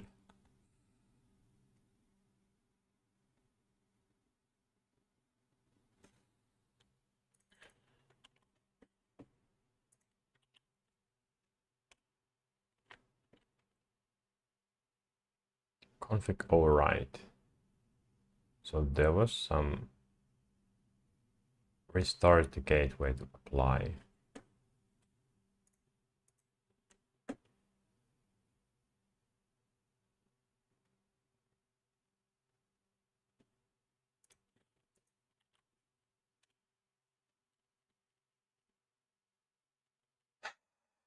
Self-hosted, self-updating, self-aware. Just kidding, unless.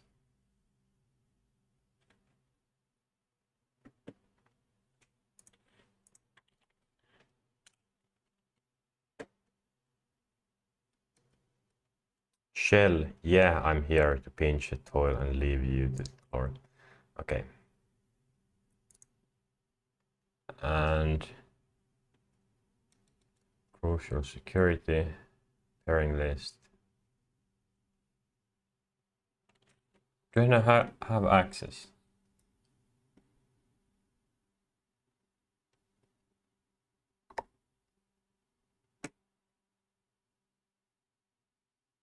No, I don't. Ah, wait.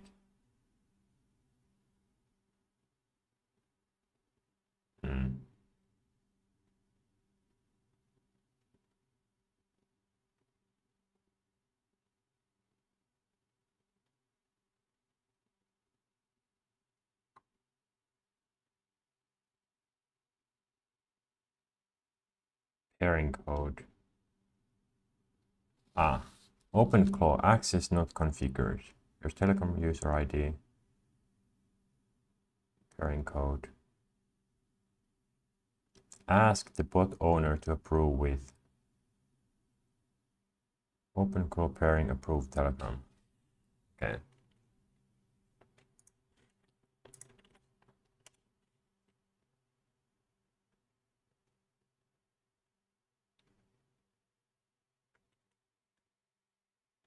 Okay. Telecom user ID. That's right. That's right. And now I need to prove it.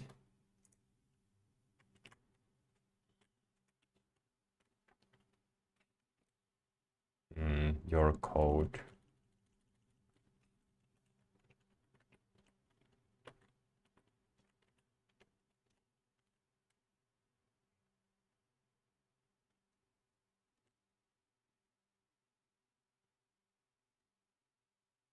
Approved. Ooh.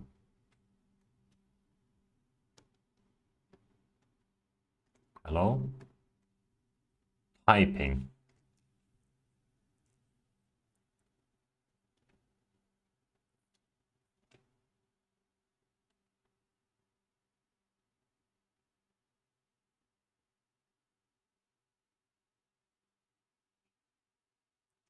It's typing quite a long time.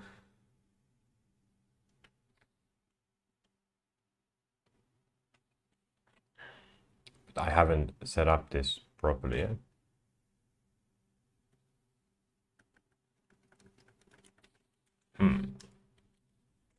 Now can I go and see what's happening here?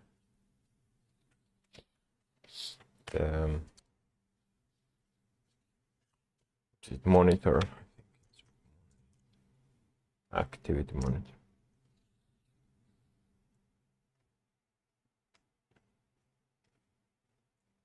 Memory.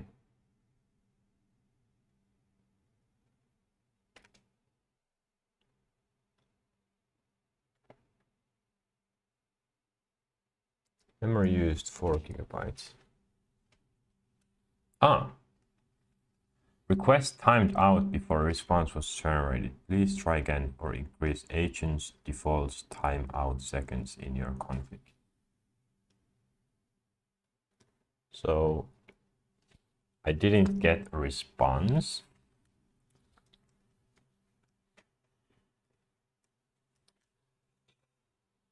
This is something I can't really show, or I could show it, but I don't want to later go over and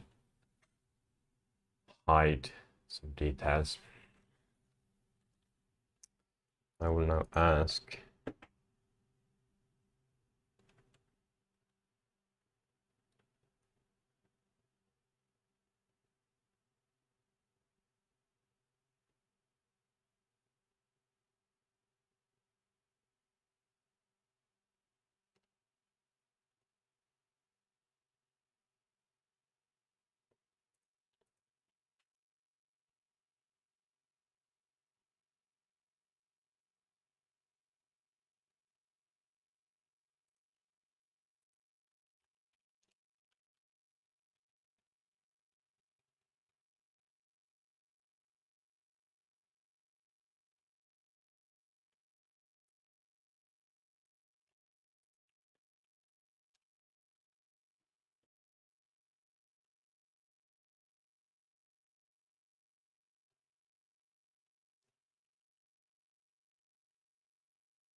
OpenClaw gateway status.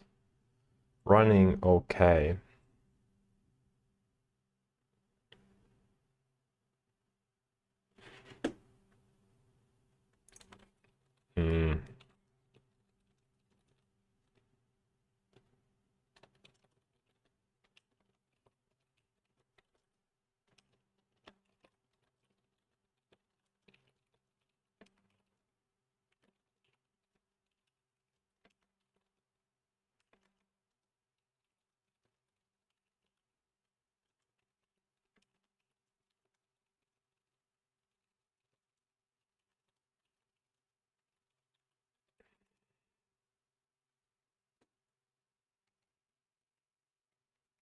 I'm trying to troubleshoot why it timed out.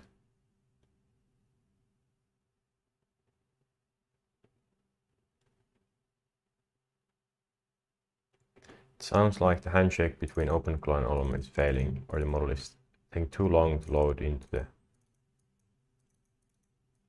hang for 30 to 60 seconds. Test the local AI.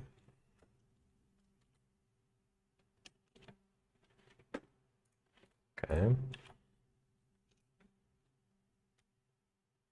Hello. The model is working. Okay.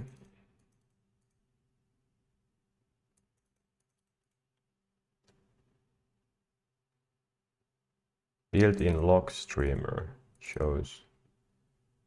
This I can show.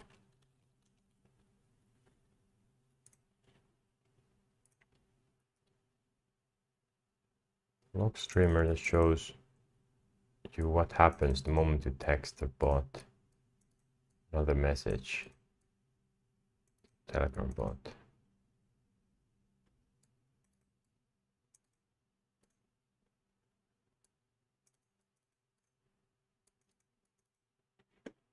Okay. Open.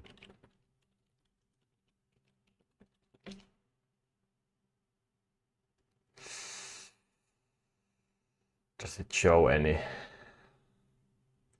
But your missing API keys are absolutely charging you. Gateway client pairing. Okay.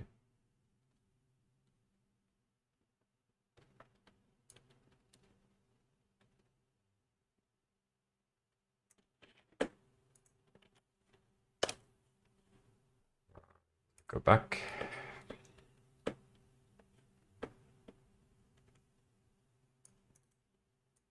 Terminal is trying to talk to the background service gateway, but the gateway doesn't trust this specific. Okay. Your terminal is a guest who has been. Okay.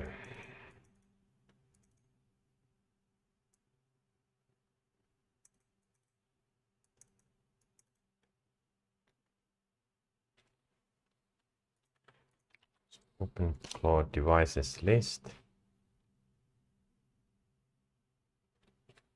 Any?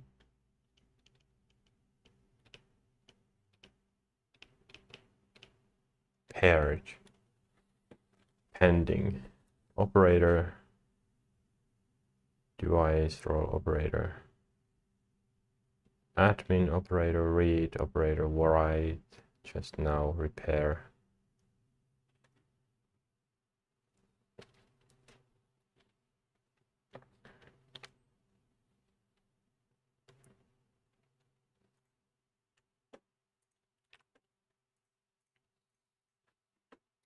I guess I will approve this. Don't know what it is.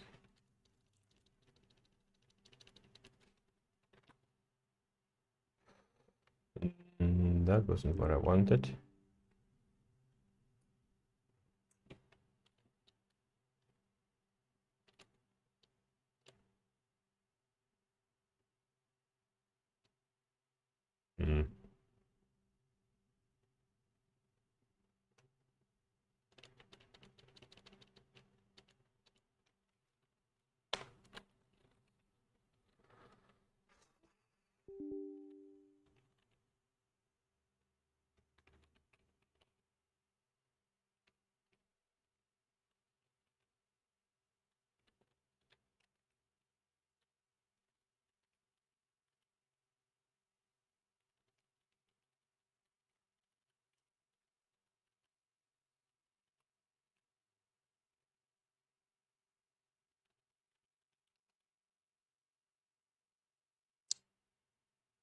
Pairing required.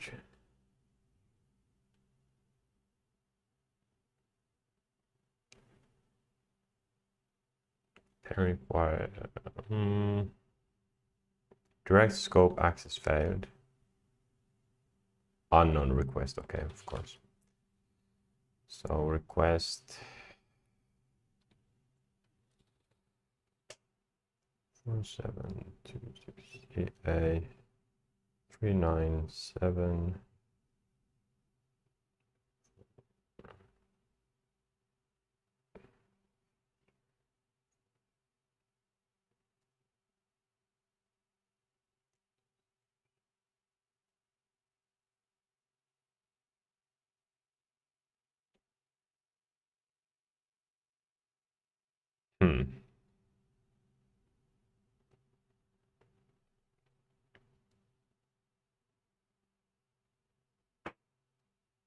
What do you mean unknown?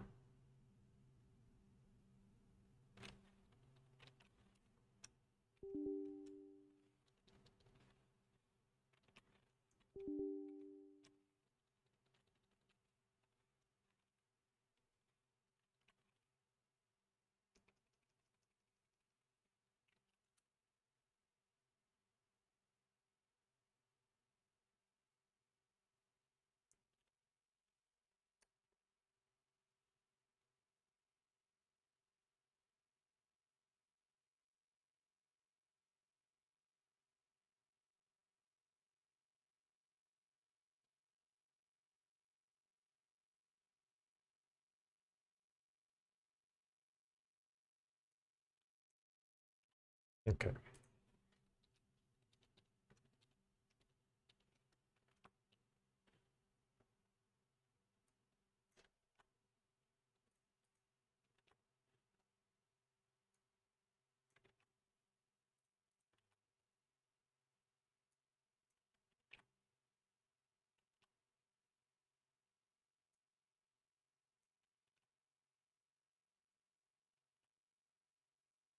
Wait. No.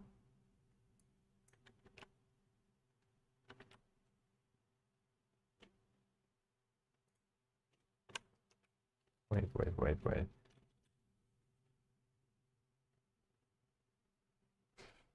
CA.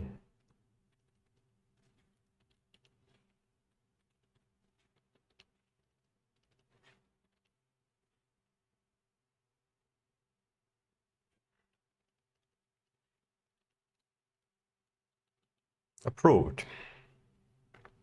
Okay.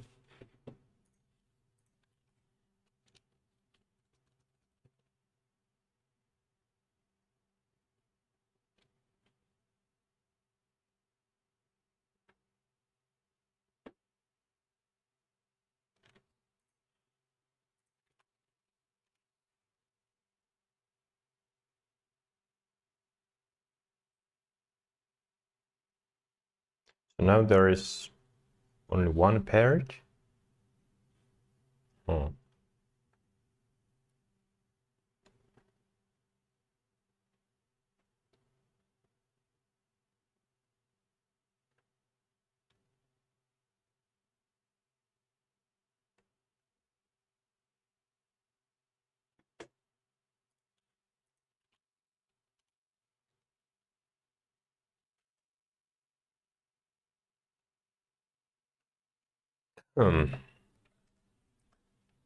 Okay. I see a lot of stuff.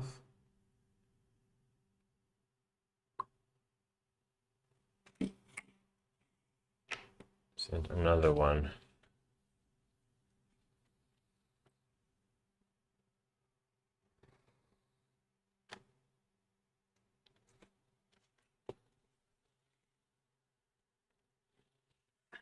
Seems like max clock is not right.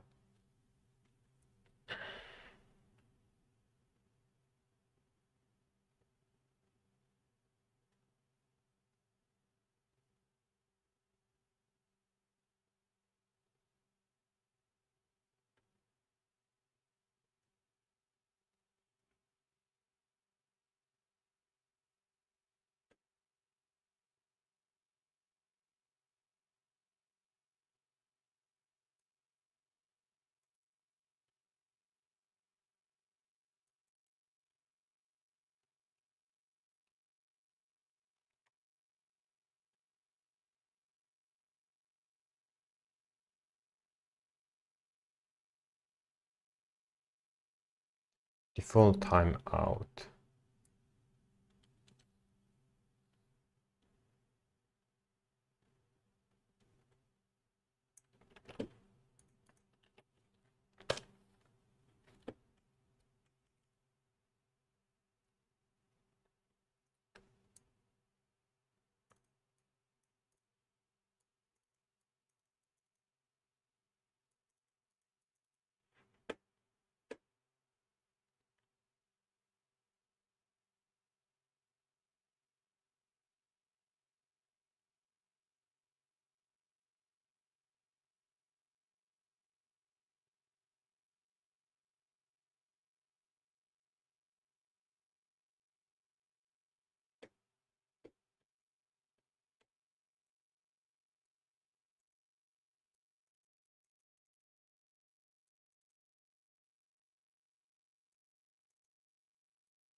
Mm.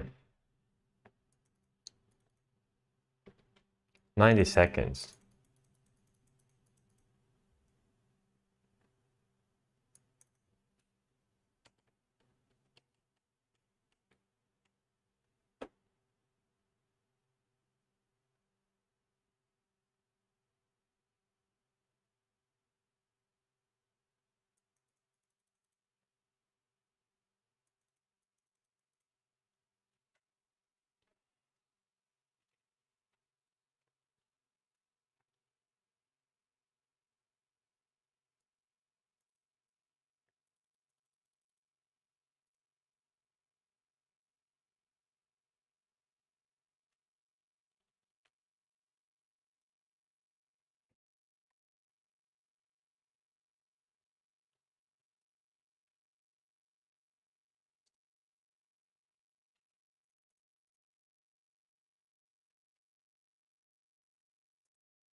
I'm trying to think whether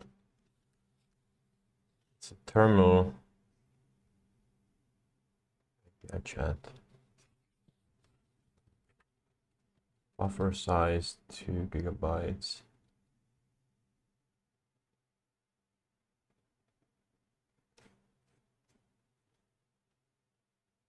Shouldn't be them.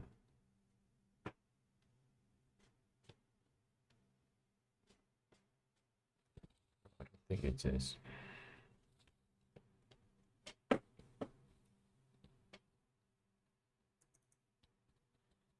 Mm.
Okay, I will now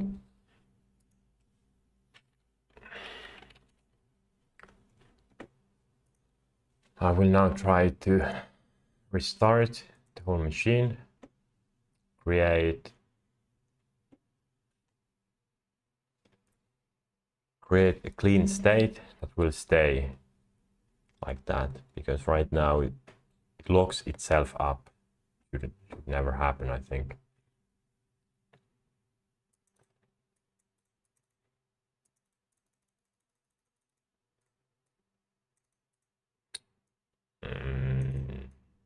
Yes.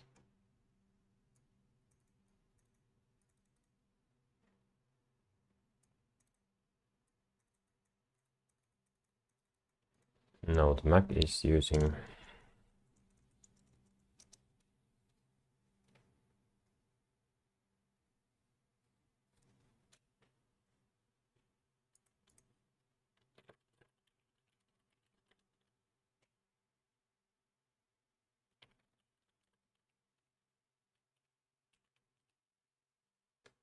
create the new instructions.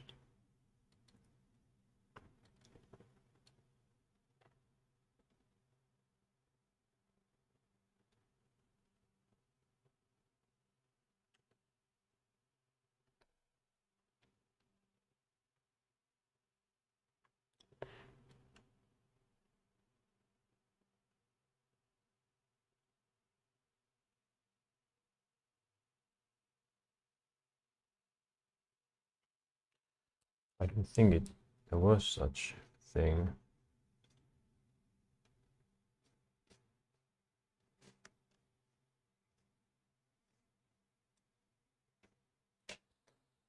Lock screen.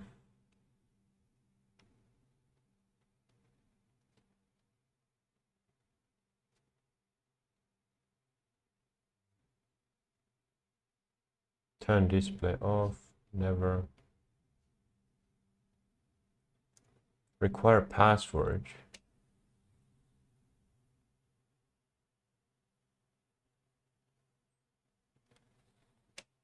Never.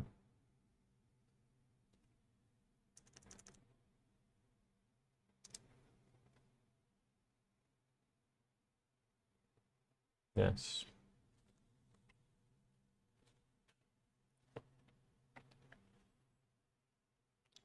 System settings, battery.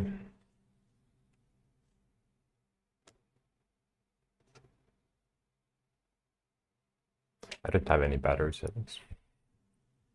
Power settings. There's only energy. Prevent automatic sleeping.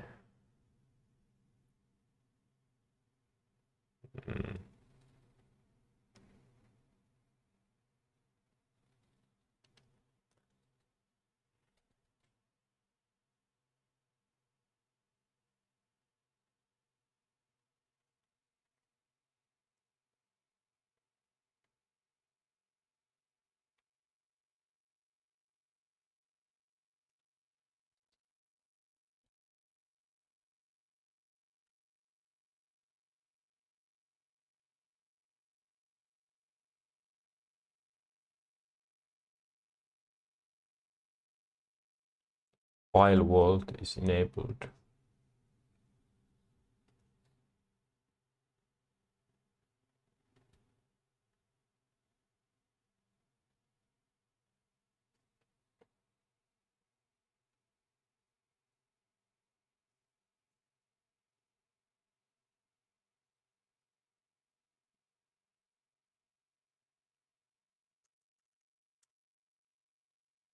Yes.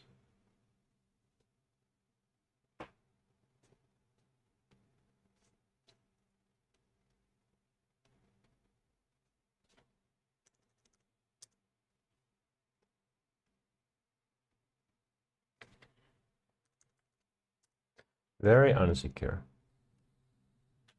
I don't like it.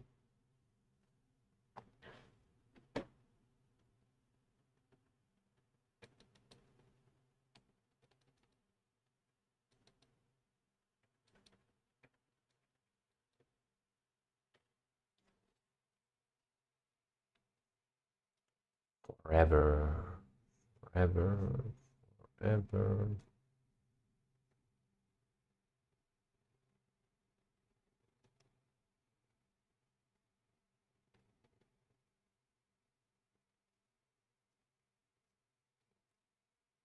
Mm-hmm.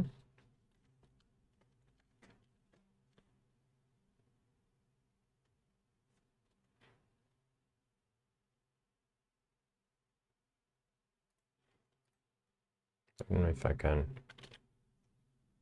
just do this. Apparently I can, okay. Readiness check.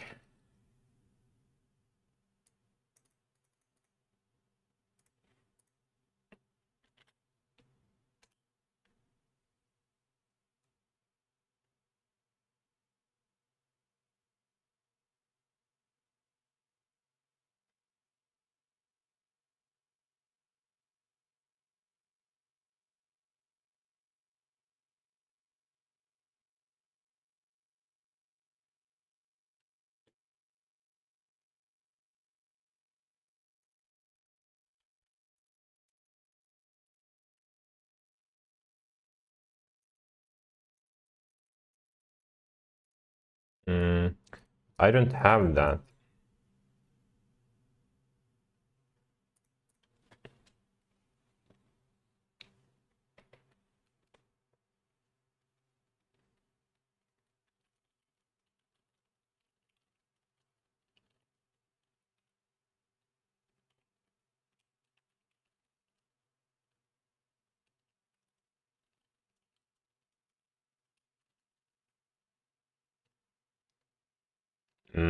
Okay. If I don't have it, I can set it up because it's an API. It doesn't use. So.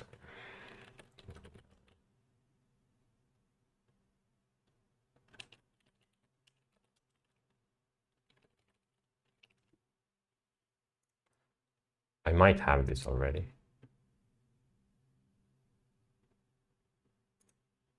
Pricing. Free.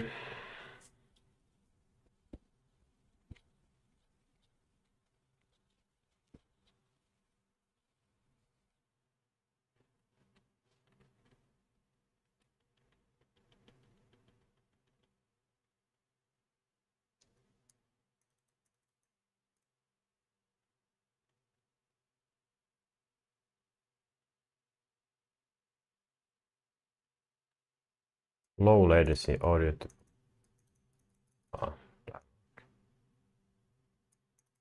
cost efficient model.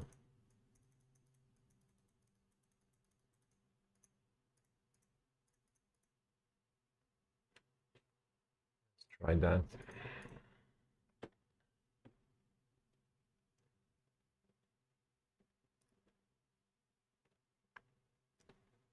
Set the monthly spend cap. Set up billing. Might need to set up. No, wait, this is Google. I think it can use just Google Pay.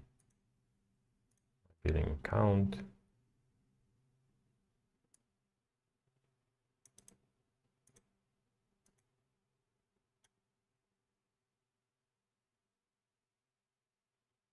Is a Google Cloud free trial billing account.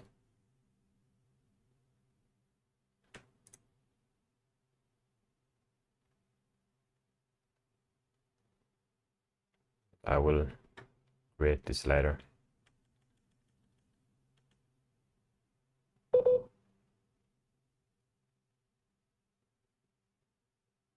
Okay. API keys. Default Gemini project created March 5th.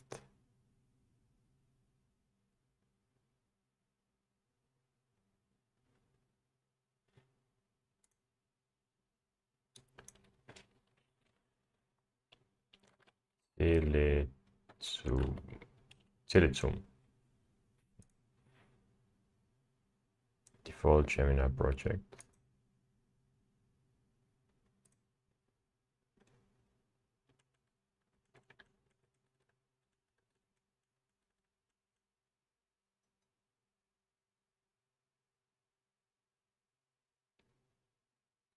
But what does it use? What model? I guess I will.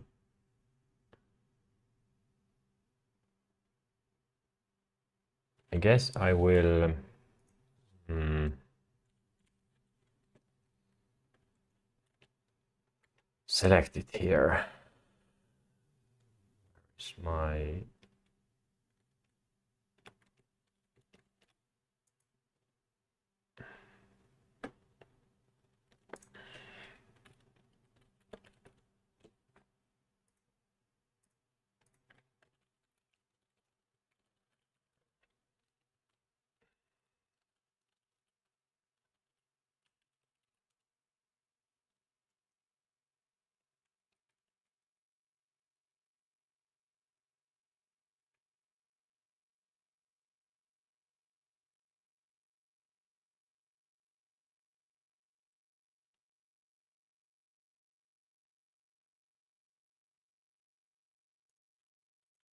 okay.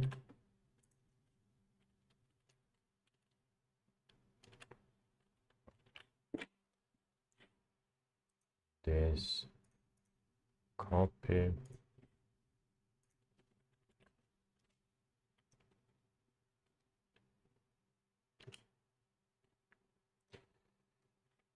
Recognized. Did it copy?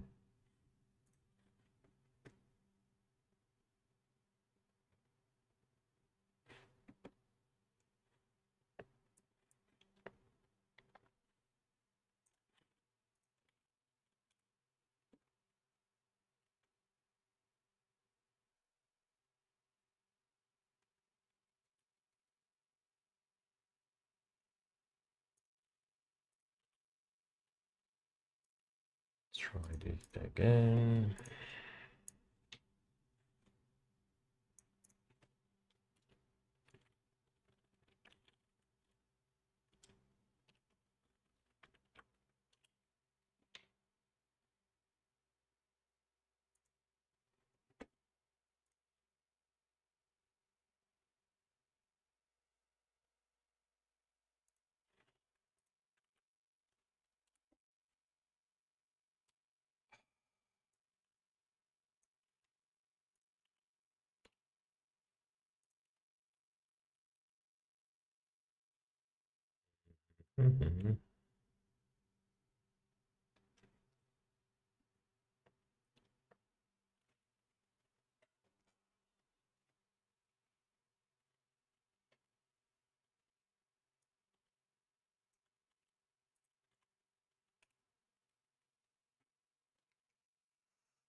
Seeing the tokens here. Gateway model local. So Telegram.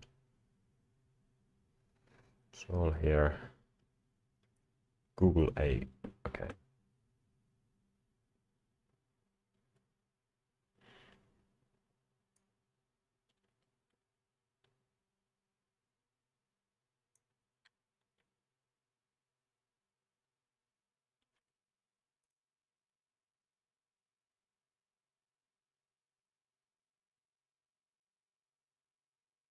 Wait, delete what you have.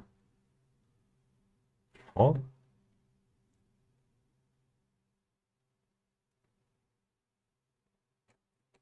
There's a lot of here.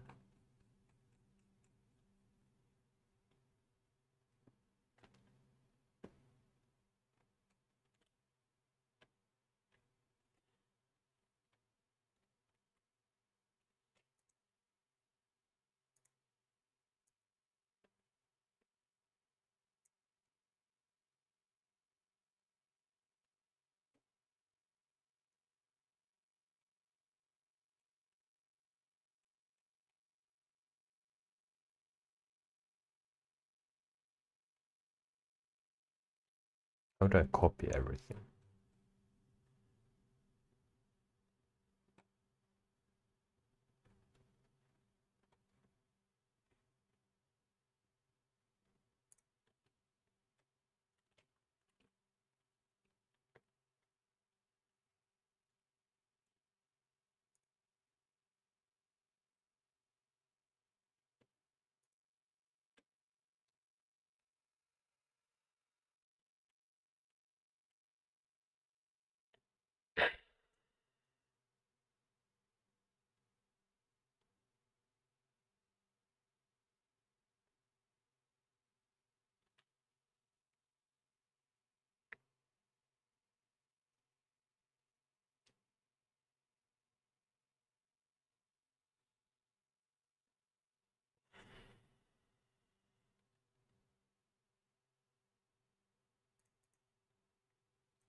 just copy pasting the whole configuration file and rename or taking away all the tokens I have set up. Okay.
What did it do?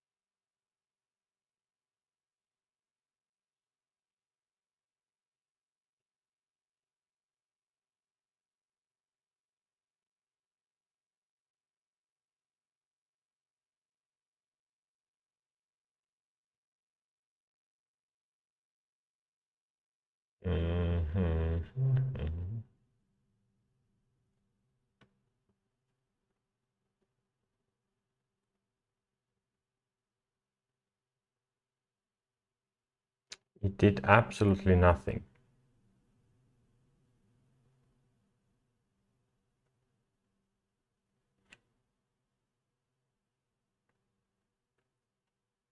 What is this? What did you do?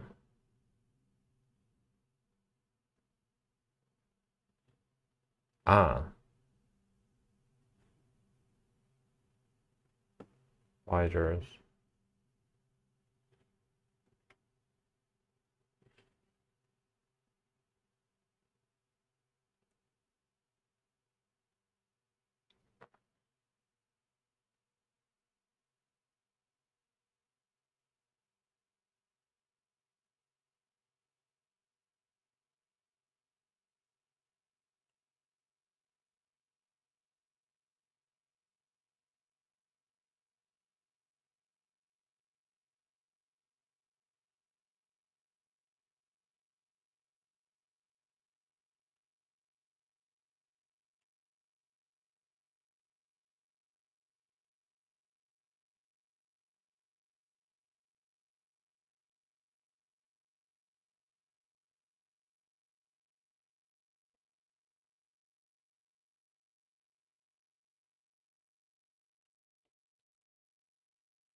Oh.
Wait.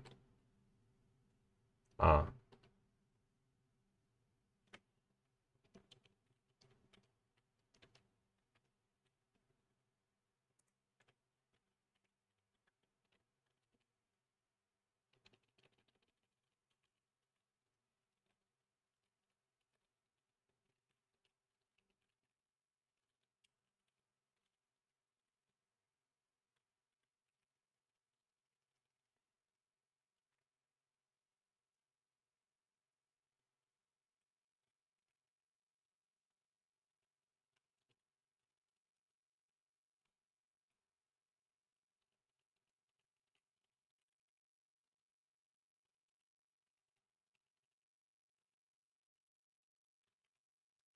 Um,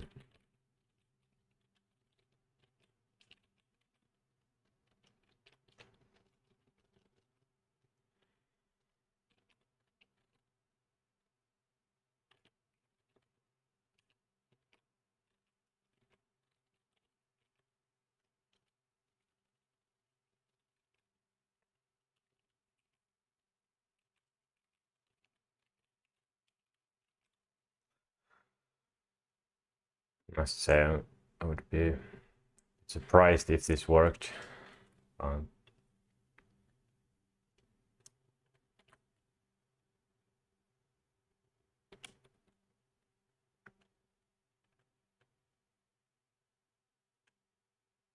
Wrote 145 lines. Hopefully not.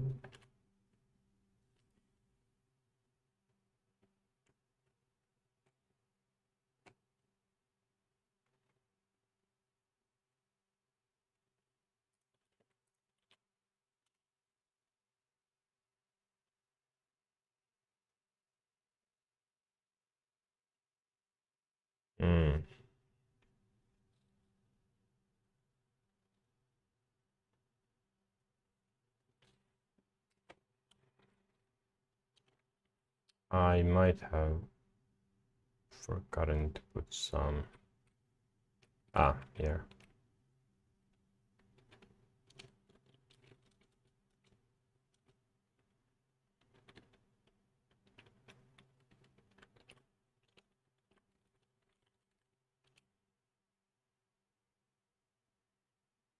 $110.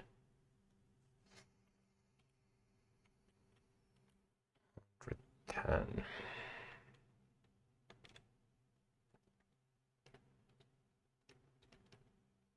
Here as well.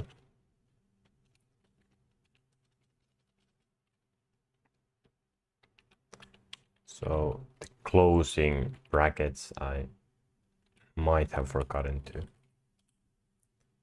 include.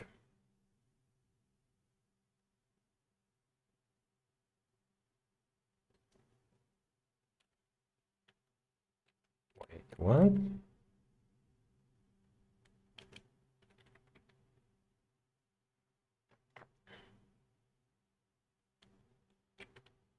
So everything is fine here.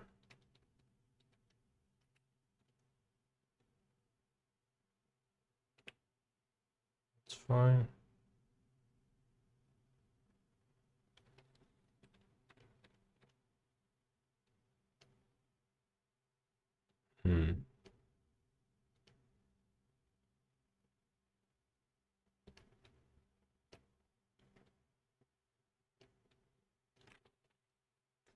If I try this.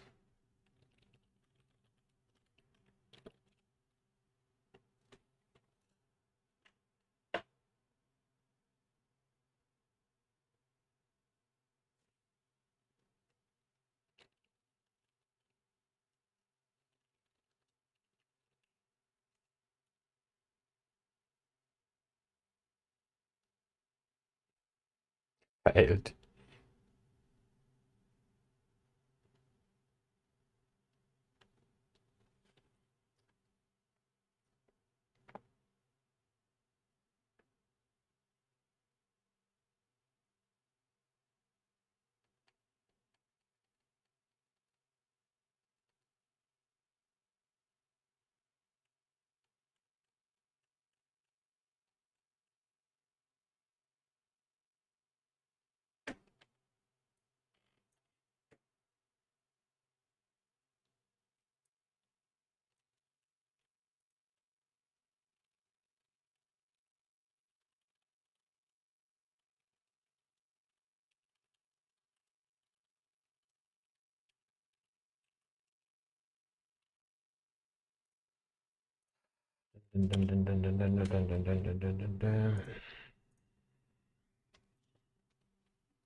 I'm completely certain that I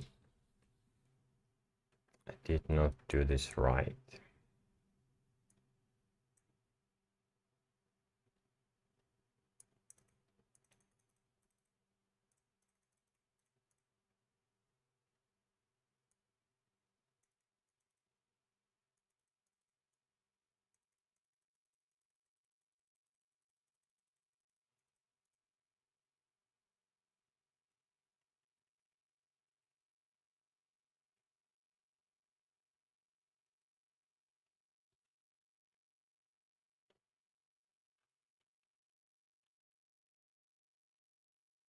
Okay, I guess I need to go and delete everything that I made there.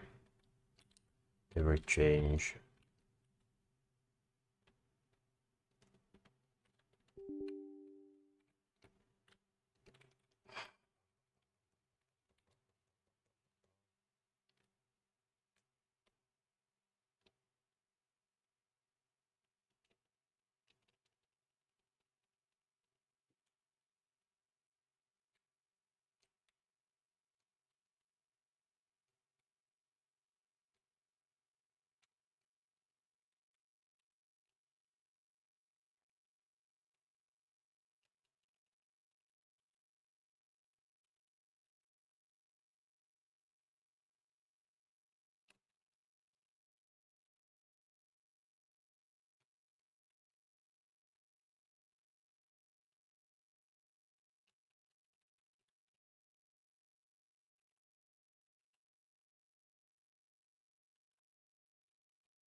Go away.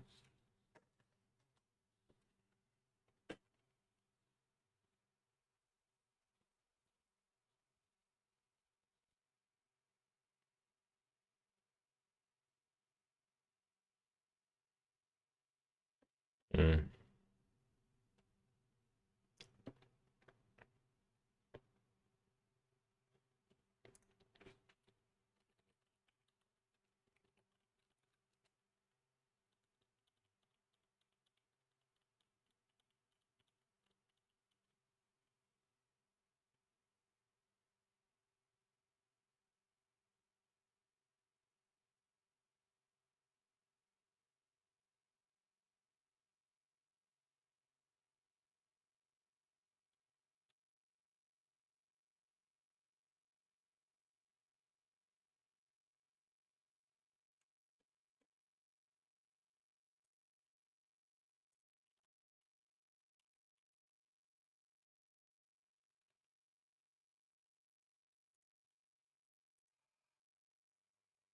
Um,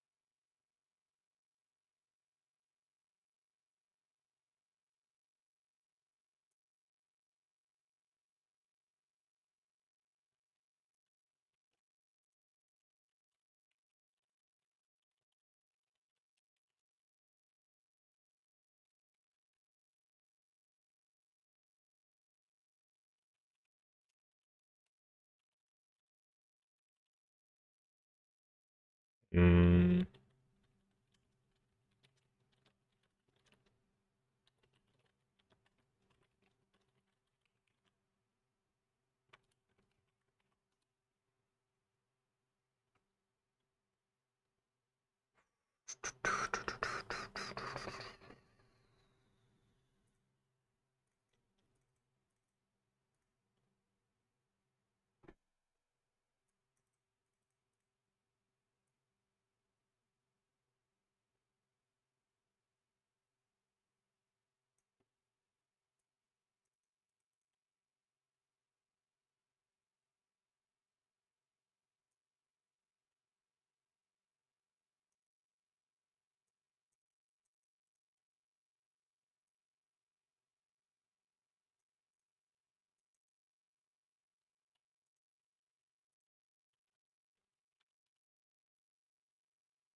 I'm doing the.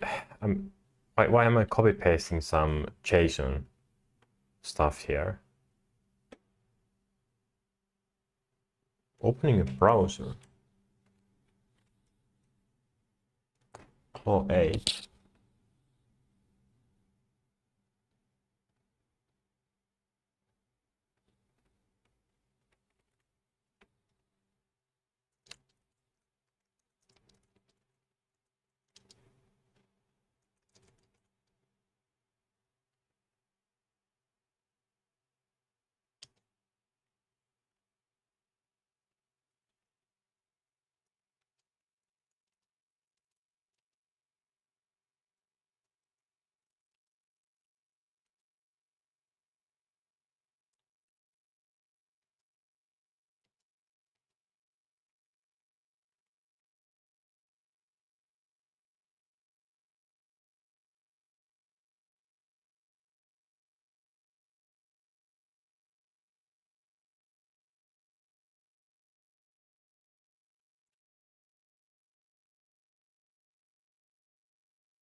Now I installed some Claw 8.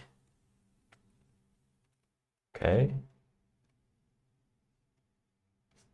Why did I do this? It's garbage.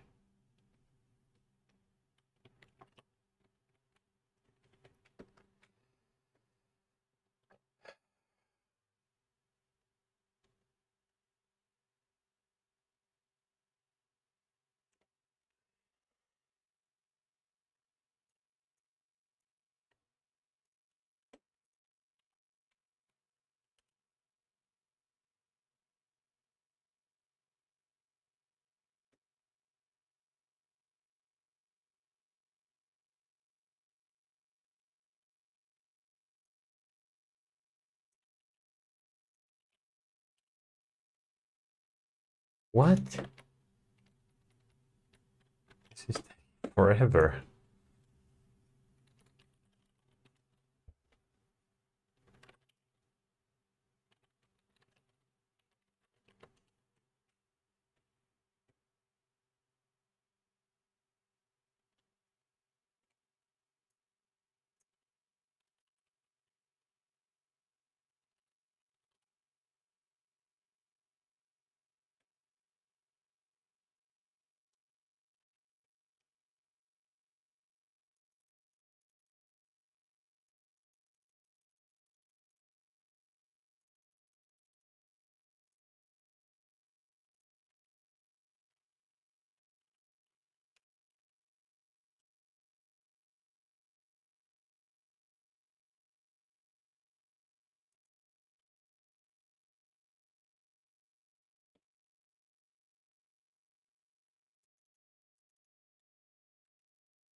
Just going back and forth, giving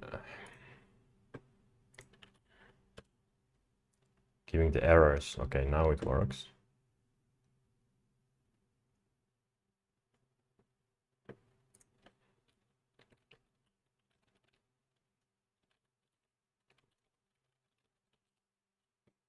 Restart.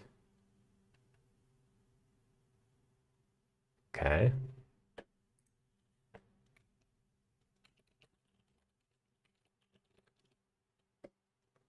Open Claw Doctor.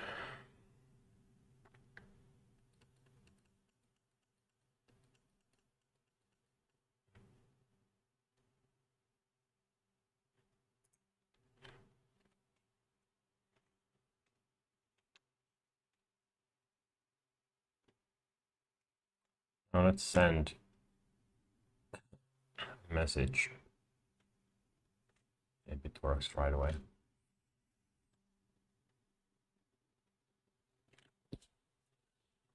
Or does it?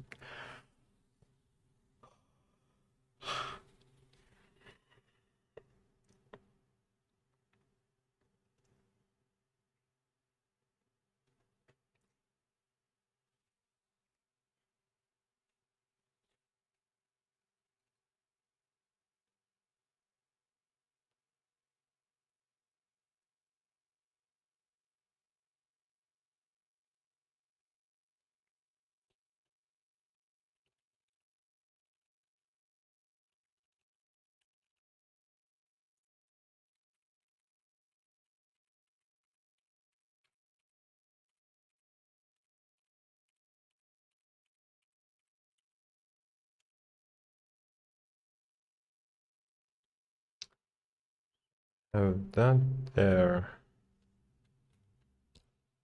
Gemini 3 Flash preview.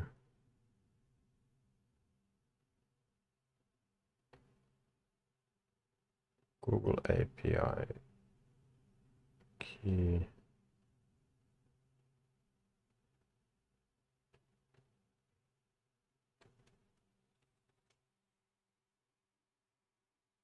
Hi there, I just came online for the first time. Since I'm fresh out of the box, a bit of a blank slate here. Got my core systems running, but I don't have a name, personality, or even a clear idea who you are yet. So let's fix that. What should you call me? Your name is Arthur, but what's your world like? It's my vibe.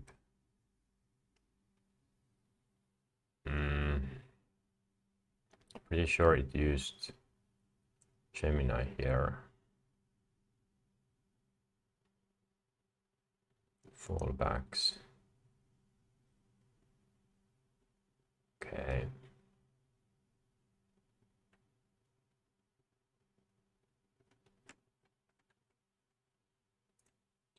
Was the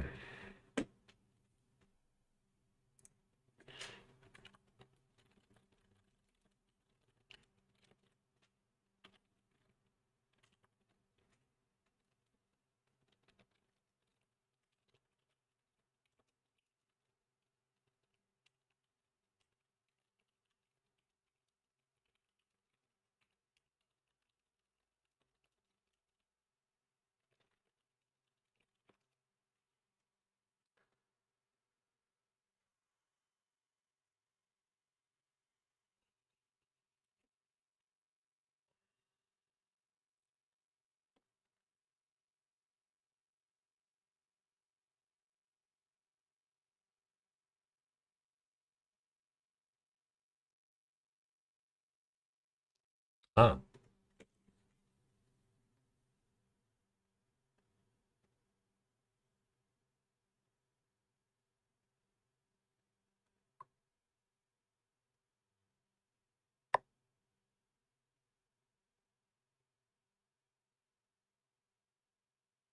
Current selected active.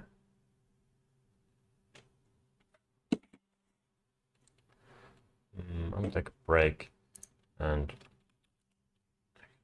show this.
So I got a response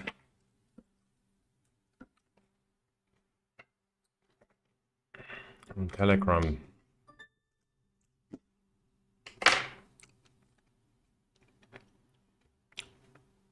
That's not Telegram.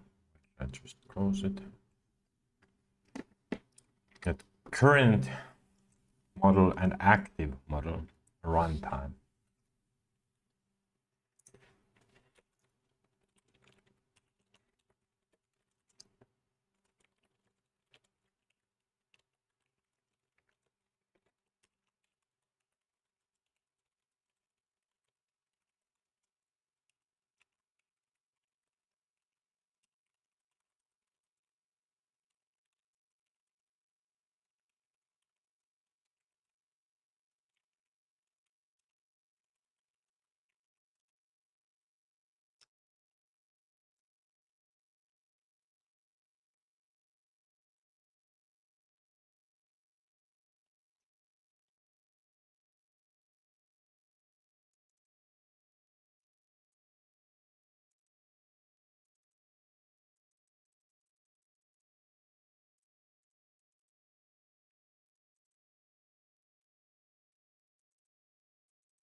No, it's not.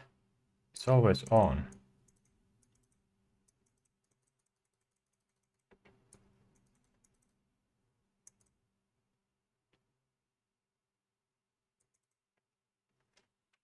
Memory is fine.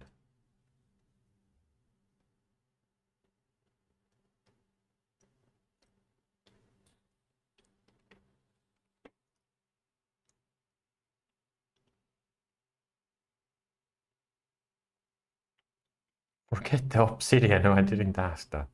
What?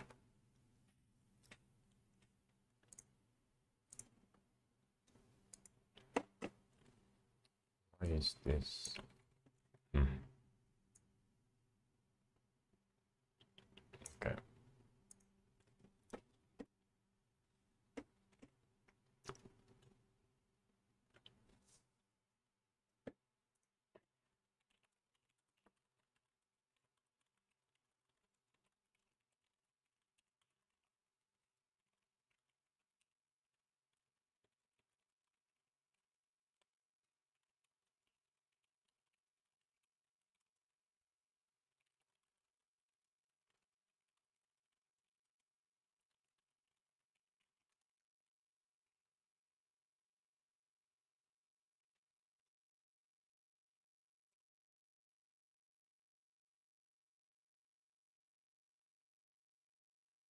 What do you say, PAX? What is PAX?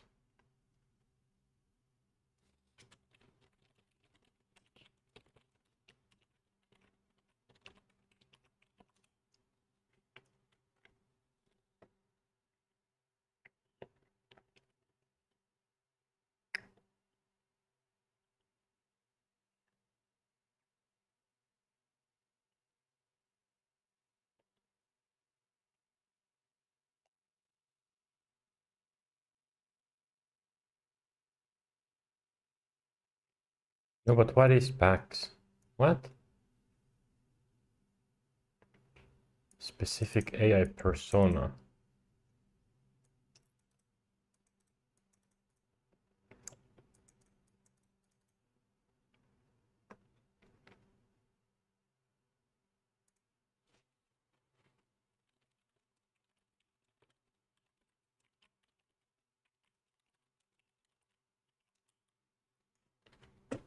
Implied it using some random name.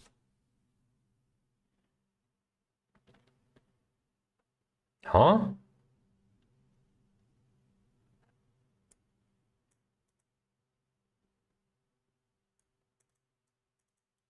Ah, so it created a name for... Maybe I saw this.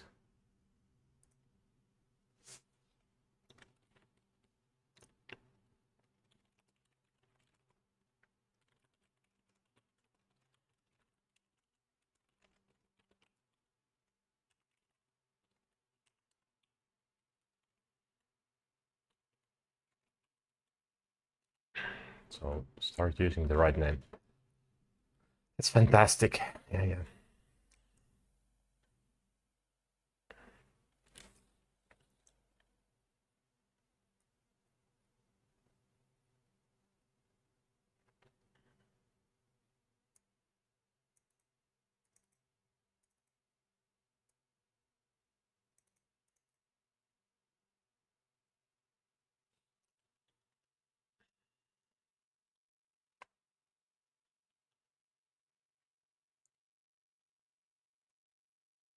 Okay, so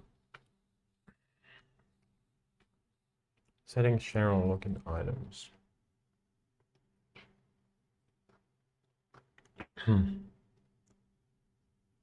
Extensions.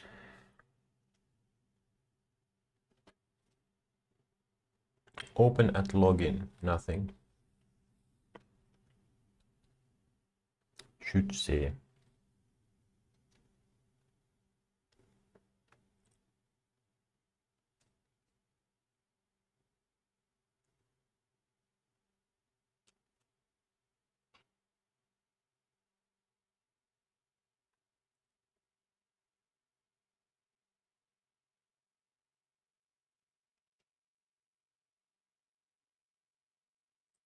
No, it's not there.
Neither is on.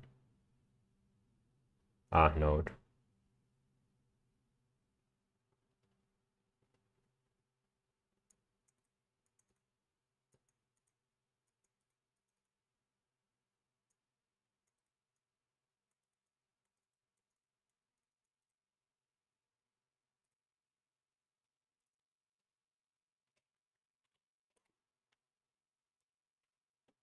It's something.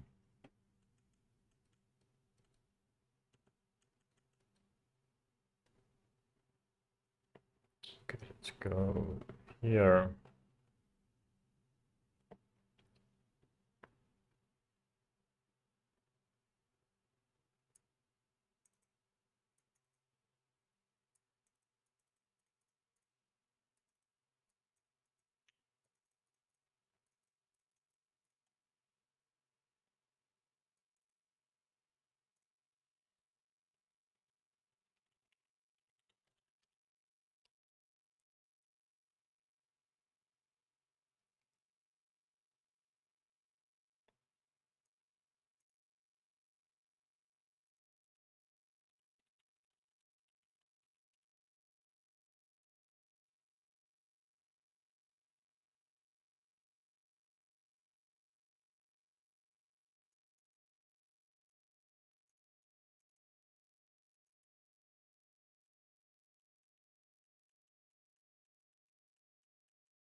There's no errors.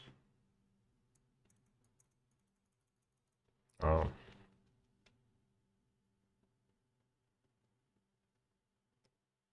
Oh, yes.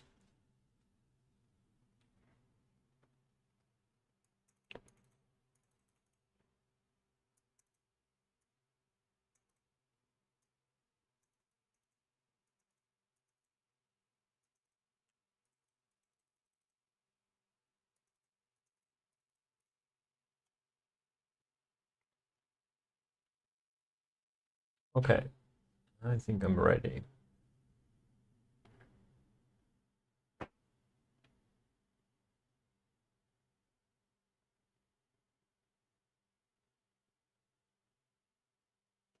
Restart. Terminate process, yes.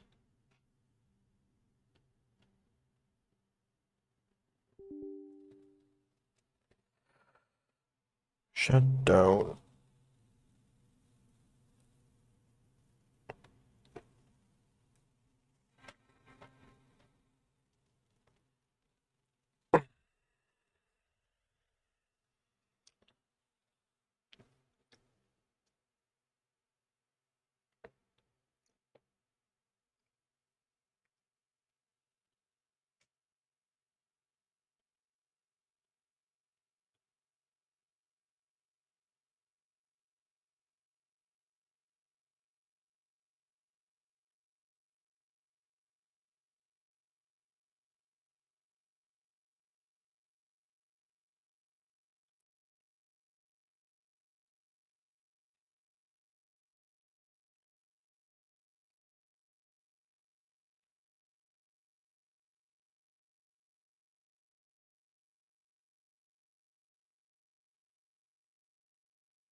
Asking, are you awake? What model did you use? It's typing, but I'm gonna guess it's using the Gemini.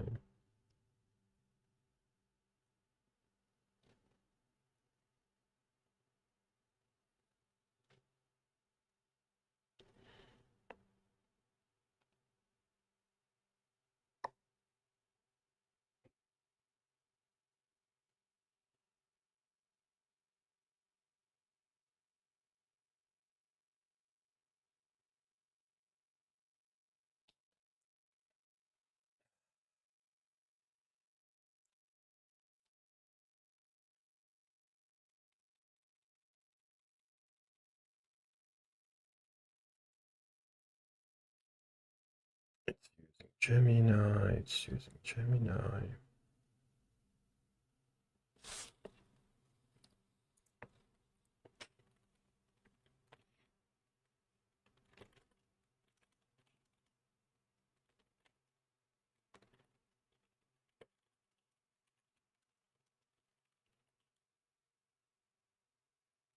Response.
No, but I don't want to use this.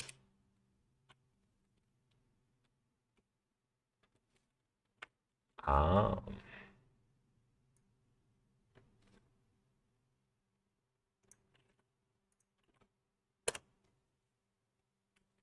That's a problem if it doesn't start automatically.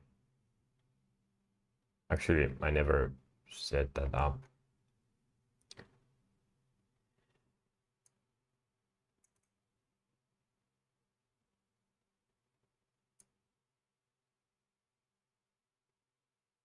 No, it's not too quick.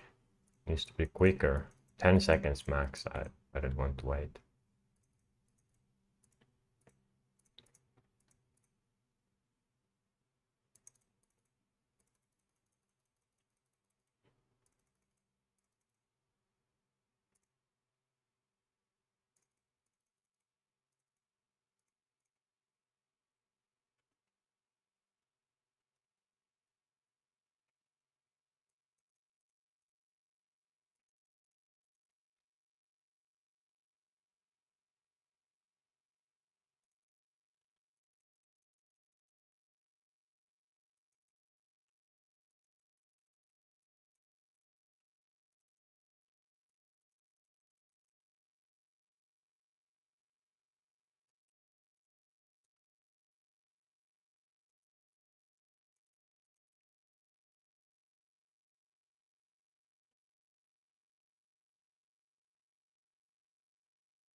Okay.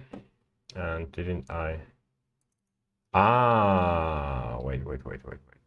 Did I just copy paste it without? Okay.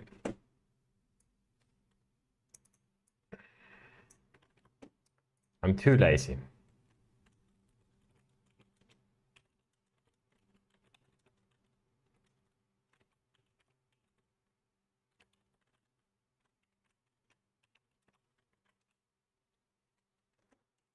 Okay.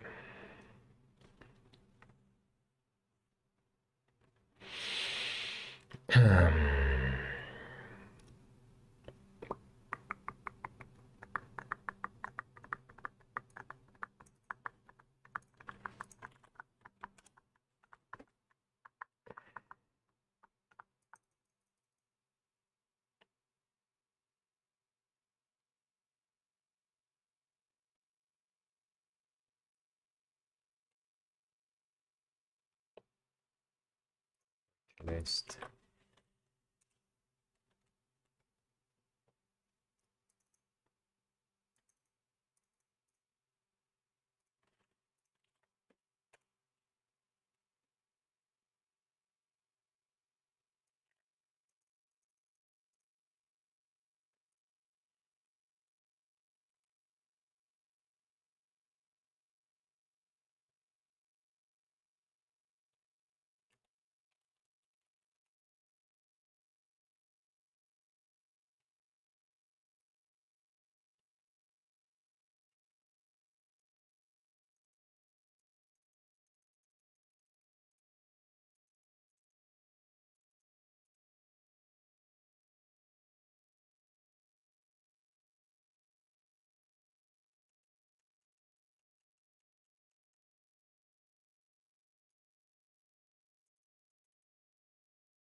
Nice. But does this work now?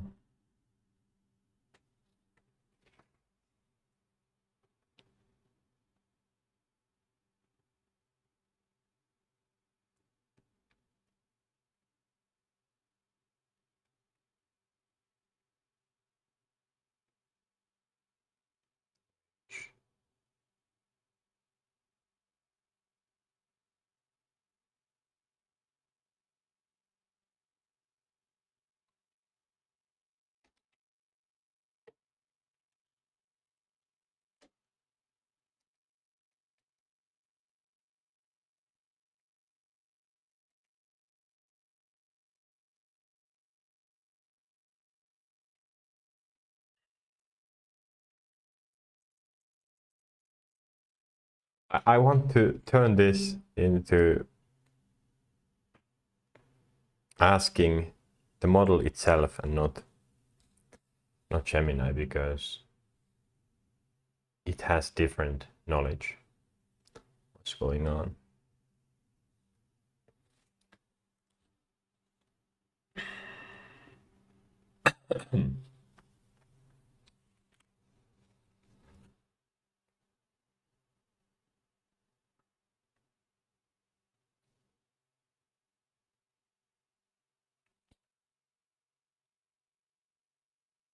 Based on the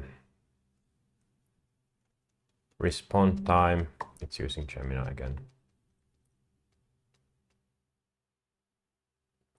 I have updated my identity, the new name, user, create strap, first run phase.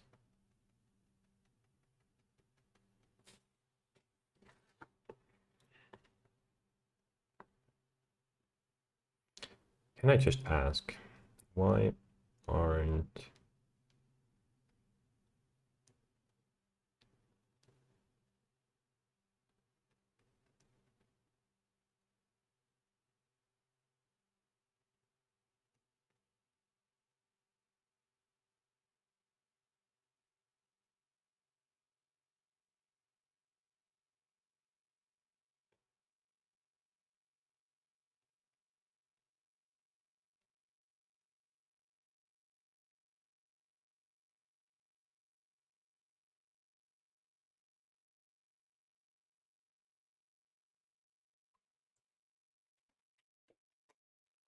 again takes half a minute to respond.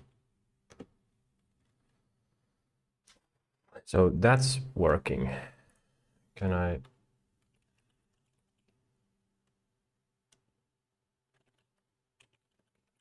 status?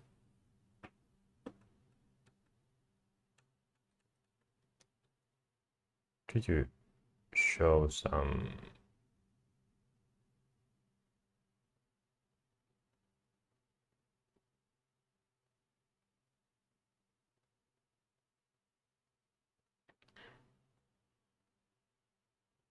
age 35 minutes ago? Tokens 1%.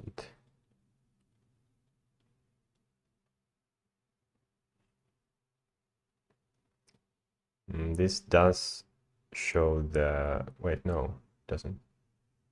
Main, Telegram, direct, okay.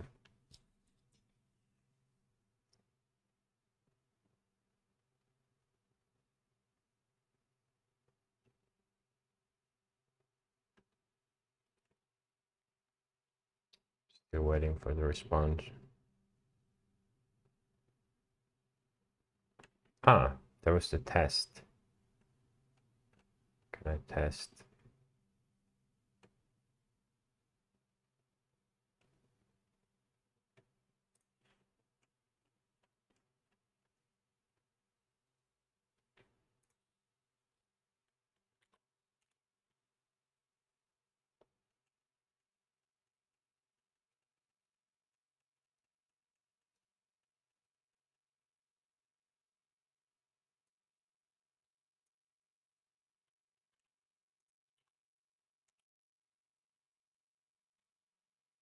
Takes ages to respond, okay?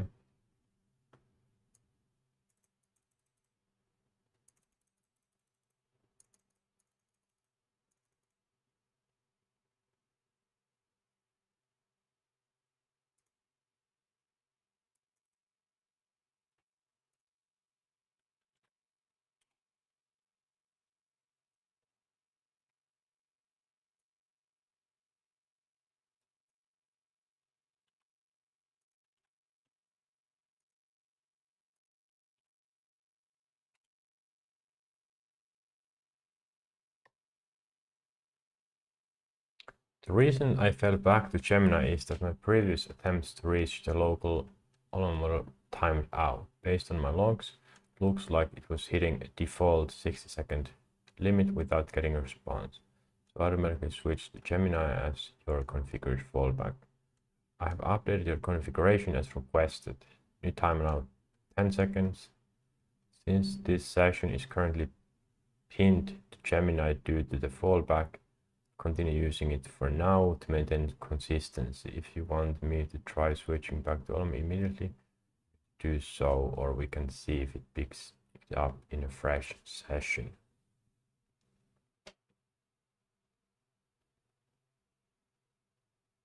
Everything is fine.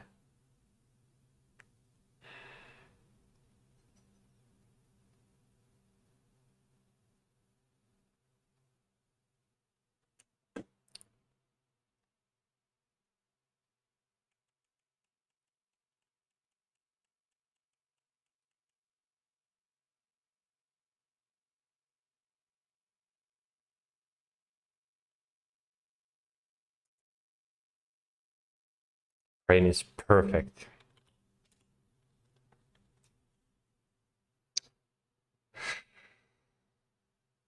But this is not online.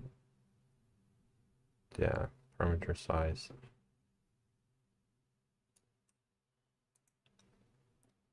Key doesn't matter.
Don't show the keys. Okay, good. At least not the whole key.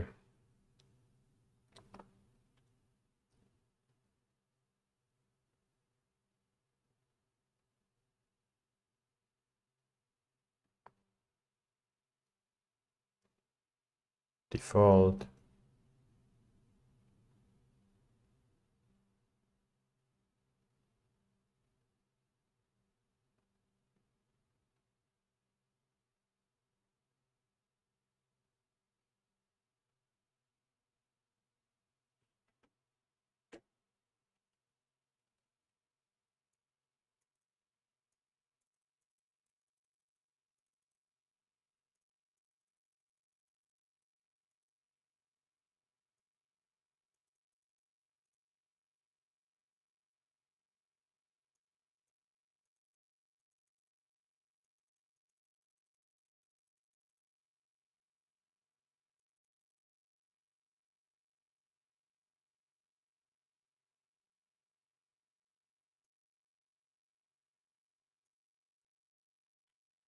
Come on. Works fine.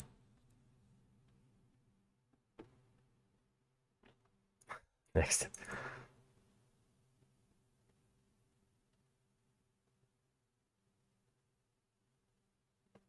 So I already did this.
What do you mean too slow to send? There's nothing there.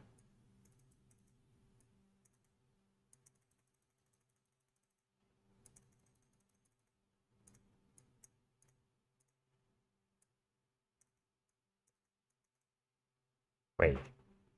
Telegram might wait. Telegram has nothing to do with this.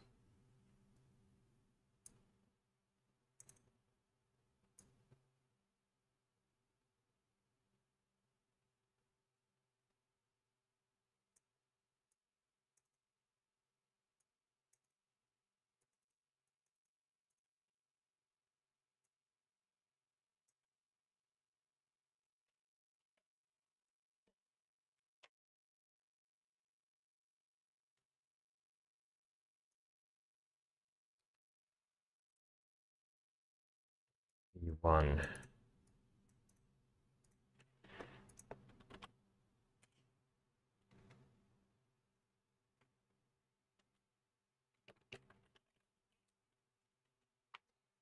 Restart was it?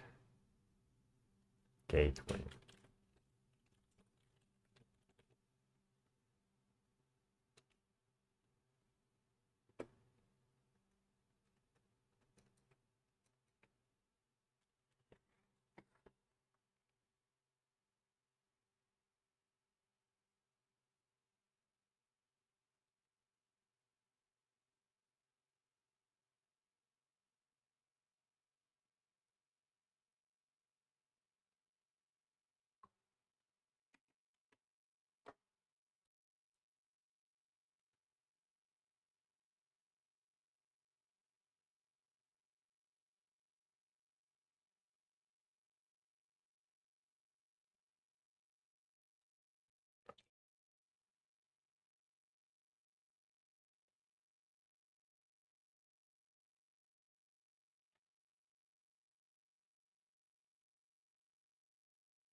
Here's an API.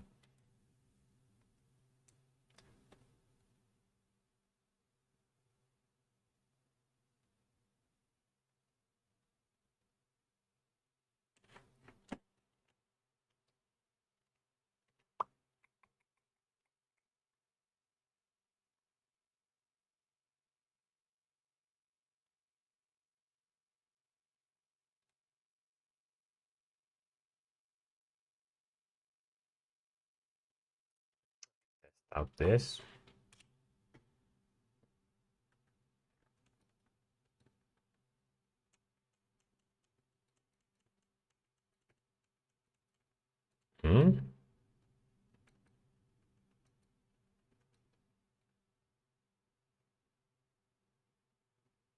Interesting.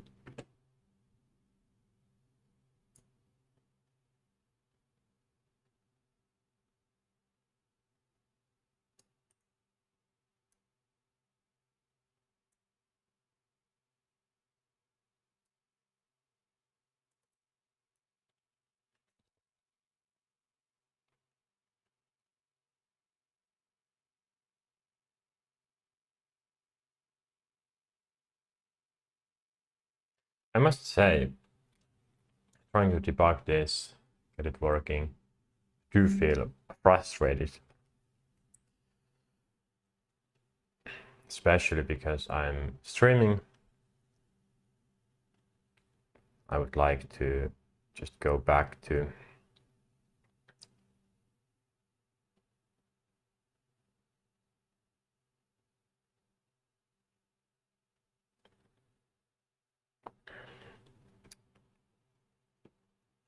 stop the stream and then try to figure this out.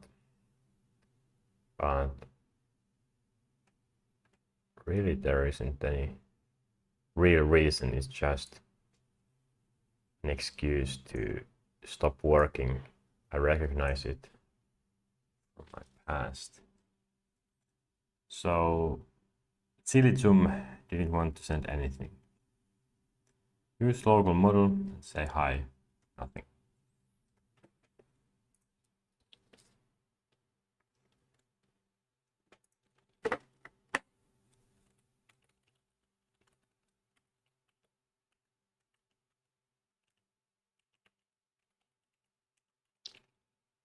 So for this, I'm not sure it's gonna show a lot of stuff here.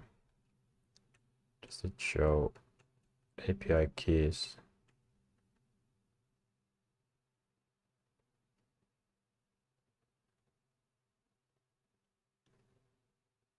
ID, session ID.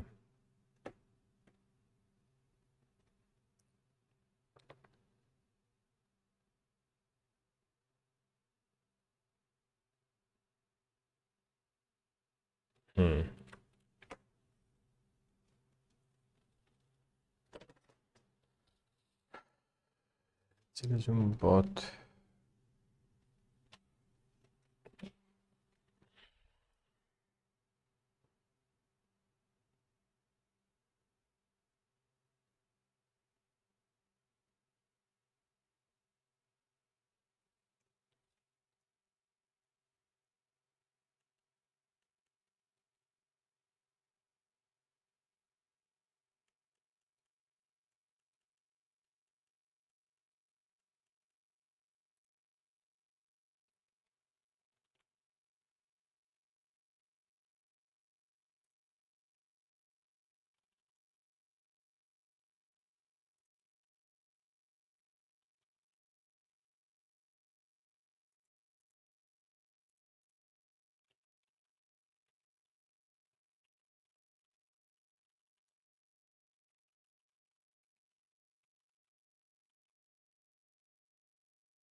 Even this is not completely clear. Let's just say OpenClaw.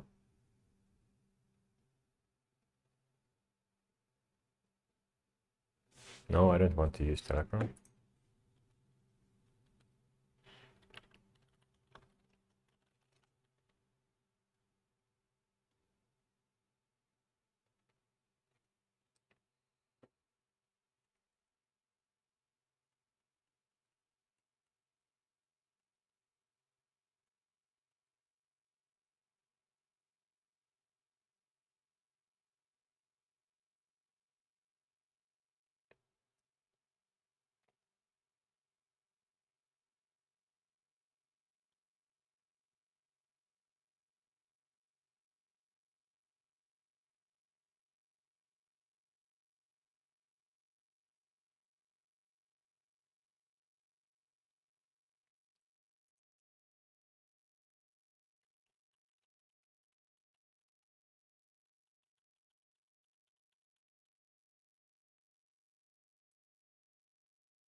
Good job, AI.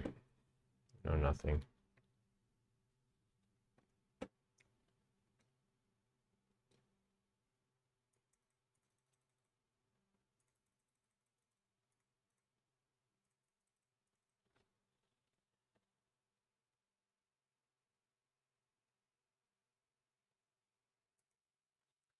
Open.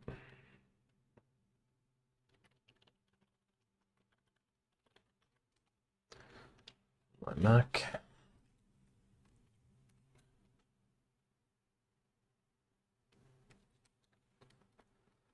Well, it's localhost. What can you do?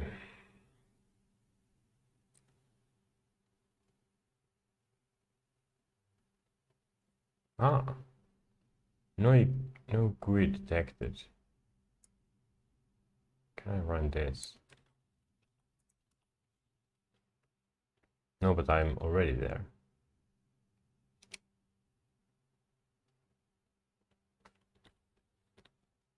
Yes.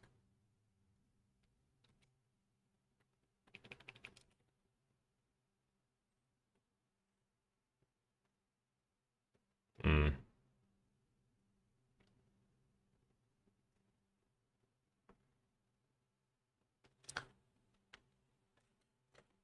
But this didn't work for.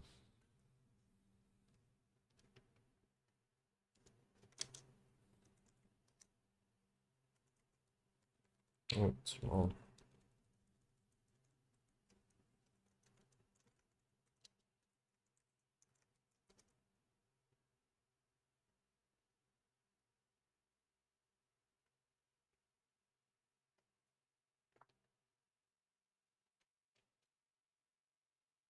Oh, I'm here. Default. Hello.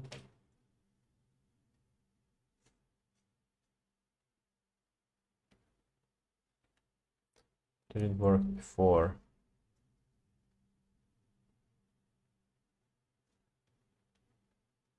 Tool, read. Oh, what is it reading? Soul, user, memory, with from memory, bootstrap, heartbeat.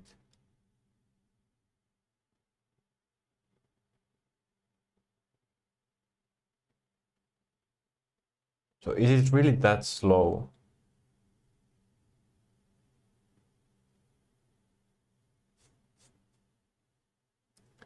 It's really using all the RAM for this.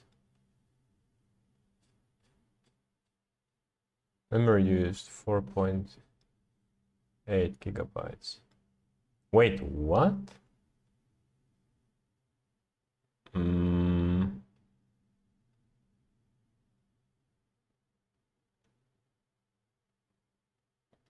14.3 gigabytes.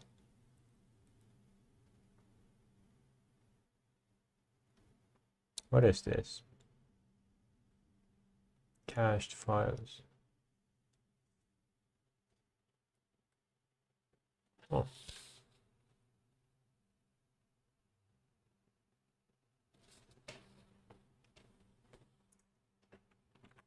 That explains it.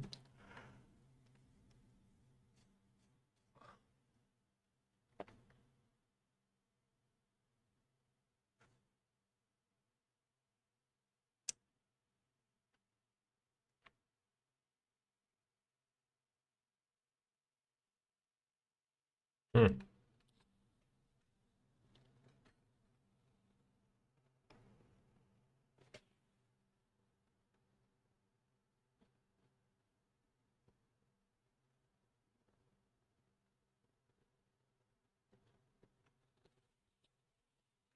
The only thing I said was hello. All the configuration files are empty, pretty much.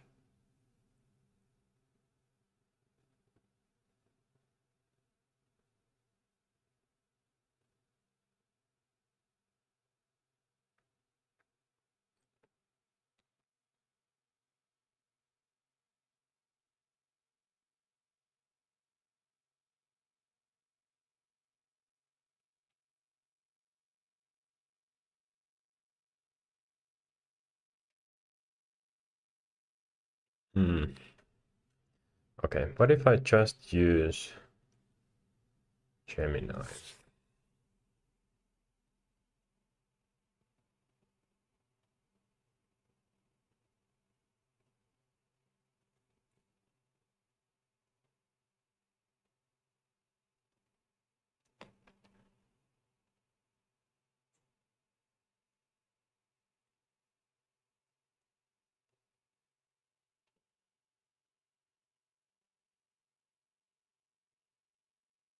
Still ongoing.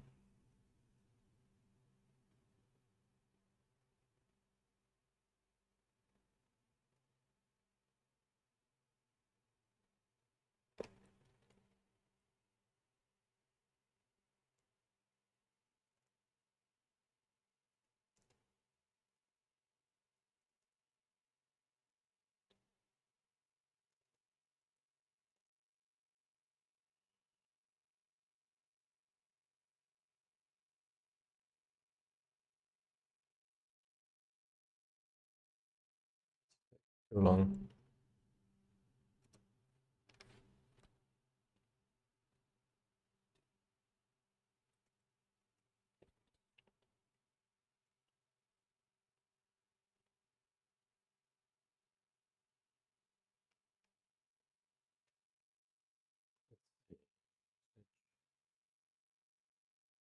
Operations.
Mini local.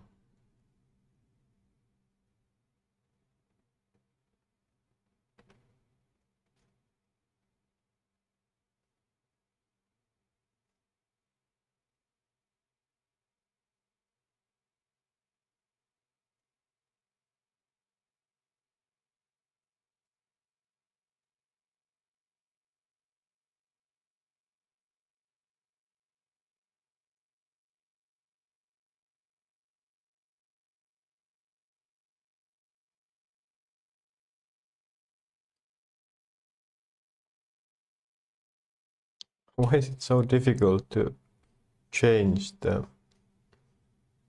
models? AI and agents, okay.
Yeah, it's not gonna work.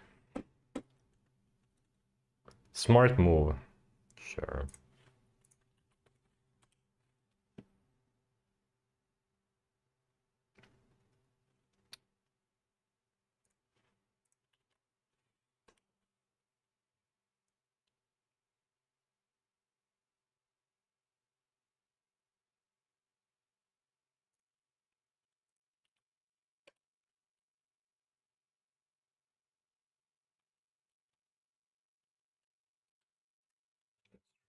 Yeah.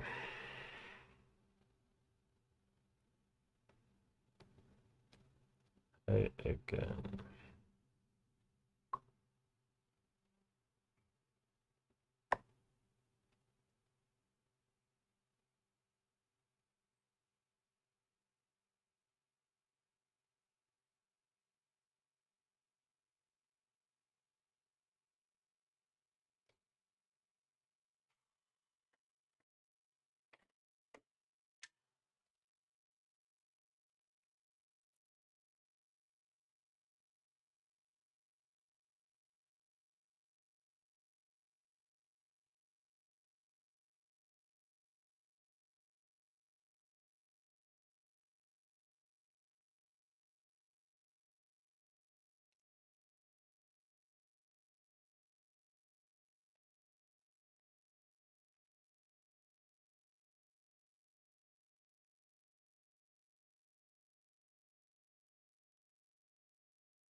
Thinking of what to do. Haven't taken any proper breaks. Should just end the stream. I think yes, this is long enough.